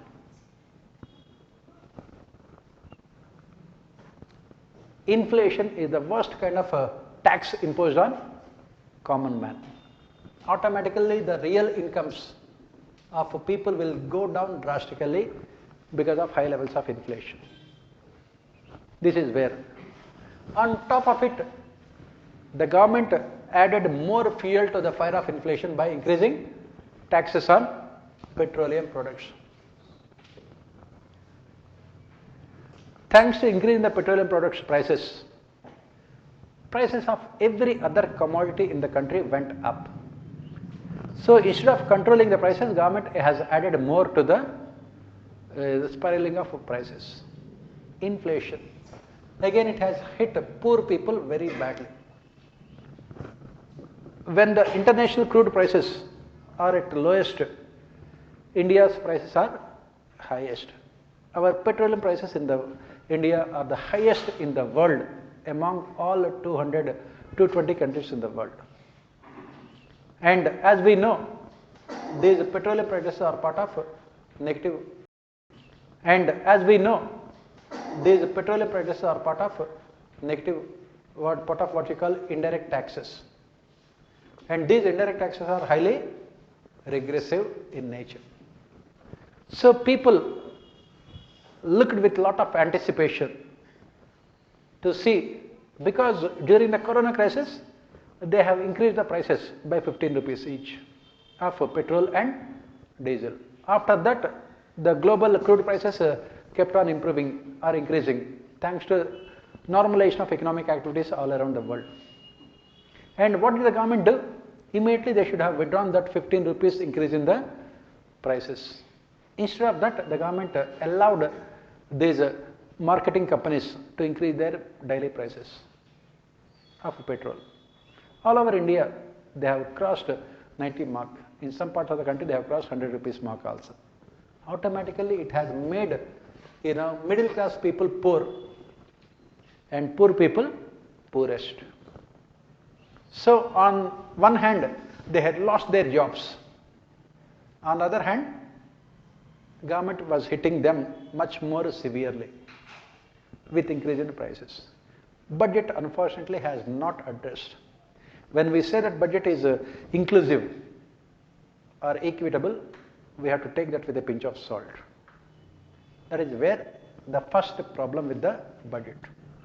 Second problem with the budget is this budget is based on certain fundamental assumptions the government has made regarding the behavior of people in the economy. What we call it as behavioral economics.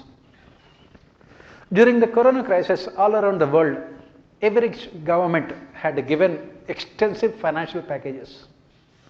When Donald Trump was there, he has provided $1,200 of financial assistance to every citizen of America. The government has deposited $1,200. And later, Donald Trump, the first thing he has done is he has provided one more $1,200. So every citizen of America got that much amount of money. In India, what about the government? Government had given 500 rupees to all people? No. 500 rupees to only one member of the family, right? Female member of the family. And this 500 rupees was given for a period of 6 months. That means the direct transfer of cash was only 3,000 rupees for a period of 6 months. And during this period, the government has increased the petroleum prices by 20 rupees each. That means you are giving this much amount with one hand, taking everything more than from the poor people.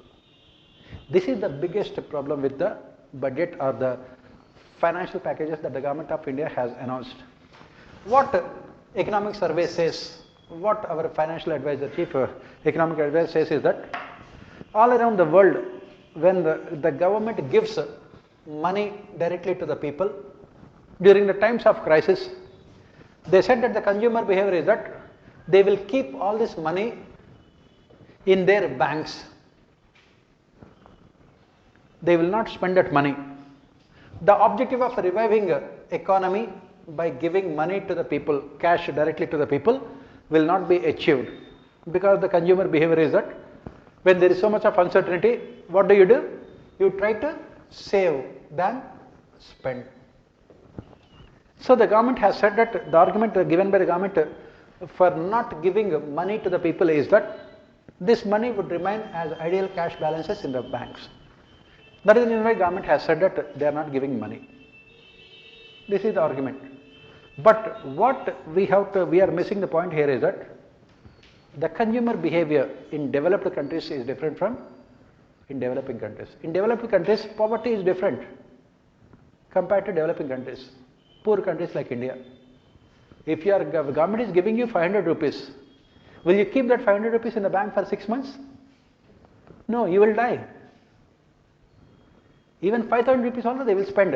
There are 5 family members, 500 rupees, right, for 1 month.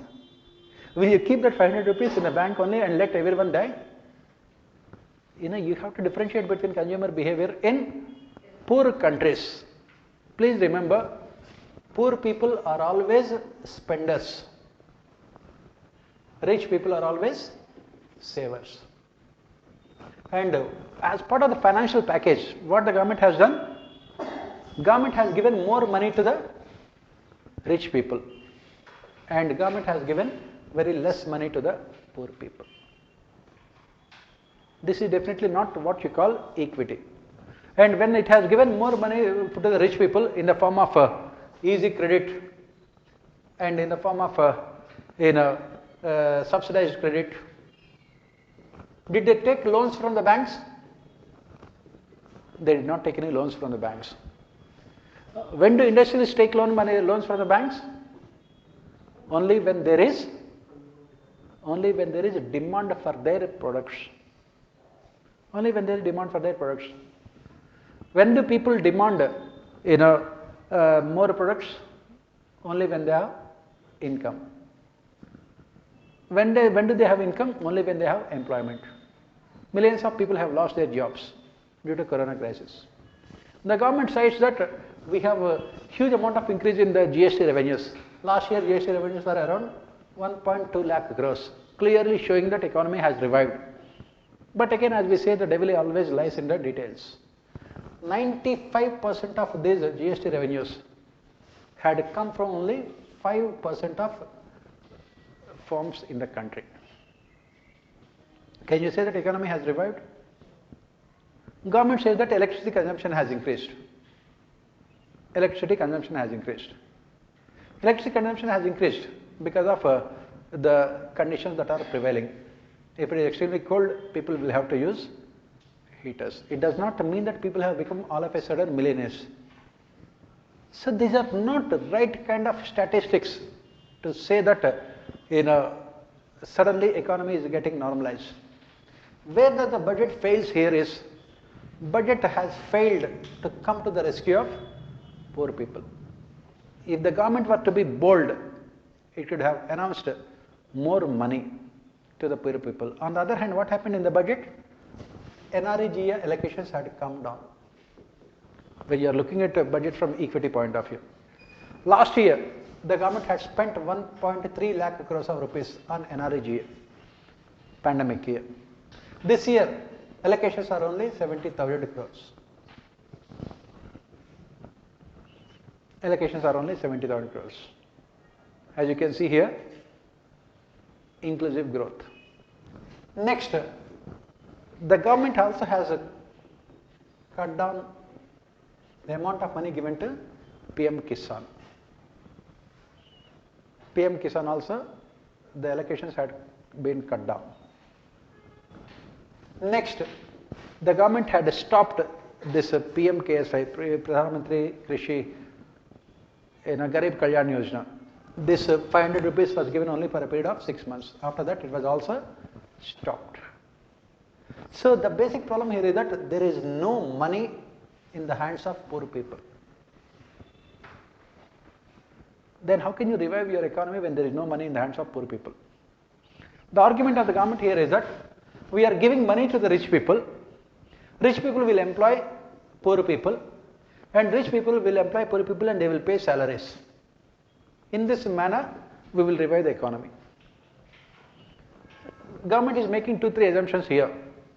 First one is, we are giving money to the rich people in the form of easy credit and subsidized credit. So they will take loans and they will start industries, they will employ people and they will pay salaries also. But there are so many problems here. First and foremost, just because there is easy availability of credit, will they be taking loans? It's a big question mark. Second, if they are taking loans, and if it is loans are taken in a service sector, in service sector, employment potential is very low. So will it result in a more increase in the incomes of the people then? Obviously not. This is where another major problem here. The government has made too many simplistic assumptions about the consumer behavior as well as the investors' behavior. That is where the problem is. What the government could have done as part of the budget is, government had provided two different types of relief to the people. One is, government could have given a certain amount of money in the budget one time, say 5,000 rupees or 10,000 rupees. One time, say 5,000 rupees or 10,000 rupees to poor people. This is one thing they could have done. 10,000 rupees into the accounts of poor people. Second thing is, government would have drastically cut down these taxes on petroleum products.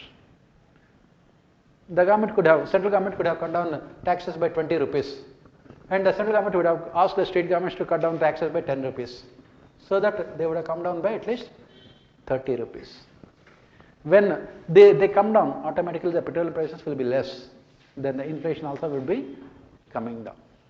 This is where the government had missed a golden opportunity here to revive the economy.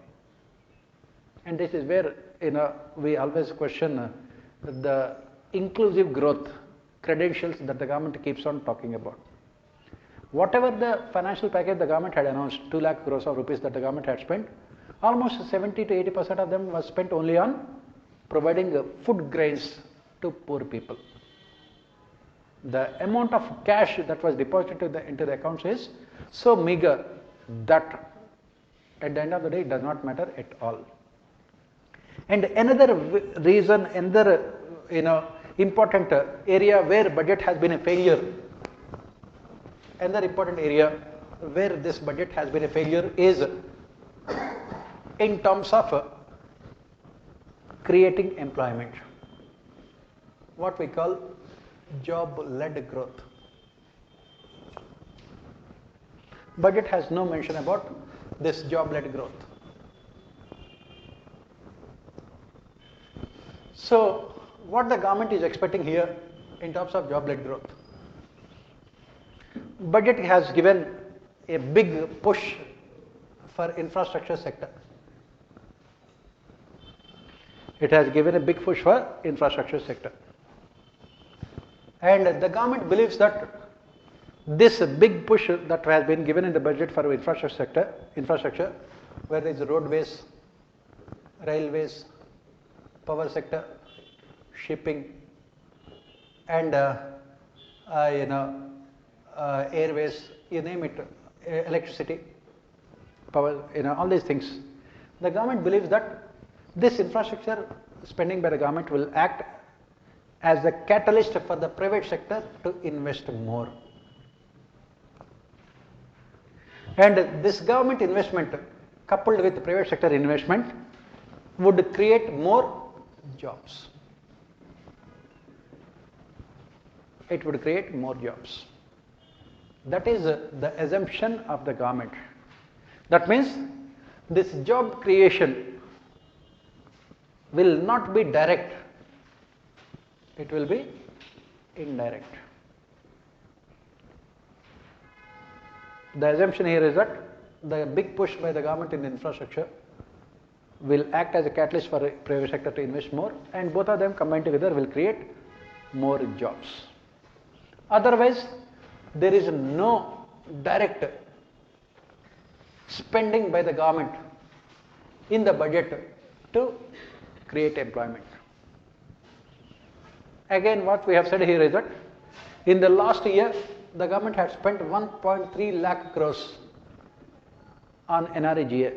This year it had come down to 73,000 crores, 70,000 crores. So the amount of money spent by the government on employment creation, job creation had come down by 50% this year. This is another problem with the budget. It has not focused on employment. Next problem that with the budget is that what we can see with the budget is the estimates of budget itself. There is so much a problem with the budgetary estimates because these budgetary estimates are focused on highly optimistic projections by the government. Highly optimistic, especially in case of tax revenues. In case of tax revenues, highly optimistic projections. And because of this, the real fiscal deficit in the next financial year will be definitely more than 6.8% that the government has projected. The real fiscal deficit will be more than. Next drawback of this budget is government has used very high sounding words to improve innovation and research and development. Very high sounding words to improve innovation and research and development. But at the end of the day, what is the amount of money that the government had allocated for research and development? 50,000 crores over a period of 5 years. That means per year 10,000 crores. That is what amount of money that the government will be spending. Will that be enough? Anybody's guess. This is what another problem. Research and development has been completely ignored. Next problem is human resource development, especially education. Again, the education budget has seen only fall in terms of real numbers. Education budget. We expect the government to spend a lot of money on education, especially skill education. That is what NEP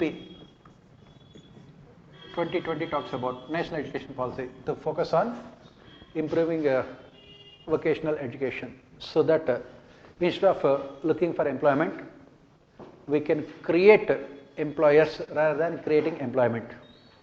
But this did not find any importance in the budget in terms of budgetary allocations. This is where again what we can call it as problematic in nature. Unless we improve the skills of our people, there is no way that we can transform our demographic bulge into demographic dividend. This is what another thing.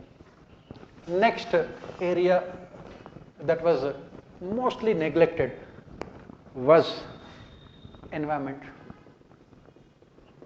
What you call it as sustainable development. Government has committed itself to SDG, Sustainable Development Goals 2030, but we have not seen much of allocation in the budget for this environment, sustainable development. This is where again, we have seen that the government has not focused more on. Next area where the government could have done is simplification of tax structures, especially GST. The government could have used the pandemic as an opportunity to simplify the tax regime, especially the GST. The government should have moved more towards what is called two tax regime in GST, only two taxes, 5% and 12%. That would have been a wonderful opportunity for the government to do. But the government was more conservative in this case. They did not want to lose any kind of revenues. This is where again the government could have been, the finance minister could have been a little bit more bold. She could have moved towards a much simpler tax regime. This is where another thing that the government has missed. And then where else we have seen in the government? The problem again here is infrastructure. We require 100 lakh crores of rupees for infrastructure. 100 lakh crores of rupees to improve infrastructure. The problem is that budget does not have any roadmap from where the government is going to raise this much amount of money. It does not have any roadmap.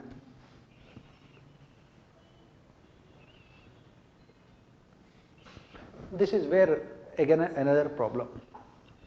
So looking at the good and bad aspects of the budget, let us come to the last aspect of our budgetary discussion, whether this budget will be able to provide solutions to the problems that we have raised yesterday. We spoke about around 10 different challenges. Whether this budget will be helpful.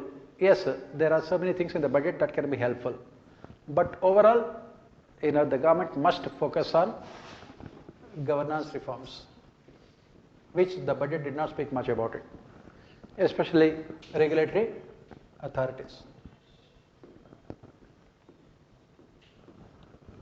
Maybe that can be implemented. Then, as we said, tax reforms, and then focus on human resource development. We must spend at least 6% of our GDP on education and 6% of GDP on health.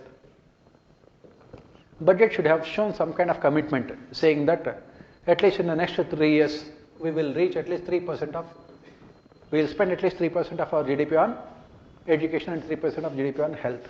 This is very important, which the government has not done. In spite of the corona crisis, the amount of money allocated is meager for education and health.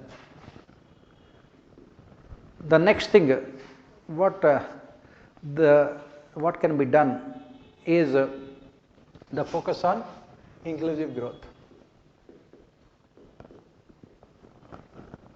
For example, as I said, during the corona crisis, the income of the rich businessmen in our country has increased by 15 lakh crores. Even if the government had imposed 10% of tax on the super rich people, how much government could have got? 1.5 lakh crores of rupees of additional income. That is where the government again has missed.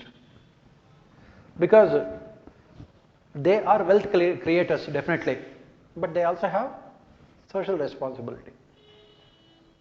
So the government could have introduced one-time super rich tax in the budget and say that we will take 10% of your investment, because all this money had come through foreign direct investment only.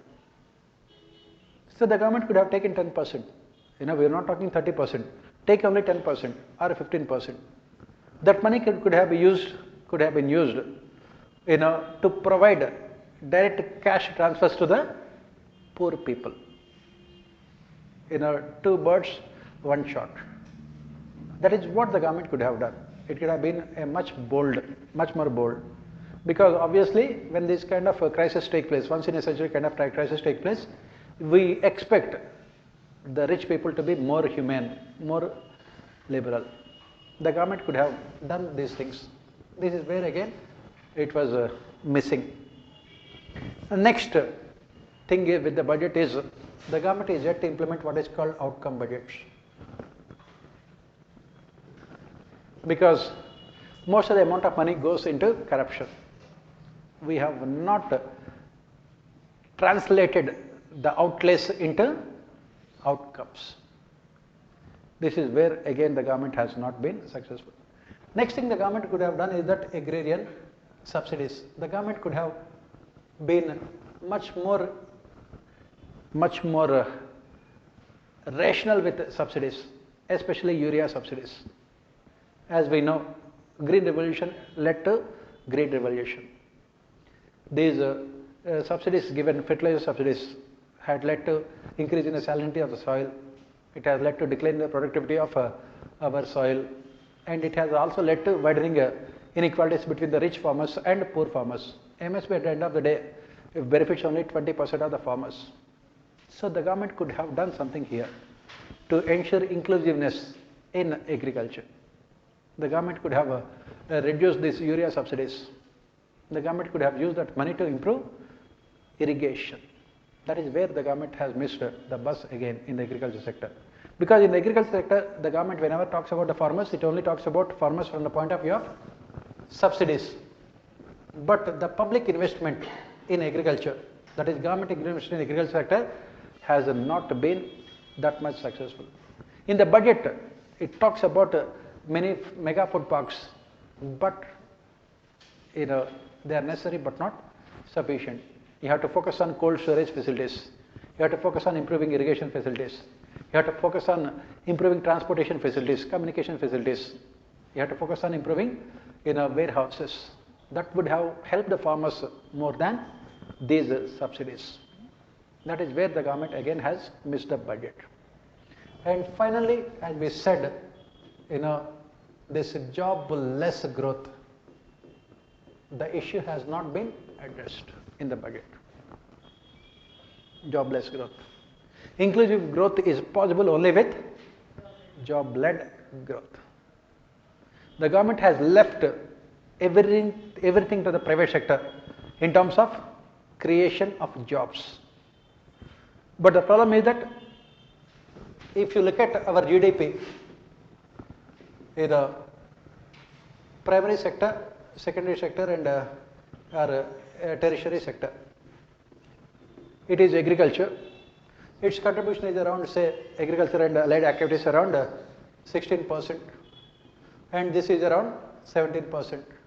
Remaining is service sector. That is what we say. It's not 17%, I think it is around, pardon? 20, this is 56%. This is 23, okay. So 23. Now, whatever the growth is that is taking place is only in the service sector. Service sector, unfortunately, cannot provide employment. It is not labor intensive. So the government could have focused more on this, say, the manufacturing sector. Make in India has not been that much successful. Atmanirbhar Bharat, it is too complicated for it to become too successful. What the government could have done is, government could have reduced these customs duties and excise duties, which are coming in the way of the exports of these textiles and other things. The government could have been a little bit more bold in providing tax relief to the small scale industries. That is where the government has again missed the bus, because the government cannot look at everything only through the prism of increasing its own tax revenues. Even if the government has to lose some tax revenues in the immediate present, it can provide more employment to the people. And when the income of the people increases, automatically they will be paying more taxes also. That is where the government could have been more liberal, dynamic, innovative with the budget. What we are witnessing in the budget is mostly what is called fiscal conservatism, especially when it comes to reduction in the taxes, and also when it comes to simplifying the tax structures. That is where we can say that the government could have been a little bit more, because government could have given more opportunities for these labor intensive industries to provide more employment to the people. That is where again the government has missed the bus. So this is what we say overall. Ultimately, when we talk about all the 10 major issues that we have spoken yesterday, the solutions cannot be found through one single budget. What is required is structural reforms to be implemented on a continuous basis. The most important reforms are these revenue reforms and expenditure reforms. That is what we say, with the focus on what is called inclusive growth. So that is more than enough, I think, as far as our discussion of budget is concerned. And let me see, did I miss anything? As this says, another problem as we have discussed is balanced regional development. It has not been addressed in the budget that much. Because if you look at the liberalization, 4 states in India account for 80% of FDI proposals, which clearly shows growing inequalities. But the government does not have any roadmap to bring other states at par with all these 4 states. That is where again the problem is there. So this is, I think, more than enough for our discussions on the budget. If you still have any doubts, you can always ask me. I think all of you have my number also. You can take my number. You can always call me and you can always clarify your doubts. It is 9911 366 520. You can always call me and clarify your doubts. And from your examination point of view, whatever we have discussed is more than enough. Nothing else is required. And this is what UPSC will be asking in your board. Whatever we have discussed is more than enough. Nothing else is required. And this is what UPSC will be asking in your both the prelims as well as mains from Indian economy point of view. So any other doubts you can ask from the budget or economic survey. You can collect the material now. I said that I am marking the important pages also from economic survey. I shall be giving them in 2-3 days time, the important pages. You can read those pages from economic survey. Right? Okay.